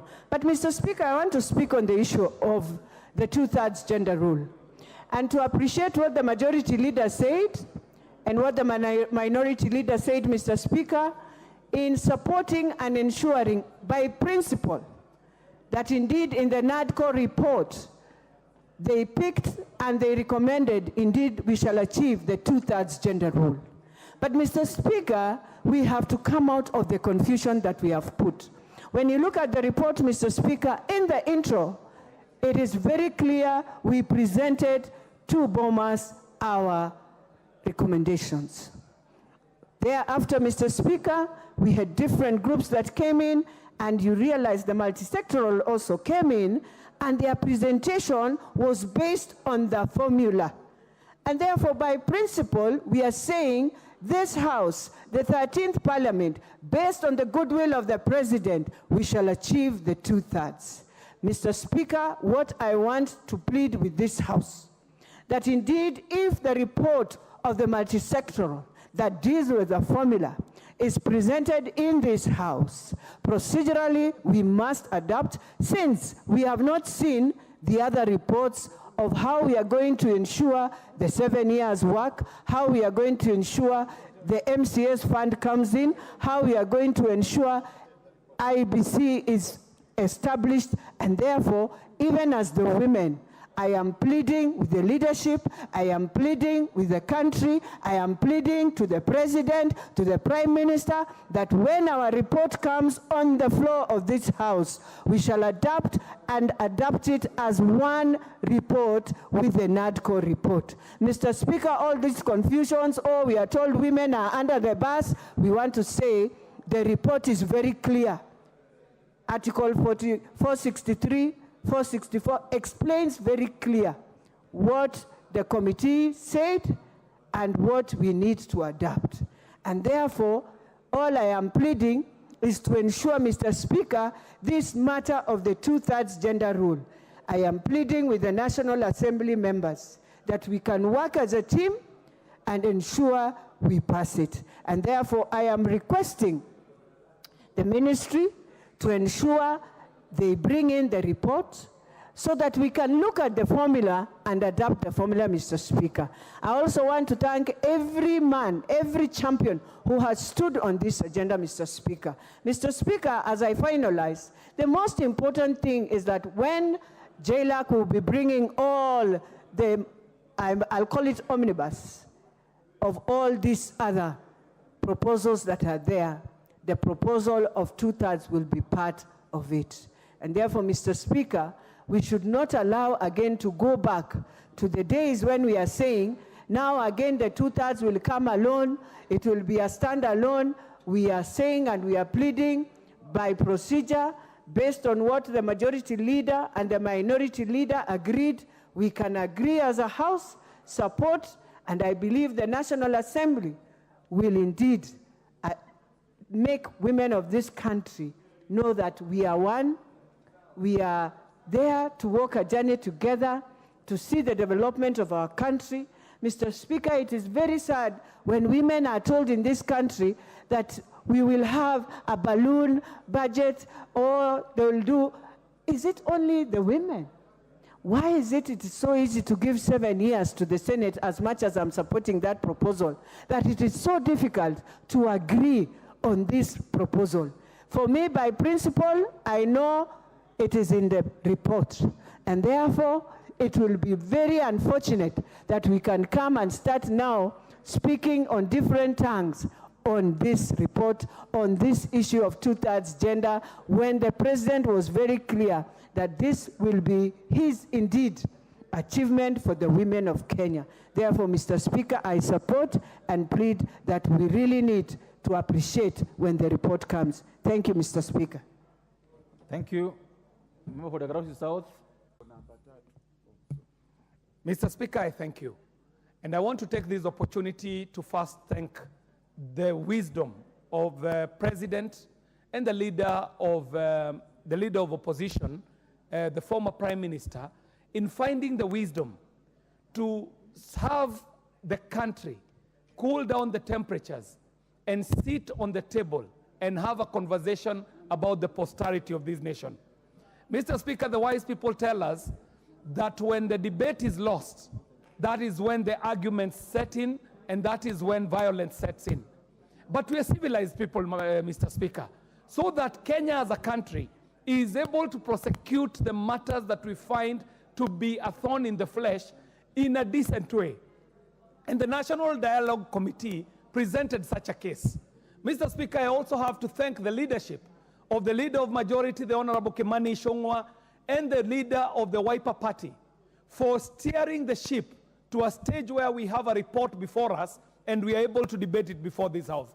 Mr. Speaker, one of the biggest achievements of NADCO is placing the problems at the place where they can find solutions. Mr. Speaker, some of the issues that are being discussed at NADCO would not get a solution anywhere else. It could not get a solution in the streets. It could not get a solution in the bars. Some of the issues needed legislative remedies.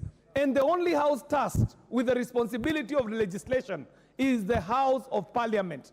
Mr. Speaker, so this report is now properly and procedurally before the right place, so that this House can do as it wills, because it is guided by Article 95 and 96 of the Constitution to do what we are doing.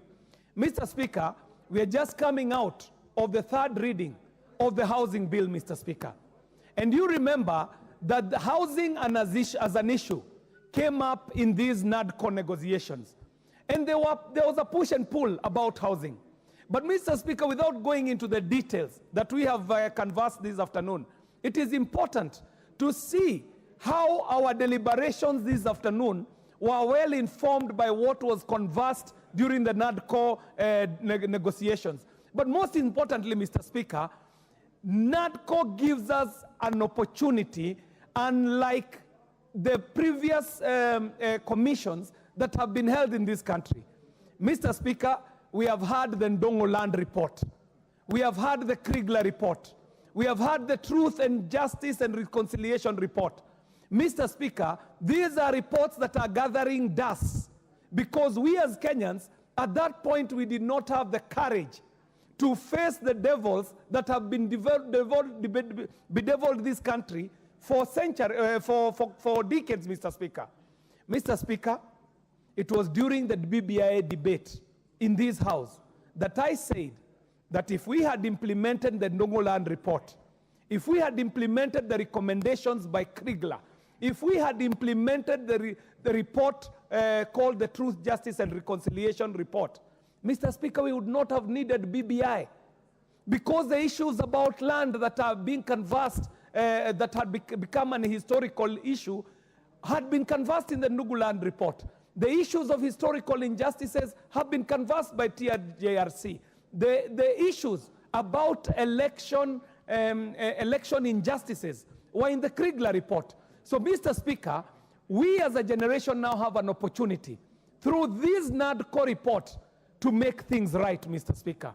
Mr. Speaker, I also shall take this opportunity to place it on the floor of this House that the decision made by His Excellency the President must have taken a lot of magnanimity on his side, because I am sure that there are people on the side of the President who were not seeing the import of sitting down and negotiating with the opposition.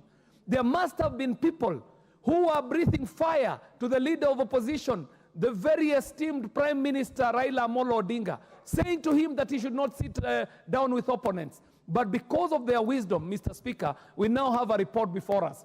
Mr. Speaker, I could not end this debate without putting my voice in support of the candidature for the former Prime Minister of this country, a well-fitting member of this African community. He fits the bill to be the chairman of the AU. And Mr. Speaker, I have to say that he has my undivided support as he goes for that bid, Mr. Speaker. And I know Kenya shall be behind him as he makes this bid for a continental seat, so that his career will end on an esteemed note. It is the chairperson of the AU Commission that is open. The Honorable Cheponga, what is out of order?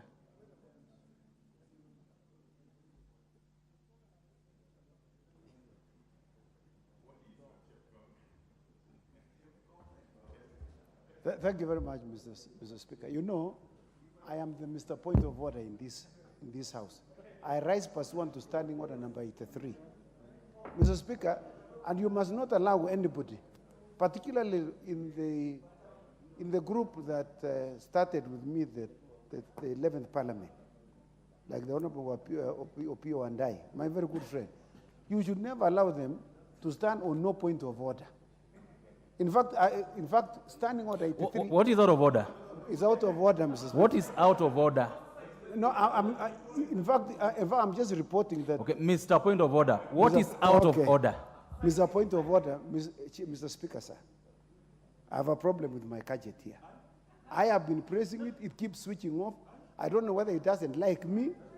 And you know, I have been sitting here. Okay. I have asked here, they told me it cannot be seen.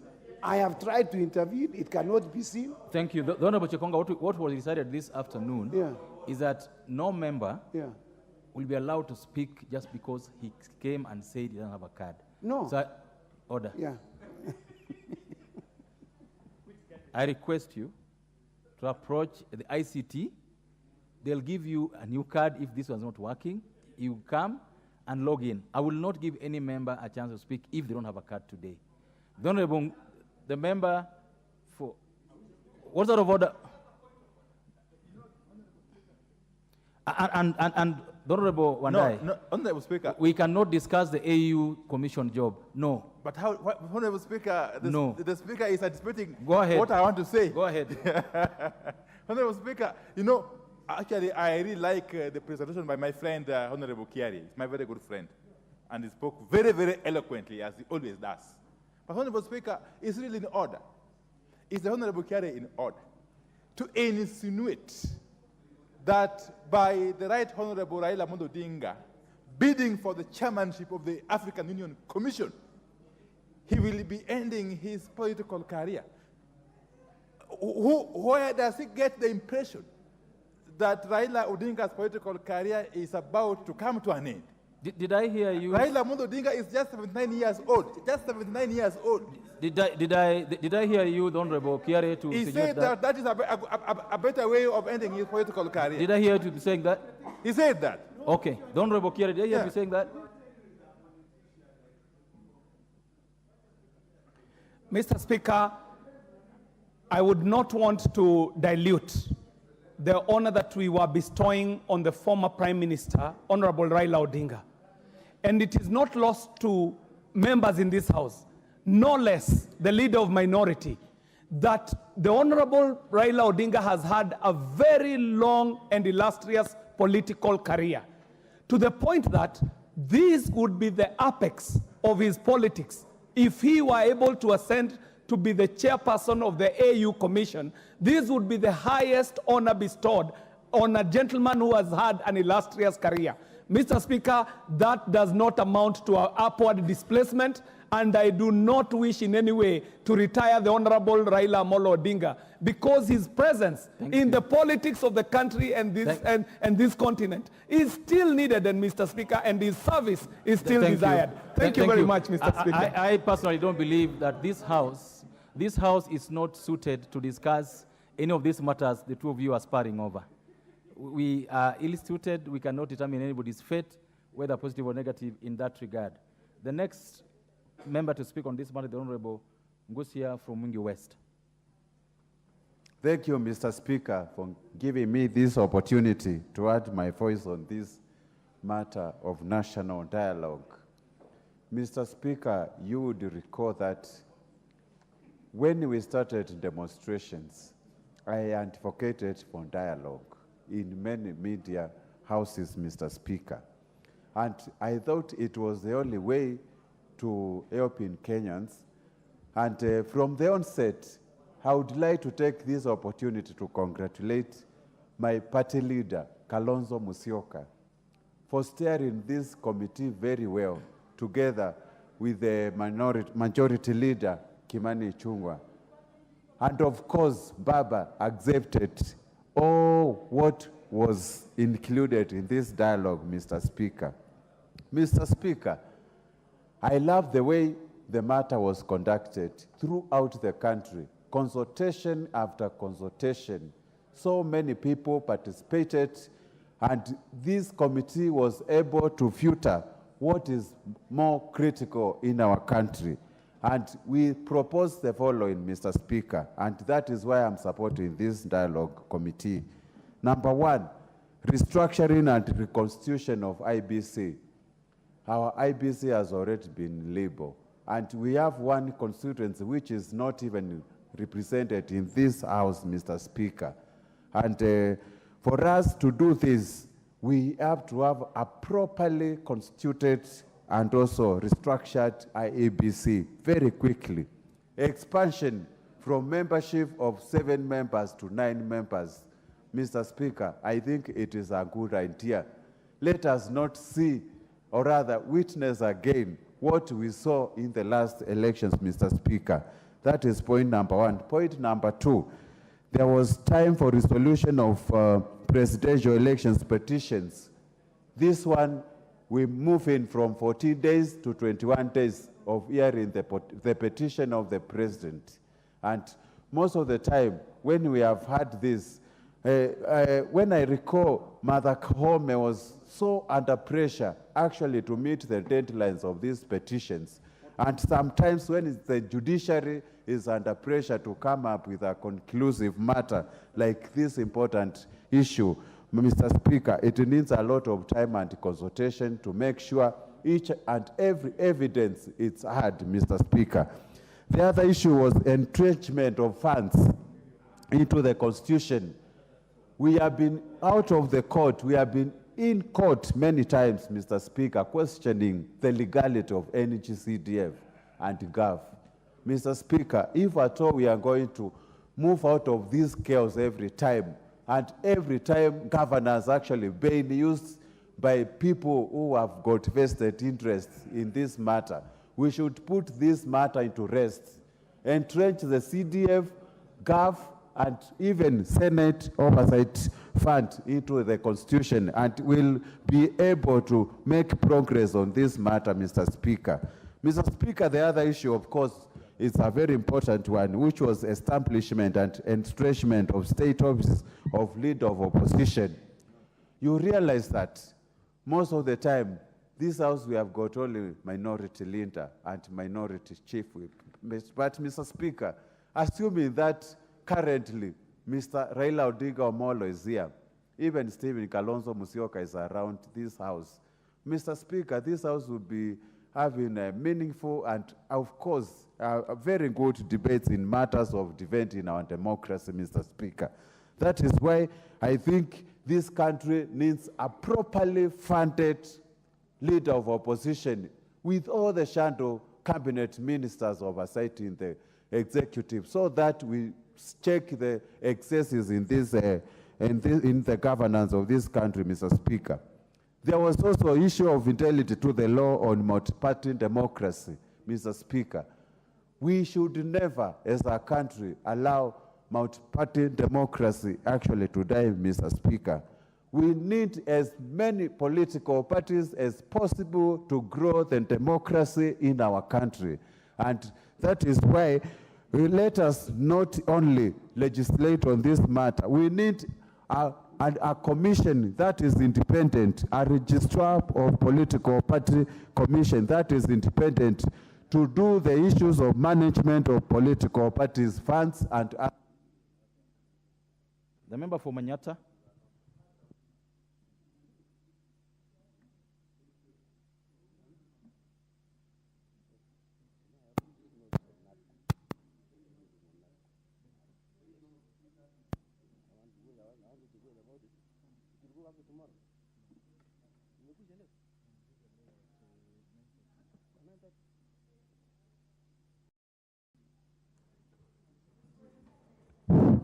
Thank you.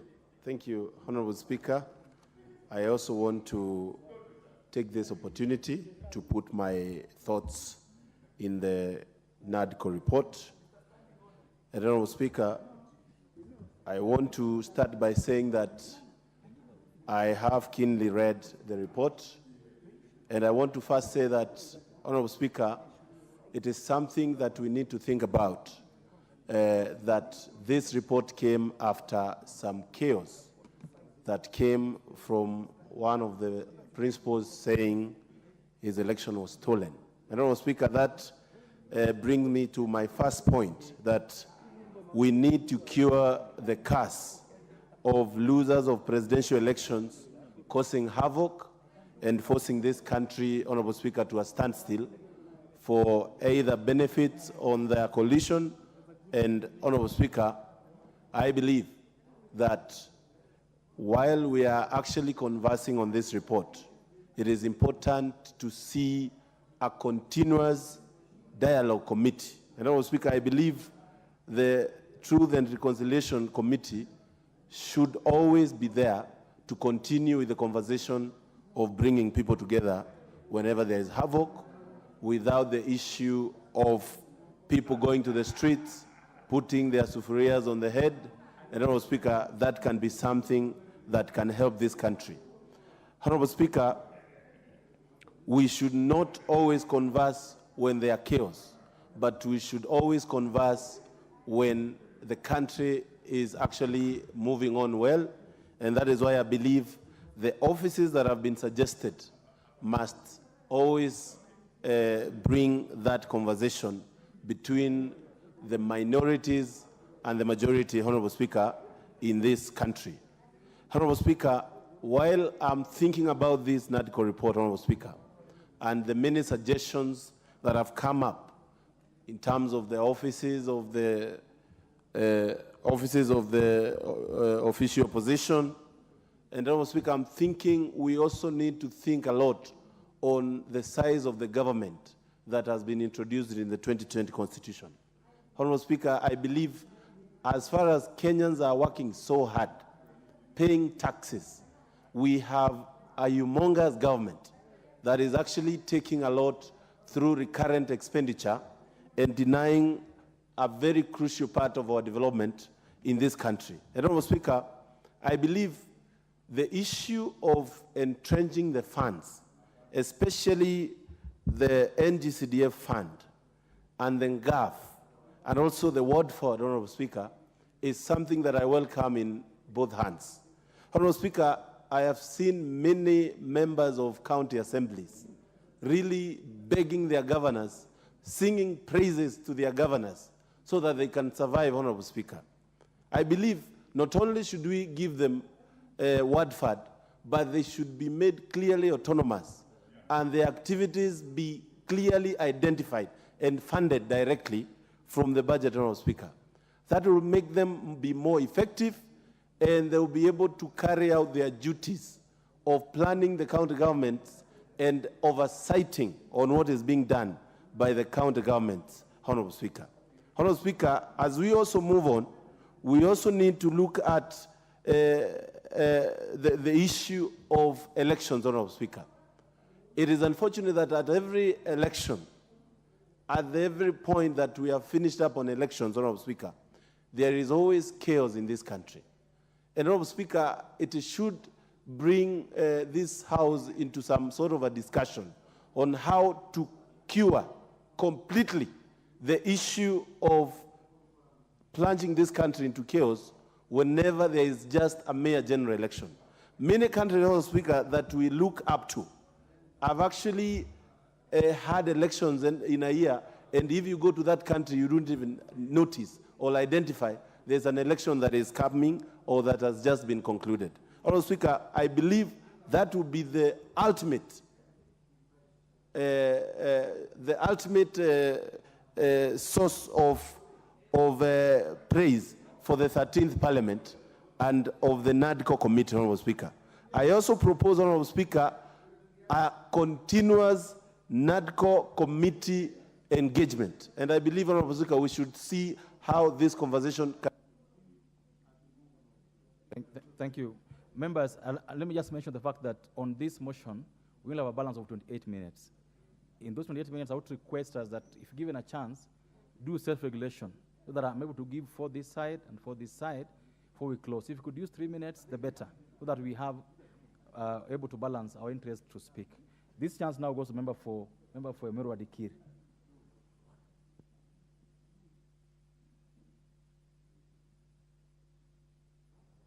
Thank you, Speaker, for also getting this opportunity to put my mind on this motion. Mr. Speaker, I wish to state here that this committee which was handling this matter, and I want to thank the members who are actually dealing with this matter in Bomas, especially the majority leader and the leader of opposition, or acting leader of opposition, Mr. Kalonzo Musyoka, and many members who are working on that particular meeting.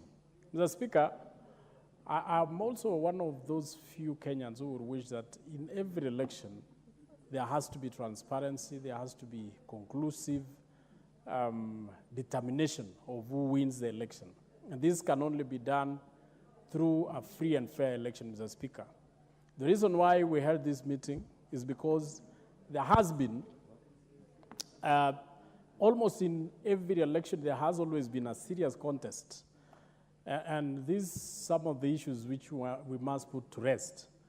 My only contention with the proposals made by this committee is amongst them the IBC. Mr. Speaker, I would have wished, if it was possible, we allow IBC to work like courts. Mr. Speaker, sometimes we believe if we were to put members from parties to be represented in IBC, maybe they can do some justice. Mr. Speaker, it has been done so before and nothing has come out of it. Look at the courts, Mr. Speaker, how the Supreme Court president and the rest of the court's judges are appointed. They go through rigorous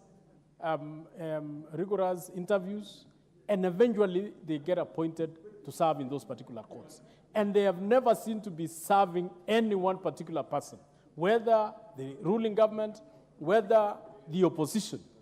The Supreme Court has always been very universal in their rulings.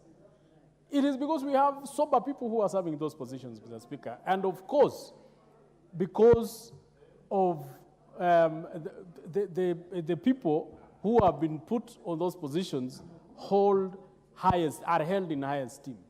Mr. Speaker, I don't understand why we cannot also afford the IBC commissioners the same opportunity, like we are affording the same opportunity to the Supreme Court judges. Let us allow the IBC to be selected or to be put on the same rigorous interview, just like we are doing with the Supreme Court, and allow them to work. Mr. Speaker, but the question, the day we start putting members from parties or parties proposing people to those particular positions, Mr. Speaker, that will be the end of IBC, and it is supposed to be a commission that is independent. Mr. Speaker, I also feel that the proposal to have NGCDF and NGAF in our law is very important. It's very important because the functions of ICDF has always been very vital to ourselves and the people who we are serving. On the question of boundaries, Mr. Speaker, I don't know how we are going to do that, but sometimes I believe our taxpayers are overburdened at times. Sometimes if we want to serve our people correctly, let's increase funds to the constituencies and maybe using the one shilling. And that one can serve our country. You know, we don't have to hide our heads or bury our heads in the sand. It is a reality. There is a constituency having over 300,000 and another constituency having over only 20,000. We must have Kenyans correctly. On the question of 7 years by senators, I don't mind, even if they go 10 years. After all, those are elders who are just serving their heydays or their, so we don't have any problem. On the issue of two-third gender rule, Mr. Speaker, and this one I wish you allow me more minutes, on this gender rule, it has always, I've never understood why we cannot make it, Mr. Speaker, on appointive position. We say it must be 50%. But on elective, this one depends on the people. How do you force people to elect whatever gender they like or they don't like? So on that part, Mr. Speaker, I wish I would have, if I'm given opportunity, Mr. Speaker, to amend, I want this House to return to the parliamentary. They will be answerable to the people who elected them. So, Mr. Speaker, if I was to get an opportunity, amend this proposal, let's have members of cabinet here, let us have the position of the Prime Minister, and stop calling it names. Let's call it the Prime Minister and have the Prime Minister in his house so that we can have 3 strong positions in this country, actually 4.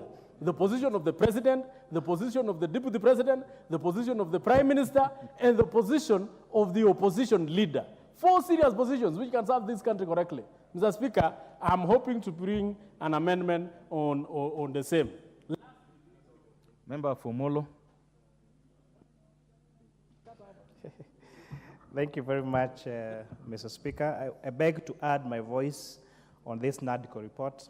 And one of the things I want to congratulate them for is because it hopes to resolve the conflict we have after every election. It is very sad, Honorable Speaker, that it is like we try to fold our country every time we go to elections. We tend to leave our brains at home. We start looking at each other as enemies, and becomes a very long political process. The campaign period means that very few government projects are being implemented around that time. Businesses and investors employ what you call wait and see, because they do not know what will happen during elections. Then immediately after election, we waste another almost 1 year. And therefore you find in a span of those 5 years, the time that a government has time to work is only 3 years. So the rest of the 2 years is wasted on political context. So if this is going to fix that political context, that is a step in the right direction. The boundaries review is also very critical. We are looking at seeing possibilities of, for example, of adjusting our boundaries, adding additional wards, for example. One of my areas in Molo is a place called Sachangwan that we all feel as a people should be a ward by itself. And therefore, so this will give us a chance to review that and possibly have additional wards. For example, the Sachangwan ward, that would be great. On enshrining the funds in the Constitution, again, this is a very, very welcome move. I think the importance of NGCDF cannot be overstated. Some of us, including myself, is a product of NGCDF. My secondary school, my university education was sponsored through bursary, and therefore that this NGCDF continues is something that should be very, very welcome. Most important, I'd like to laud also the inclusion of GAF in the Constitution. We've seen what county MPs have been able to do with the allocations being done in GAF, and most importantly, propel them into other elective positions. You've seen people that have served as women rep, for example, former women rep for Homa Bay is now doing an amazing job as governor for Homa Bay. So it's a very great step in the right direction. On the creation of the office of the official leader of opposition, sometimes I feel us in government when we say that the opposition leaders should propose other ways of doing something better. Sometimes I find that unfair because they do not have the mechanism or the resources to do that. So the creation of the official leader of opposition means they're going to have someone who can have a shadow cabinet, so that when you're doing the BPS on this side, they're also doing a BPS on the other side. They're challenging the government programs that are and suggesting doing something better. Lastly, on the 2/3, I strongly believe in women leadership. I am a father of a daughter, and I believe they should be given an equal chance. I believe our current environment of political competition creates an unfair environment for women, and therefore the inclusion or the enactment of the 2/3 gender rule in our Constitution, not just in leadership, but I would suggest even for other offices of Your time is up. Member for Marakwet West.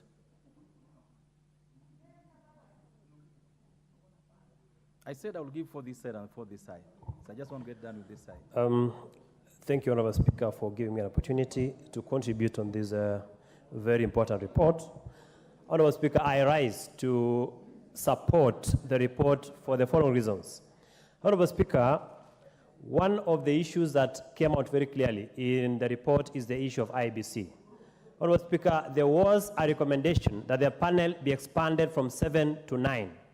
Honorable Speaker, as we speak as a country, we find ourselves in a situation where we've never been. We are in a constitutional crisis in as far as IBC is concerned. Honorable Speaker, as we sit in this house is not fully constituted because we lost a member of parliament, the MP for Banisa. Honorable Speaker, Banisa constituency. Honorable Speaker, a member of parliament is elected to this house to represent, to legislate, and to oversight, Honorable Speaker. Honorable Speaker, as we speak, that particular constituency is not represented, and therefore, that constituency does not have a member who will oversight, who will represent and legislate on behalf of them. Honorable Speaker, if the law allowed for holding of brief, we would have another member from a nearby constituency holding brief for that particular constituency. So, Honorable Speaker, it's a crisis that we must be able to resolve, and the only way is to adopt this report and we initiate a constitutional amendment so that we fully constitute IBC. Honorable Speaker, the issue of winner takes it all is what has given us a crisis in this country. It has what has led to election disputes. I support fully the creation of the office of the leader of official opposition so that any person who gets the second highest number of votes becomes the leader of opposition. Finally, Honorable Speaker, it is unfortunate, it is regrettable that the 2/3 gender rule was not factored in the report. Honorable Speaker, it is something that should have been considered. If it is brought as a single item in this House, Honorable Speaker, they have tried in many occasions, but it has never been passed. It is unfortunate, it is regrettable, and I hope that we shall cure it through an amendment of the Constitution using any other means apart from this report. Honorable Speaker, for those reasons, I rest my case. Thank you. Member for Seme. Thank you, Mr. Speaker, for giving me this opportunity. Mr. Speaker, let me start by appreciating the principles that allowed this to happen and the leader of majority, leader of the minority, the work they did in this. But Mr. Speaker, the most important thing about this report is that the committee was started when the country was actually burning. And whatever we may think about it, it actually brought some little harmony in the country and some peace. And therefore, this report, what will be important is that when we are implementing, we must be sincere to the report. We have said we'll pass it as it is, but that is about the report. There are many other elements that will come after that, and if we lose that sincerity and commitment to the welfare of the country, we will go back to where we were. That is the most important thing about this report. Mr. Speaker, looking at the restructuring of IEBC and other electoral rules, Mr. Speaker, it is important to have Parliament, the political parties, the churches, and even the law society involved in the selection panel is a good thing. But all that area, there are about 9 legislative proposals that are coming. And if we go to that and use the rule of supermajority that we are having here without actually looking at the interests of the country, we will miss it again. We will miss it again. So we must continue with the sincerity and not just use the rule of supermajority without details and without looking at issues and the interests of the country. Mr. Speaker, the issue of the boundaries delimitation is we are actually in a crisis because we have actually passed with this March. So the proposal for 10 to 20 years instead of 8 to 12 and providing that Parliament can change it is something that is good that if we we put that in our legal and constitutional structure, it will be okay. Mr. Speaker, the two-thirds gender rule, let me say something about the two-thirds gender rule. It is a clear indication of what we politicians think, that we can solve technical problems. We will not. Putting figures to be achieved by an electoral process cannot work. And with the only option we have is go to Article 177 as applied with the county assemblies and Article 90. That, Mr. Speaker, is what will help us. NGCDF and the World Fund and GAF, Mr. Speaker, the NGCDF has actually shown how funds can be used effectively. And in my mind, putting it in the... Member for Magarini.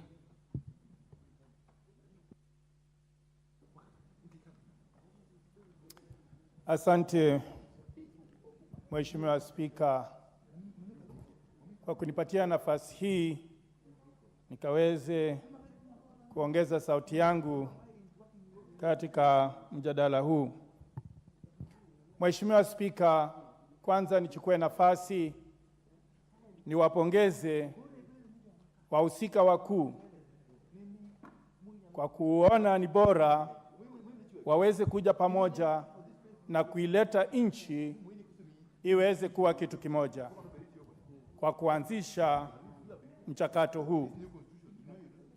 Mheshimiwa Spika, naunga mkono taarifa hii ya NADCO na hasa nizingatie kile kipengee cha kuweza kupata theluthi moja ya wabunge wakaweze kuwa aidha wa jinsia ya kiume ama jinsia ya kike.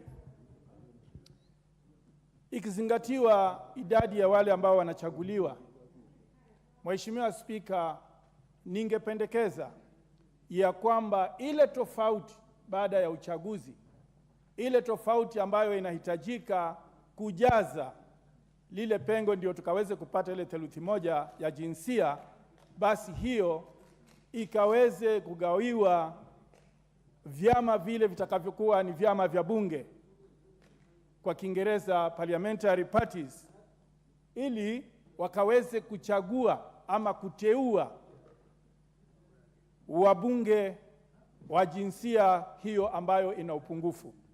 Hivyo basi tutakuwa tumekwisha tatua swala hili la jinsia, theluthi moja ya jinsia. La sivyo, Mheshimiwa Spika, itatuchukua miaka na mikaka kuweza kupata suluhu jambo hili. Pia vile vile nipongeze ile ya kwamba tukaweze kuwa na NGCDF katika katiba, na pia vile vile tukaweze kuwa na ile hazina ya wadi.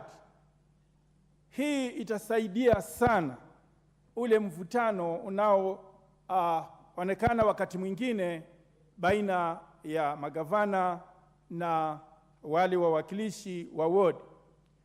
Lakini si iwekwe tu bila mipangilio, Mheshimiwa Spika. Vile ilivyo NGCDF iko na mipangilio na inasimamia vitengo.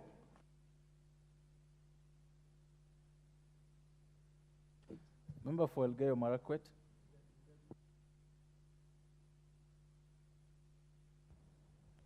Thank you, Honorable Speaker. Just a minute.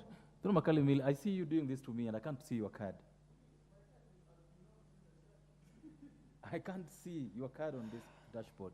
So could you approach the table and see? Go ahead. Thank you for giving the people of Elgeyo Marakwet this opportunity, Mr. Speaker. And since I've patiently waited to debate, I think I'll zero in to two-third gender, Mr. Speaker. I want to speak loudly about it because I don't want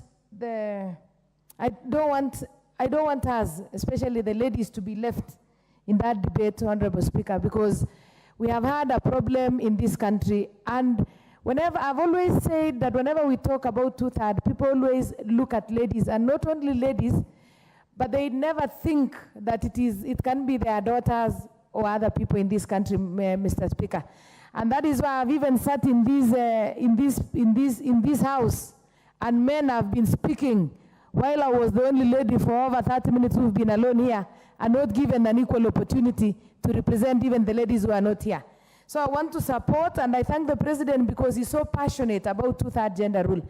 There are some things that we should try as much as possible to ensure that we bring some equity, or we ensure that all gender is well represented, Mr. Speaker. Number two, let me talk about NGAF, CDF. Many people in our constituencies and our county rely or depend on CDF, especially the bursaries for school-going children. Long ago, before the CDF, Mr. Speaker, I would see members of parliament and even the community fundraising for children from the needy families to go to school. But since the inception of CDF and GAF, Mr. Speaker, I can assure you that it has, even so many members of this parliament are beneficiaries of CDF and GAF. It should be enshrined in the Constitution, Mr. Speaker. Mr. Speaker, it is also good that we have official opposition leader in the House. And many a times, people in the opposition might lose direction or might lose interest in the House business because they might not, okay, they do have the whips, they do have the leader of minority, but at times when there is no leader of official opposition, members tend to relax. And we need opposition to ensure that the government is kept, is checked properly, Honorable Speaker. So it is good that we get the official opposition, we get the Prime Minister in this House, and to ensure that each and every time issues are there, the majority and the minority are well represented, Mr. Speaker.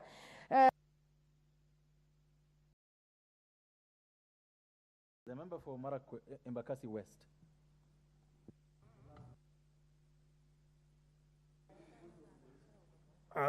Thank you, Honorable Speaker. First of all, Honorable Speaker, let me take this opportunity to commend the team that did this report, led by the Majority Leader and His Excellency Kalonzo Musyoka. I want to thank the President and the former Prime Minister, Raila Odinga, for giving the country an opportunity to talk to one another. We have an opportunity to amend the Constitution through this report, Honorable Speaker. And through this report, a proper public participation was conducted where members of the public were able to contribute. Honorable Speaker, reconstitution of the IEBC is very important. We need to hold those by-elections very urgently, but we need an IEBC that is respected in this country. We need to, there's an issue of boundaries review as well, Honorable Speaker, in my constituency. There are two wards, there are two areas where Uhuru have always wanted their own ward, Tena have always wanted their own ward as well. Honorable Speaker, the position of leader of opposition is welcome, but it must be well-resourced, and I like that the Chair Finance mentioned that. So that office is independent and respected. It cannot be a position that is given, that will be micromanaged by the executive.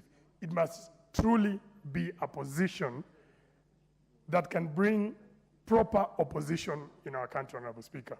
The issue of staggered elections and senators having different terms, Honorable Speaker, I must disagree with this one. Otherwise, we will keep our country in perpetual campaign. Because if you have an election 5 years and then somebody else has an additional 2 years, 7 years, that means we'll be campaigning throughout. And I think that's the one thing this report was trying to cure, so that how do we manage these elections? How do we ensure that we finish elections and get back to the issue of building our country, Honorable Speaker? The issue of political parties, the sanity, that's why we need that independent office of the registrar. Especially, Honorable Speaker, those of us who are in Jubilee, elected in AZIMIO, we feel harassed and forced that we are supposed to exit the coalition that brought us to Parliament, Honorable Speaker. So there must be sanity, and it's important that that office exists in a manner, and that's for the future of our country, so that there's proper democracy in this country, Honorable Speaker. Honorable Speaker, the issues of the election petition, I know has been proposed to 21 days, but we must learn from the US election of 2020. You saw President Donald Trump dispute and exercise all other different channels despite the uprising that was there. But he went to court and it took time. I think we need more than 21 days. We need probably 30 to 45 days so that our Supreme Court can thoroughly go through those petitions and ensure that the decision that comes is a decision that is accepted by all parties. What happened this year, Honorable Speaker? Last year, we had an issue with it. 2 points, Honorable Speaker.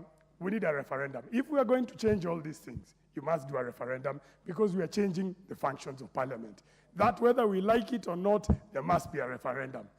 Finally, Honorable Speaker, we still consider this report incomplete. One reason, you failed to consider cost of living, but the natural course of things is now taking effect, and you are seeing it as it's going out there. Thank you, Honorable Speaker, but I support the report. Thank you.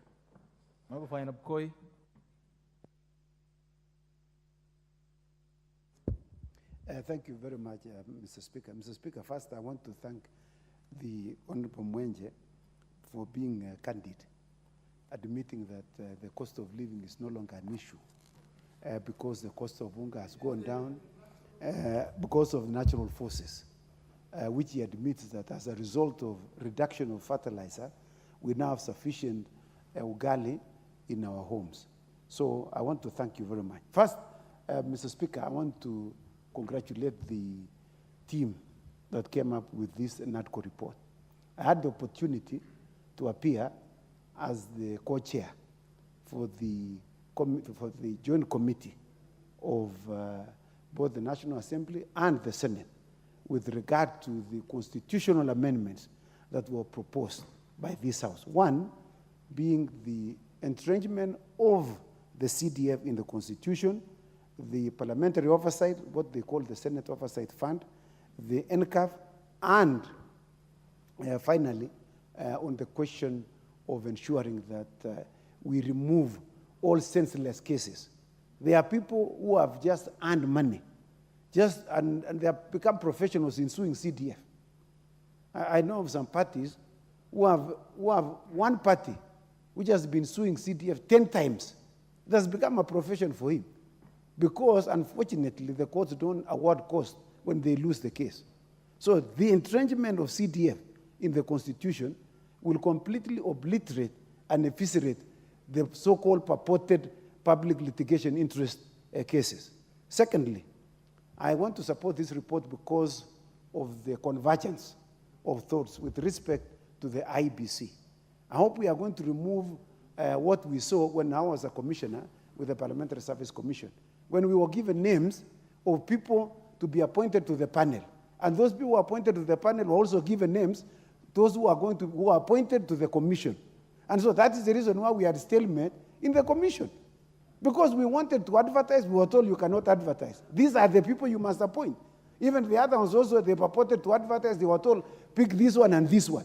So that, you see, the process became flawed because they were partisan. And so we hope that this thing will completely remove that partisanship that we saw. And so we want to thank even the chair of Committee on Housing and Finance because affordable housing is in this NADCO. I don't know why people walked out. And yet it is a consensus thing, Mr. Chairman, Mr. Speaker.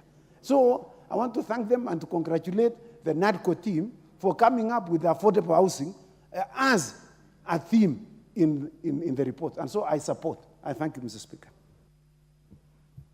Members, before we call them what reply, I would want the Honourable Member for Kitui Central to have a last bite on this.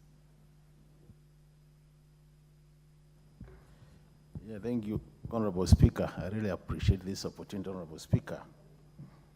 Because as you noted, I had put my card, but all along, I thought it was showing and it wasn't showing, but I really want to appreciate this opportunity. I'll be very brief, Honourable Speaker. I want to start by congratulating the two principals, that is the President and Honourable Raila Amolo Odinga, for agreeing to have this team sit.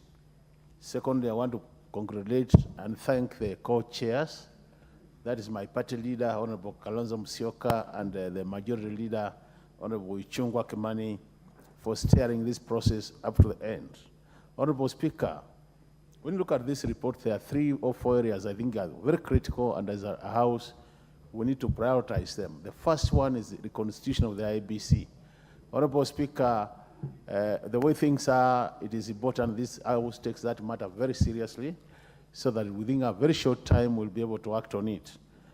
First of all, to streamline the electoral reforms, and secondly, to sort out the matter of delimitation of boundaries, because that is already overdue. The second issue, Honorable Speaker, is the issue of the World Fund.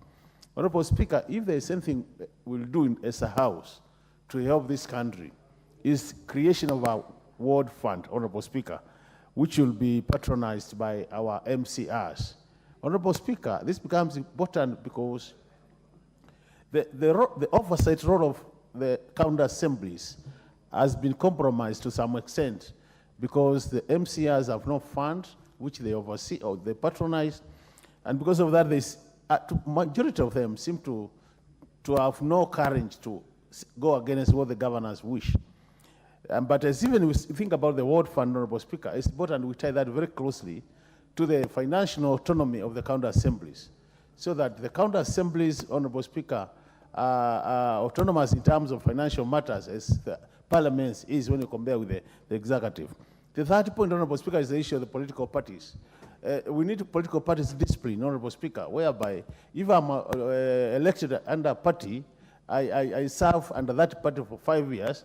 Otherwise, then I'm allowed to go back to the people to even decide to change the party. So that in that case, then we have discipline within our political parties. And the last point is the issue of the CDF, GAF, in terms of entrenchment in the Constitution. That is very important for this country. It will ensure that we have equitable distribution of development in the country. And just as CDF has served this country very well, as a result of that, then we'll be able to ensure that it doesn't matter which political divide you belong to, but at the end of the day, every part of this country will be developed, because all Kenyans are serious taxpayers. And so long as you pay tax, you should be entitled to development in that region. With those remarks, Honorable.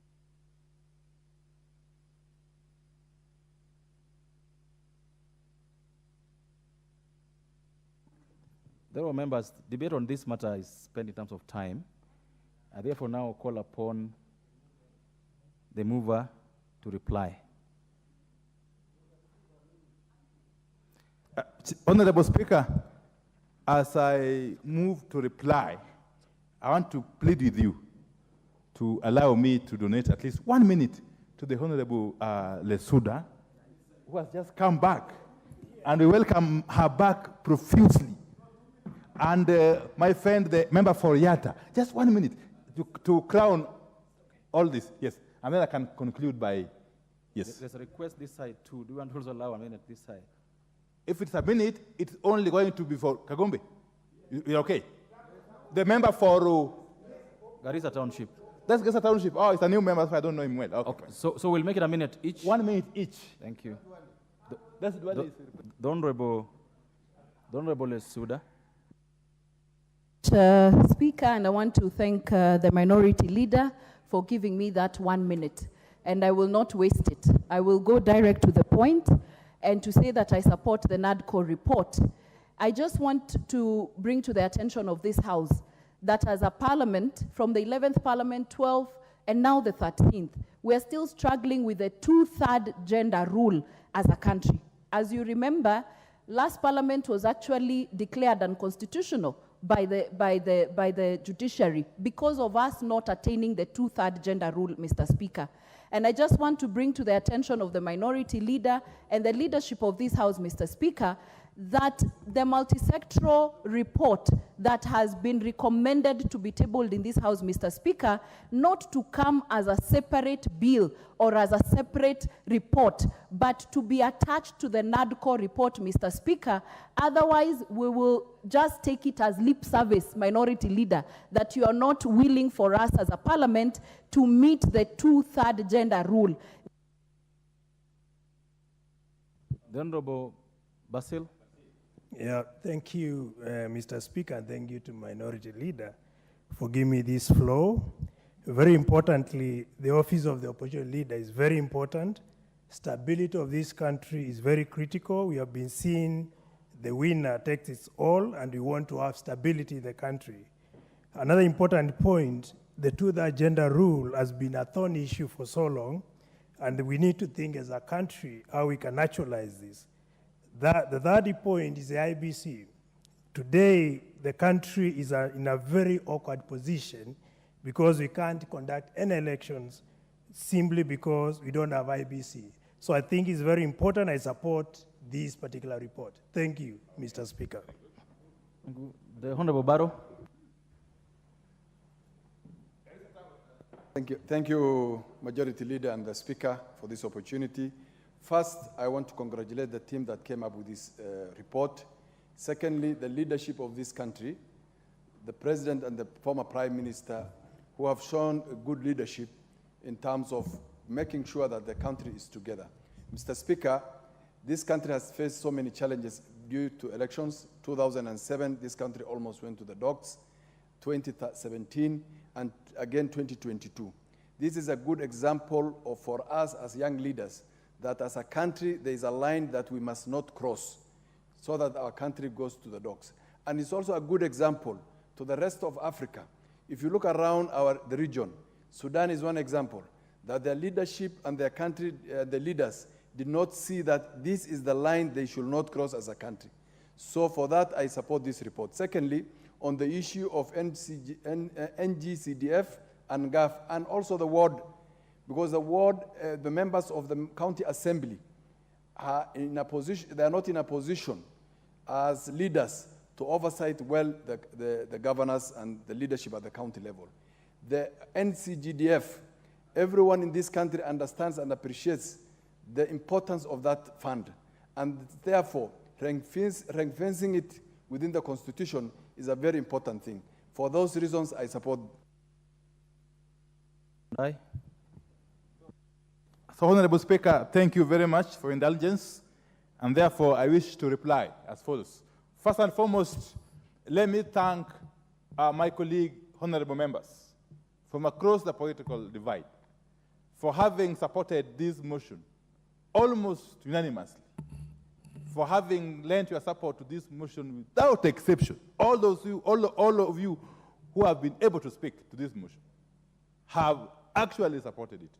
And that is very, very encouraging. I cannot forget to thank the leadership of the two coalitions out there for having appealed to their members, for having encouraged their members to support this motion in the manner they have done. That is the spirit in which this country needs to move forward. A country that speaks to itself, a country that speaks within itself is a country that prospers.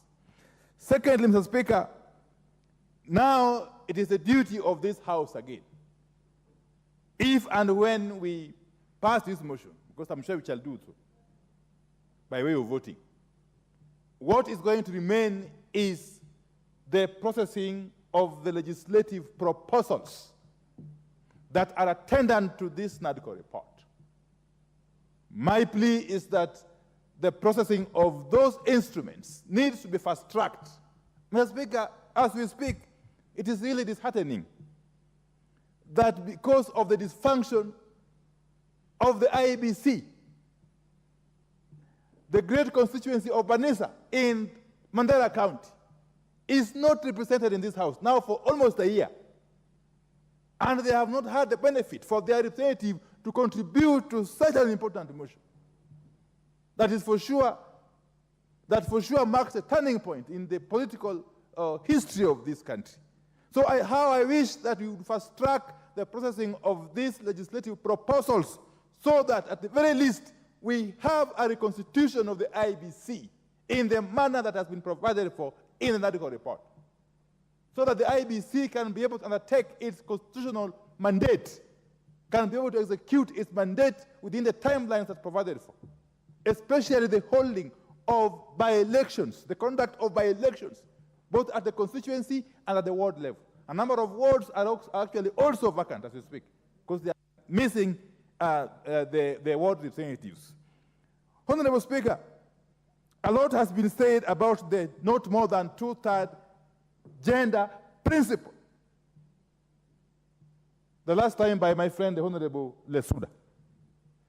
Honorable Speaker, I want to reiterate what I said when I was seconding this motion. That because of the timelines and in the wisdom of the NADCO, it was recommended that the multi-sectoral working group that was dealing with the not more than two-thirds gender question be allowed to conclude its work within the time frame that it had been allocated. And that whatever recommendations shall emanate from that multi-sectoral working group shall form part of the NADCO report, regardless of when those recommendations will land in this House. That is the principle. It may not be apparent on the face of that report, but that is the principle. The spirit of the NADCO report is that whatever recommendations that multi-sectoral working group shall come up with shall form part of the NADCO report and shall therefore be treated in the same manner the other recommendations of the NADCO report are being treated. That should actually give some comfort to our colleague, lady members of parliament, and indeed the women folk across the country. Okay? 2, the matter of the cost of living remains an outstanding issue. We agreed to disagree, and that is really very healthy. We agreed to disagree within NADCO, that the matter of the cost of living be left pending, since there was no consensus. The AZIMIO side's progressive recommendations or proposals were shot down, and therefore we left it to the Kenya Kwanza side, which is in control of the government, to see to it that they reduce the cost of living. I'm hoping they will do so, because otherwise this is a ticking time bomb. This is a ticking time bomb. I can see manipulation of the exchange rate through manipulation of the Eurobond. That is a story for another day. I'll be coming back to deal with it later. I hope you will be able, Kenya Kwanza, to deal with the cost of living. Otherwise, it will consume you. It will consume you in the fullness of time, Honorable Speaker. So finally, as I conclude, just add my minutes, I finish. Let me say that God has been very kind to this country. Conclude. God has been extremely kind to Kenya, because every time we are on the verge of falling into the precipice, the Almighty God has always pulled us back. And we must get the learning from this. Getting into dialogue with your political opponent cannot be a sign of weakness. On the contrary, it's a sign of strength. If you can dialogue with your political opponent, it shows that you have got the strength and the... Out of order, the Honorable Member for Madenge. Honorable Speaker, is the minority leader in order to mislead this House that there is manipulation of the exchange rate? He should table evidence to that effect or withdraw. The Honorable Wandai. Order. The Honorable Mbadi, order. The Honorable Wandai, would you substantiate that? In an argument. No, this is not, this order, order. Order. This is a matter of grave concern to the public. And so you just can't get away with it like that. You either substantiate the manipulation of the currency or you withdraw that statement. Honorable Speaker, I think in this House, and me and you have been lucky to be here for some time, since 2013. It cannot be out of order for a honorable member to express his opinion about what is happening in the exchange market. It cannot be out of order. My opinion is that the current movement in the exchange rate is as a result of manipulation, and which is tied to the Eurobond. That is a matter of opinion. The Honorable Wandai. Yes. As Presiding Officer today, I insist, because this is a matter that is concerned to the public, you know that, and you know the impact of your statement. So you either table evidence to that effect or you withdraw that statement. I will ask you, Honorable Speaker, to indulge me, and allow me to bring the evidence, because I don't have it here now, to bring the evidence at the soonest possible time. If you don't I have could bring it on Tuesday this week at 2:30 p.m. If you don't have the evidence, you know what our rules say? No. That order. What our rules say, as you alone is responsible for the truthfulness of the statement that you make on this floor of the House. So if you don't have that evidence with you, I would request you proceed and withdraw the statement and proceed with concluding it. It's in hard form, and I didn't carry it here. And I am saying that if you gave me time, I would be able to come and substantiate with documents. Is that too difficult? I order you, don't one die, withdraw your statement that the currency is manipulated. If you don't have that evidence now, I order that you withdraw that statement. What I will do, Honorable Speaker, to make the matters easy, is to suspend my statement for now and allow me, when I come back on Tuesday at 2:30 p.m., I'll come back here with a load of evidence, if that could suffice, Honorable Speaker. Go ahead and suspend it. Fine. I hereby suspend my statement that the exchange rate is being manipulated until I am able to carry the load of evidence and bring it here to substantiate what I've said. Honorable Speaker, with those very many remarks, I wish to reply. Thank you very much. May God bless you.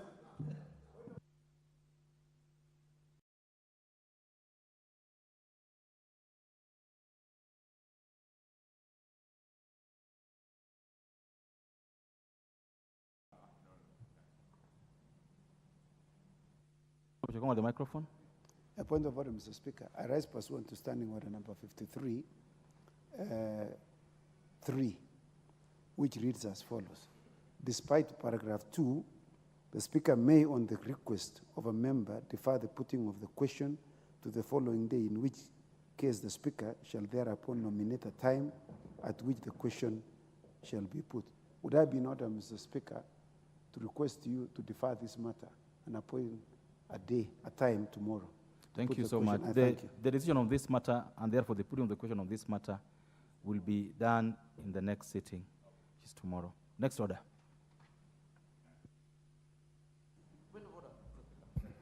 Order number 13, motion.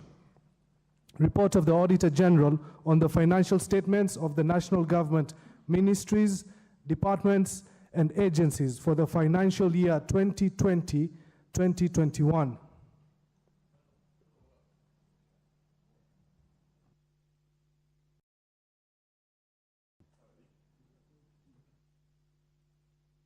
The member for Gatundu South, what is out of order? Thank you, Speaker. I happen to have the benefit of sitting in the Public Accounts Committee, and the report that is about to be tabled by Honorable Bud is a report that we have worked tirelessly. If you look at what he's holding, Mr. Speaker, you realize it's a voluminous document that he has to go through. And you know, Honorable Speaker, you know Honorable Bud is a ranking member of this House. And as you can see, he's been working the whole day. It is now coming to about 8 o'clock. He's tired, and he needs to execute this. And by the look at things here, I think it will suffice to say that understanding order number 35, it will not be very good to execute that matter right now with the quorum that we have, Mr. Speaker. So I would beg that we suspend that matter. And we actually call the House out of quorum, and we stop the matter and deal with it tomorrow. Thank you, Speaker. Of order, because from what you're saying, no, lack of quorum. I'm standing on standing order number 35, that we have no quorum to execute that matter.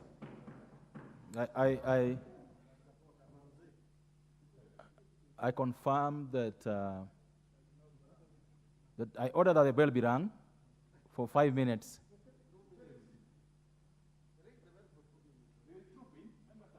5 minutes.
Order, members. Having noticed that the ringing of the bell has not borne much fruit, and the time now being 7:55 p.m., this House stands adjourned until tomorrow, Thursday, 22nd of February 2024, at 2:30 p.m.